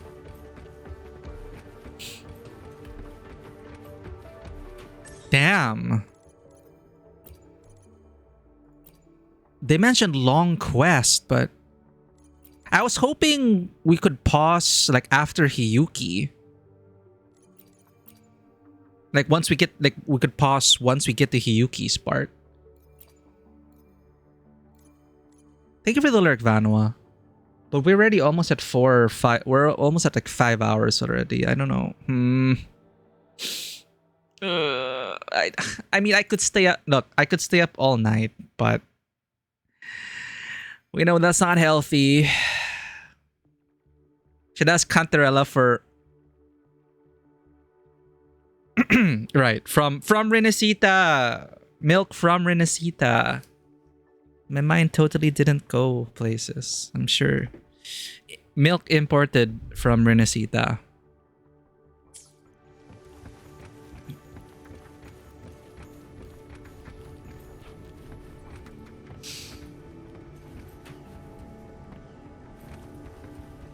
What did I come back to? Nothing.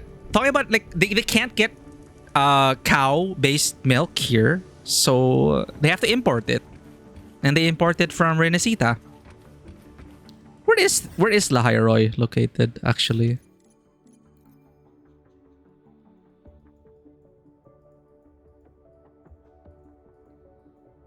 Where's like the world map? Isn't that?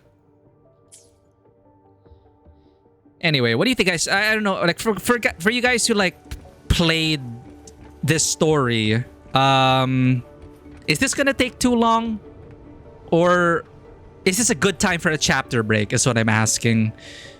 Should we have a chapter break now and continue the next stream, or should we dive into the portal now, get that keystone, and do cool shit? The ice area? Okay. Oh yeah, Frostlands.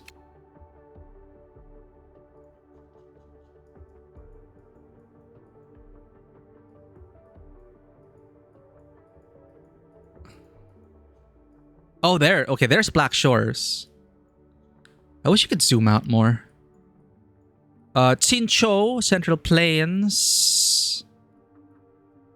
Then north, Frostlands. The Roy Frostlands. Where is Renesita? Wait, it's opposite end, I think. This is Renesita. Ah, okay. So it's Renesita. Yeah, Mount Firmament, Chincho, Black Shores, somewhere in between. And then Roy Frostlands. Okay.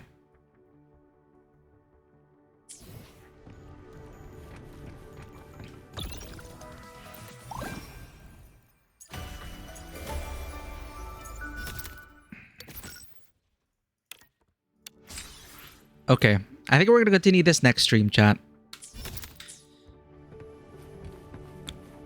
I can already hear Dr. Luke telling us that you've already extended the stream long enough. This might be a good place for a chapter break. Thank you. Yeah, I was thinking that. They did warn us. They did warn us that this is going to be a long quest line. Blah, blah, blah. I appreciate that they give that warning. So, yeah. Welcome in, Notrisu. Thank you again for the follow. We stream same time officially Tuesdays, Fridays, and Sundays. But when I really can't contain it anymore and I just need to play, we do also do off schedule, same time stuff. But yeah, we spent half the stream yapping, but I really enjoyed Hiyuki Showcase. So thank you guys for indulging us with that. Hope you were able to get some insights, or hope you enjoyed watching those videos as well. It's always a treat starting off these patch stories by watching the Resonator showcases, the kind of material that they provide, because there's just so much awesome cinematic work on Kuro's end when it comes to those videos. And even as you see in-game, just the dialogue scenes with full coverage and direction, and it just adds so much to the storytelling in this game. And they're still so good at it. The content itself, I'm kind of getting tired of the Grand Architect, but I mean, like, again, my major question is, does the Grand Architect always have to be there during the character's internal struggles? Can we not tell a story where they overcome their internal struggles and trauma on their own without being prodded by the Grand Architect? But I guess that's the Grand Architect's thing. So Navора's not gonna go away. Yeah, Grand Gaslighter. I said it's toxic therapy via backstory museums. That's what I call the pattern that we're seeing with the Grand Architect. Cristoforo tried it, but at least Cristoforo, people also got annoyed by Cristoforo for the same reasons. Because, you know, it's like Cristoforo was everywhere, and then he can't help but monologue and take screen time, right? But I actually enjoyed Cristoforo as a villain. And he's still there, but he doesn't show up every freaking patch. He doesn't show up every single scene of every single banner character. Like, you know, you knew he was up. He was manipulating things with Mia, with Hero. I found it quite fascinating. He trapped us in the dark place. Like a very Alan Wake style. He wrote us into like a trap. That was fun. But he has story standards. And he exited when he needed to. But the Grand Architect is just like, alright, the next banner character, you betcha, I'm gonna make a backstory museum, make you relive their past, gaslight them, make them feel guilty, unearth their trauma, and make them confront their worst fears so they can become a better individual.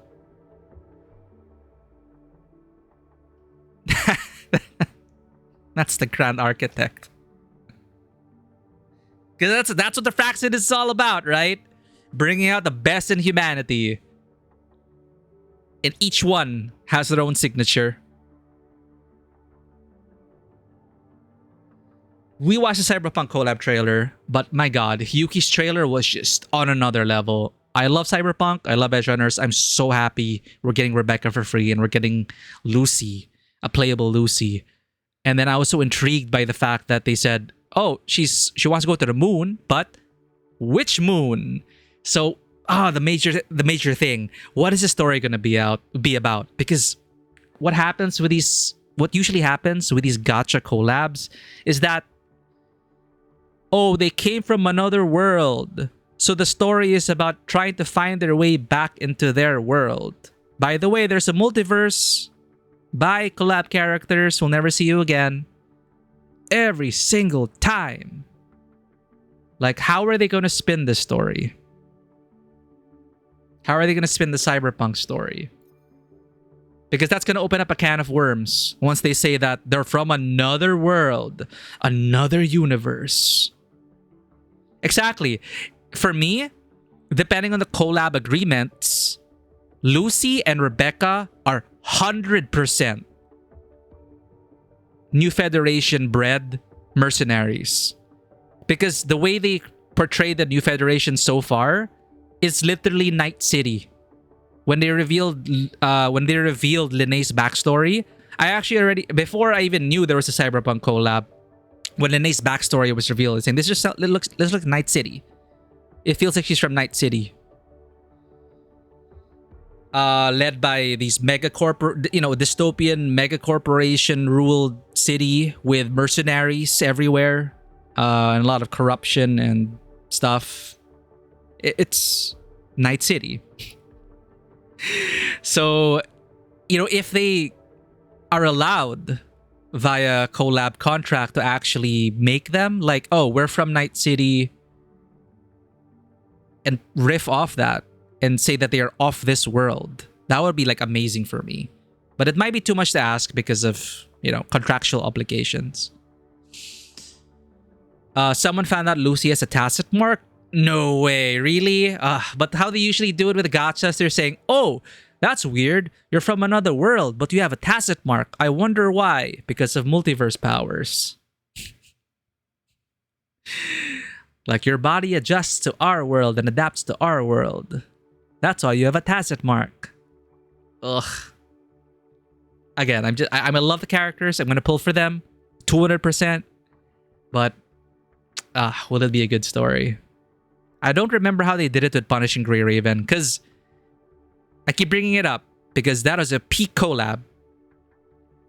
Let's wind down, chat. Let's watch a couple of trailers. I want to look at that. I want to go back in time. I want to go back. I was in monitor the whole time. Main monitor capture. Jesus Christ.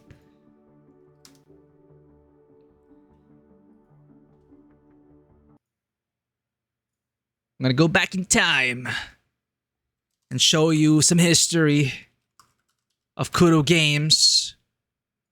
Punishing Grey Raven X Nier Automata. I don't remember how they did the story. I just remember the characters being incredible to play as. Punishing Grey Raven X Nier Automata collaboration PV. Do they not have an official Resurrected collab 3 years ago?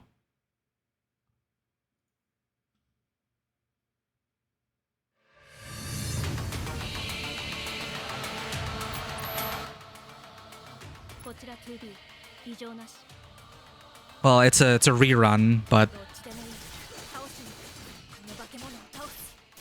dude, it's like you're playing Nier Automata again.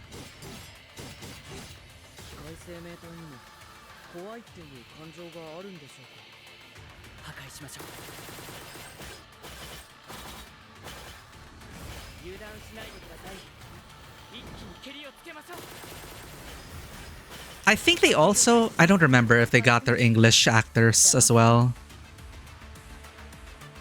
But dude, I stopped after the Nier collab, but they were really the most fun agents for me to play as. Of course, I'm biased. I love Nier Automata, but they were legitimately amazing collab units. Coating return. Oh no, fan service. If you cannot see the enemy due to the effect, but manage to dodge their attack, you're already a good PGR player. Yeah, if you can survive the effects and understand what's going on. GG. And then they had this.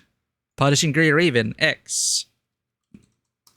I never played this, but I heard from a friend that it is really good as well.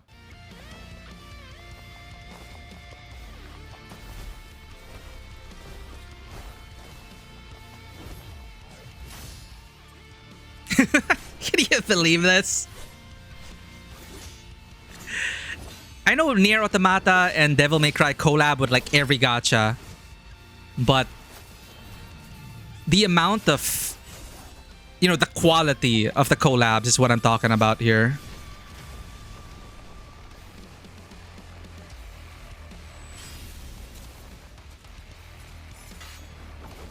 Of course, people are memeing like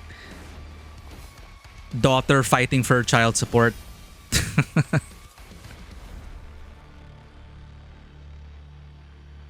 Dude, I'm pretty sure a lot of... Look at that.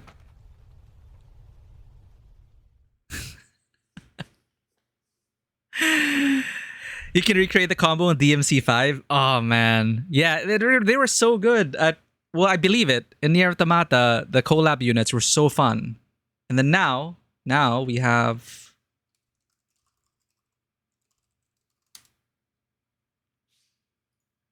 this peak. Seriously, when the music started, like, oh no, and like, whoa, Night City. Yes. It has been a solid and sturdy 30 hours since the Edge Runners made their appearance. Oh, so good. Lucilla for making sure our out-of-towners weren't poked and prodded like overgrown lab rats. Dude, yeah, the use of the effects. The intro guy, the announcer, the talk show host. From the looks of it, they're off to a peak. fast start. Just as the Mecha Scouts at the training grounds. Talk about ruthless. Think they could teach us a thing or two? According to Rover, a name needing no introduction, Solaris's newest tubes will return home once their work here is done. Meanwhile, those See, what is that work? What is home? Please don't be a multiversal story. And my heart goes out. Word is the Netrunner has her sights set on the moon. We gotta defeat Aleph 1 first. Sorry, Lucy. Problem. She'll have to pick one first. This has been your man, Stan. Join me for a dream that'll never end. Well, already got a multiverse. Yeah, that's true. I'm trying to remember Camelia's. I love you in every universe, Camelia. Wasn't that in just a Sonoro? Wasn't that just Sonoro possibilities? Sonoros being like pocket dimensions, not exactly like an entire universe onto itself. Close enough. But Sonoros still have limitations in that they're like pocket dimensions that will decay eventually. Like they can only exist. Well, they exist indefinitely sometimes, but like something has to sustain the reverberations or whatever.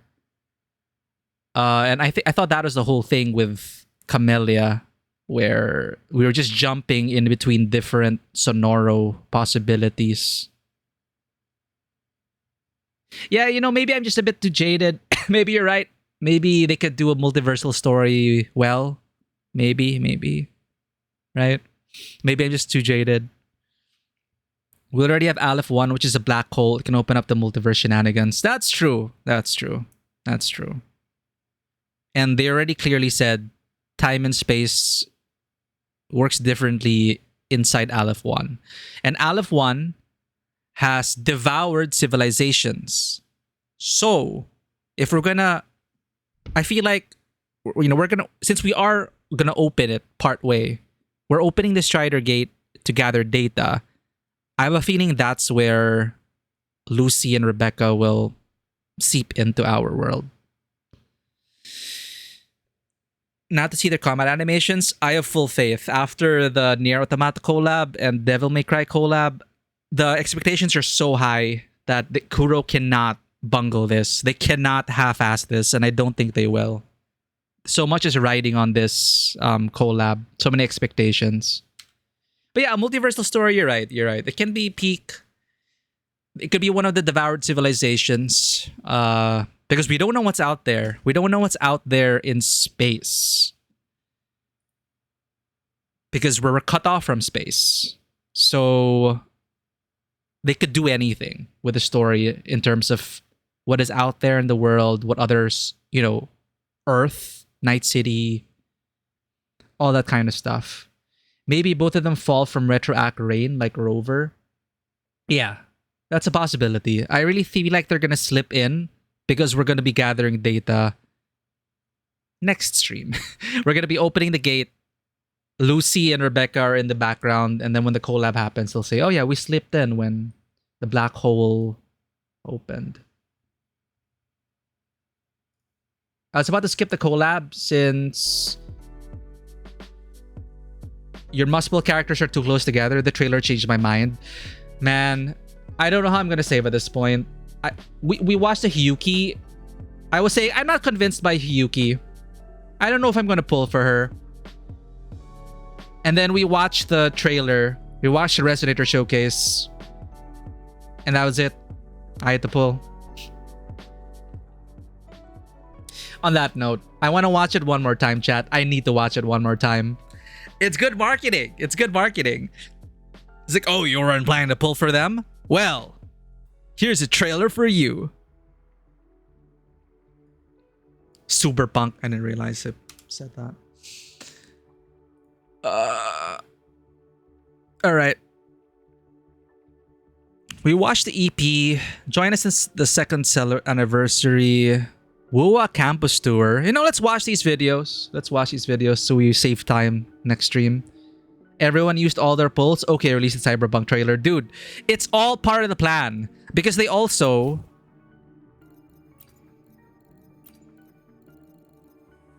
refresh the top-up.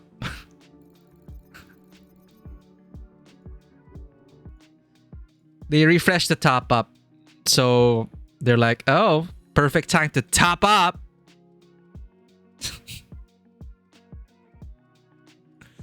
Anyway.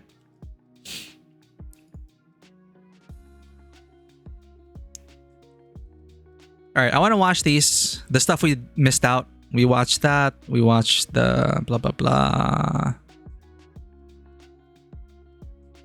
Alright, let's check out the second anniversary. What's it got going for us? I hope it doesn't contain any spoilers.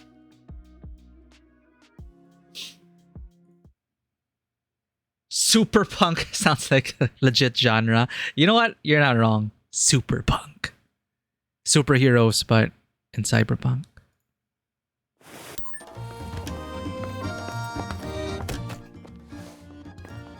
Happy second anniversary, WUA fans. Whoa, that's fun. IMF.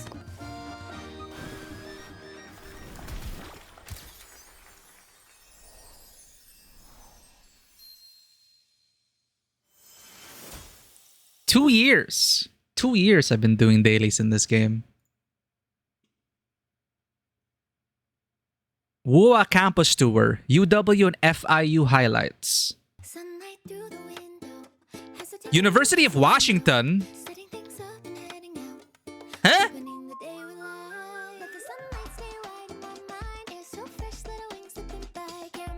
Of course he did a school tour.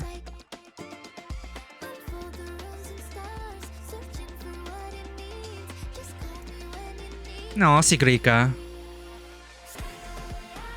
Florida International University. Oh, look at the Linnae pout.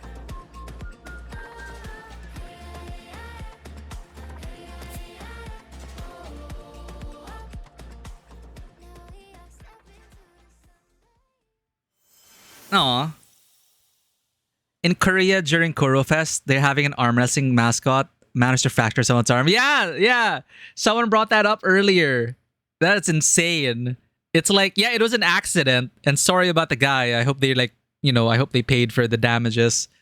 Compensated him for that. But what a memory to arm wrestle with the Camellia mascot. It's so on brand with her too that she would actually have done it.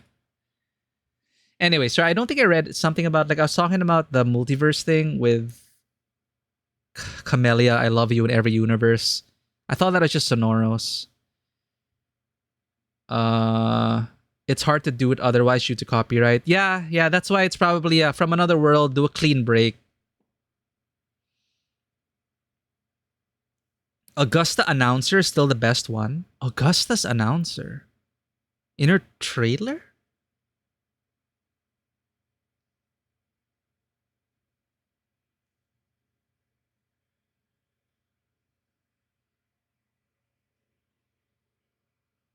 Sorry, I think I missed some stuff. First time beating Cristoforo. Interesting NPC.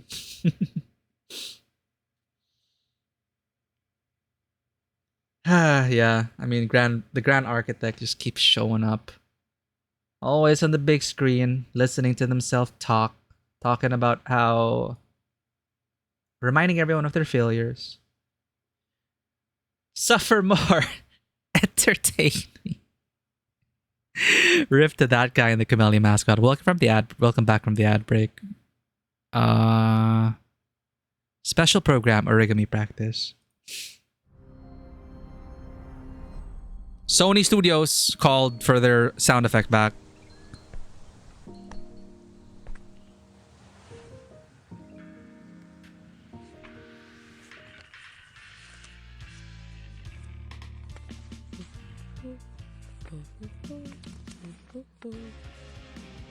What are these shots?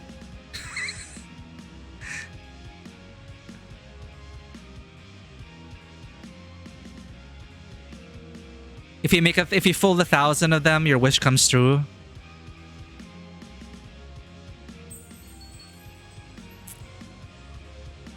All right, hit us with this fun fact about Chisa and Linne.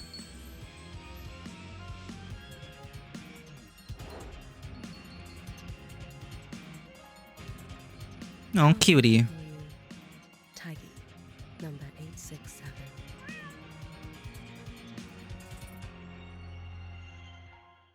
Is that part of her training as a Miko? Like how Miyabi does, how everything's training to Miyabi? Both of them have fully model feet under their shoes. That is absolutely amazing knowledge that I wish I knew, but now I know. Thank you, Nutrisu. I think I did hear about Linne. I don't know about Chisa's. But why? Maybe because they were supposed to have open-toe costumes. Right? It's future-proofing. Because maybe they'll have open-toe sandals for their costume.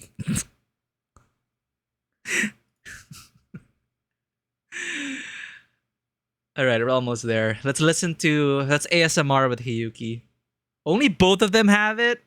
God. Speaking of costume chat, this is such a cute way to advertise a costume. I got this. Morny deserves this outfit. It's so nice and cozy. I love it.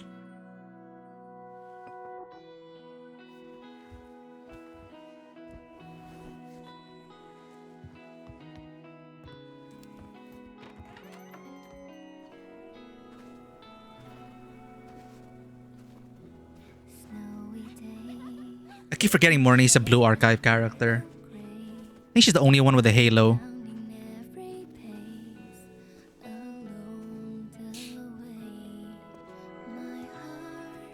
Dude, did you see that snow? It's like photorealistic snow. What is up with that?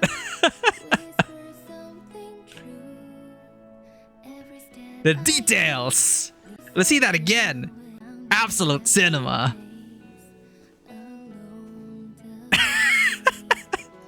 Such a tiny little thing. But thank you for your wise knowledge, Nutrisu. May Changli keep you warm throughout these patch cycles.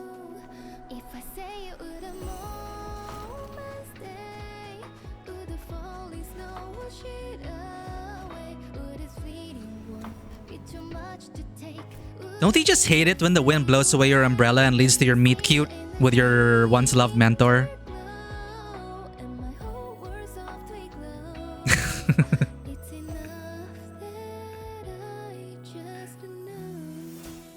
I am so glad they just went out and said that Rover and I met her family. They didn't leave it ambiguous. Alright. What do you have to say, Hiyuki?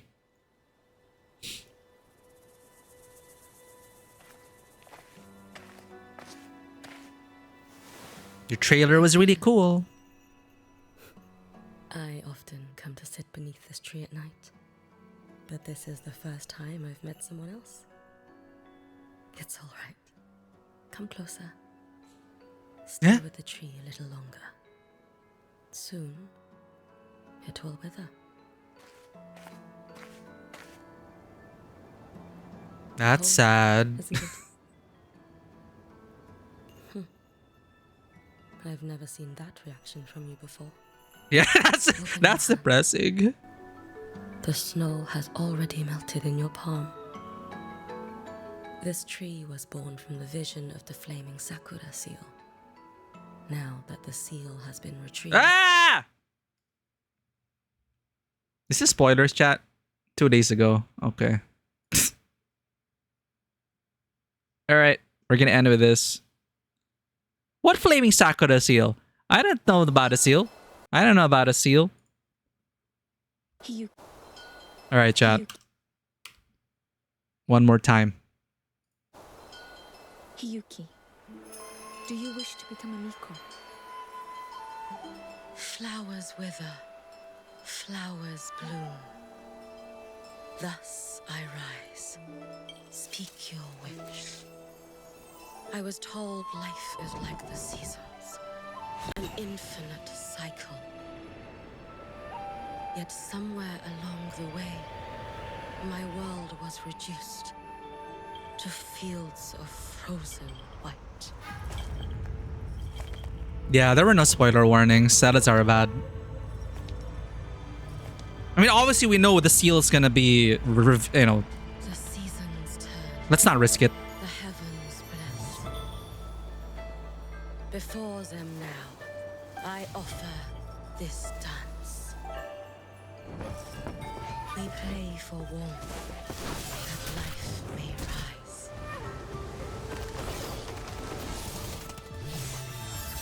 We pray for rain to cleanse the long night. We pray for moonlight. I love that shot, that movement. We pray for snow to blanket spring beneath. Oh, so good.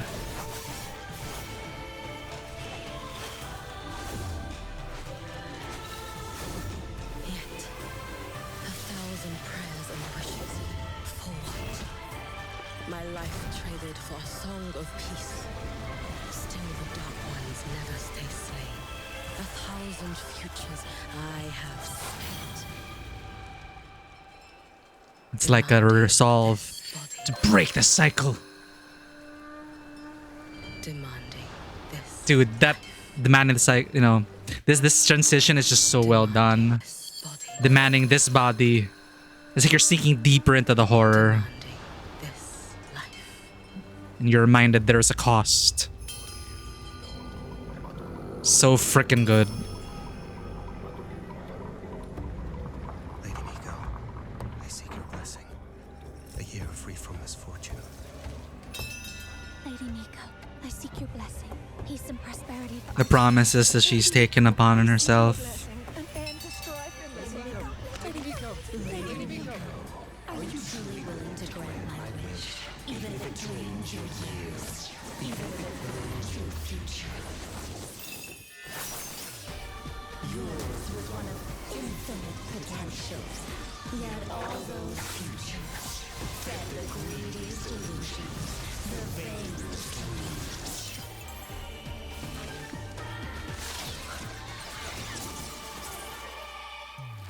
Perhaps you rest yourself. Is the only future left for you to witness the end? Dude, it's probably just this is just another Grand Architect slideshow. It's a freaky slideshow. You know what? Maybe the Grand Architect's got some cinematography skills. What is it that you wish for? Hiyuki, do you wish to become a Miko? Sister, how could you wish for such a thing? To cleanse all calamity, to end the Threnodian cycle. That is a Miko's ordained fate, and I cannot bear for the next girl to carry that same future. The next Miko? Sister, I will be the one to make your wish come true. So good. What is... Oh, I love that scene. 1,000 lives without end. If the gods offer no aid, I shall end the line of Mikos myself.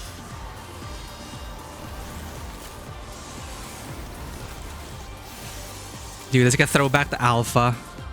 My wish, it is here, at the snowfield's edge.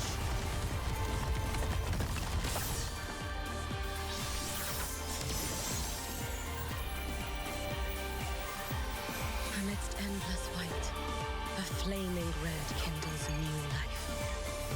When those wishes find their dawn, it shall be the spring that waited beneath snow. So that sword was newly forged for her by Chase, right? Because we learned that she doesn't. I accept it. Well, it's not that she doesn't take care of her swords. It's that she just works through a lot of blades. Her work is demanding, and she's broken many blades. So Chase finally had a sword forged for her. But that's amazing. I love that. Turn off main monitor. Don't forget that. If you have not pulled for Hiyuki yet, and if you're planning to pull for Hiyuki, and Denya, and Lucy, and Rebecca, and Lucilla, best of luck. May your pulls come early, and may your 50-50s be won. The crown of winds has been engulfed by the sea. Is it time to say goodbye to Carlotta for now? This blade.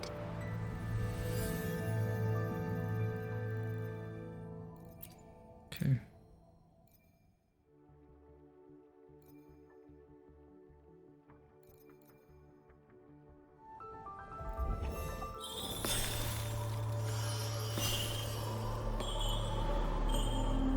Like a ghost in the wind.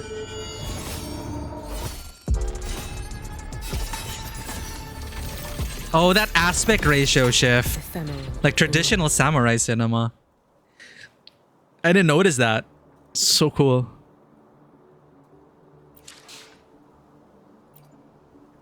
Alright, let's find something to raid, chat. Need to avoid spoilers for now. We almost dipped ourselves into some spoilers. Lara's playing Final Fantasy 12. Jalmok's playing Pragmata, but they're finishing it today. Furia's playing Delta Force. Lily's playing Resident Evil 6.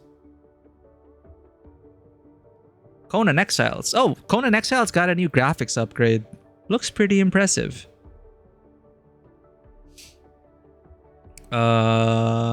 Altesia's playing V Rising. Melancholy's playing Rainbow Six Siege.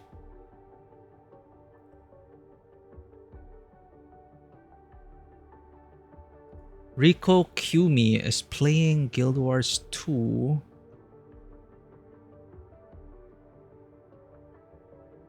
Red Dead Redemption 1 with the Dion Dynasty. Galloping through the story. She's cosplaying as a cowgirl too. It's been a while since you raided Dion. Just a super chill, super cool gal. Now she's a rootin' tootin' cowboy. Next stream, we're going to be diving into that place, getting the data, piloting the Exostrider, getting the data we need. I doubt we're going to save Imeth. Again, no confirmation, please. I don't expect it to be easy. I want it to be a challenge. I'm going to relish in that struggle. And we're going to fight for a happy ending. Thank you everyone who joined us today. Thank you for the follow, Nutrisu. Thank you for the trivia as well. And if you wish to become a part of the Tabletop Cinema community, our socials are down there below. Our Discord, YouTube, Twitter, and Instagram. Next session, we continue the main story for 3.3. Here's a raid message for subscribers, for followers. We're gonna raid the Dion Dynasty, who's playing Red Dead Redemption 1. A game I should eventually play before Red Dead Redemption 2. Thank you everyone, and as always, welcome to the table. Have a great day, and I will see you all on the other side. Bye-bye. That sounded very grim. I'll see you on the next stream. Bye-bye. I was thinking other side of the Strider Gate. Other side of the Strider Gate. See y'all. Bye-bye.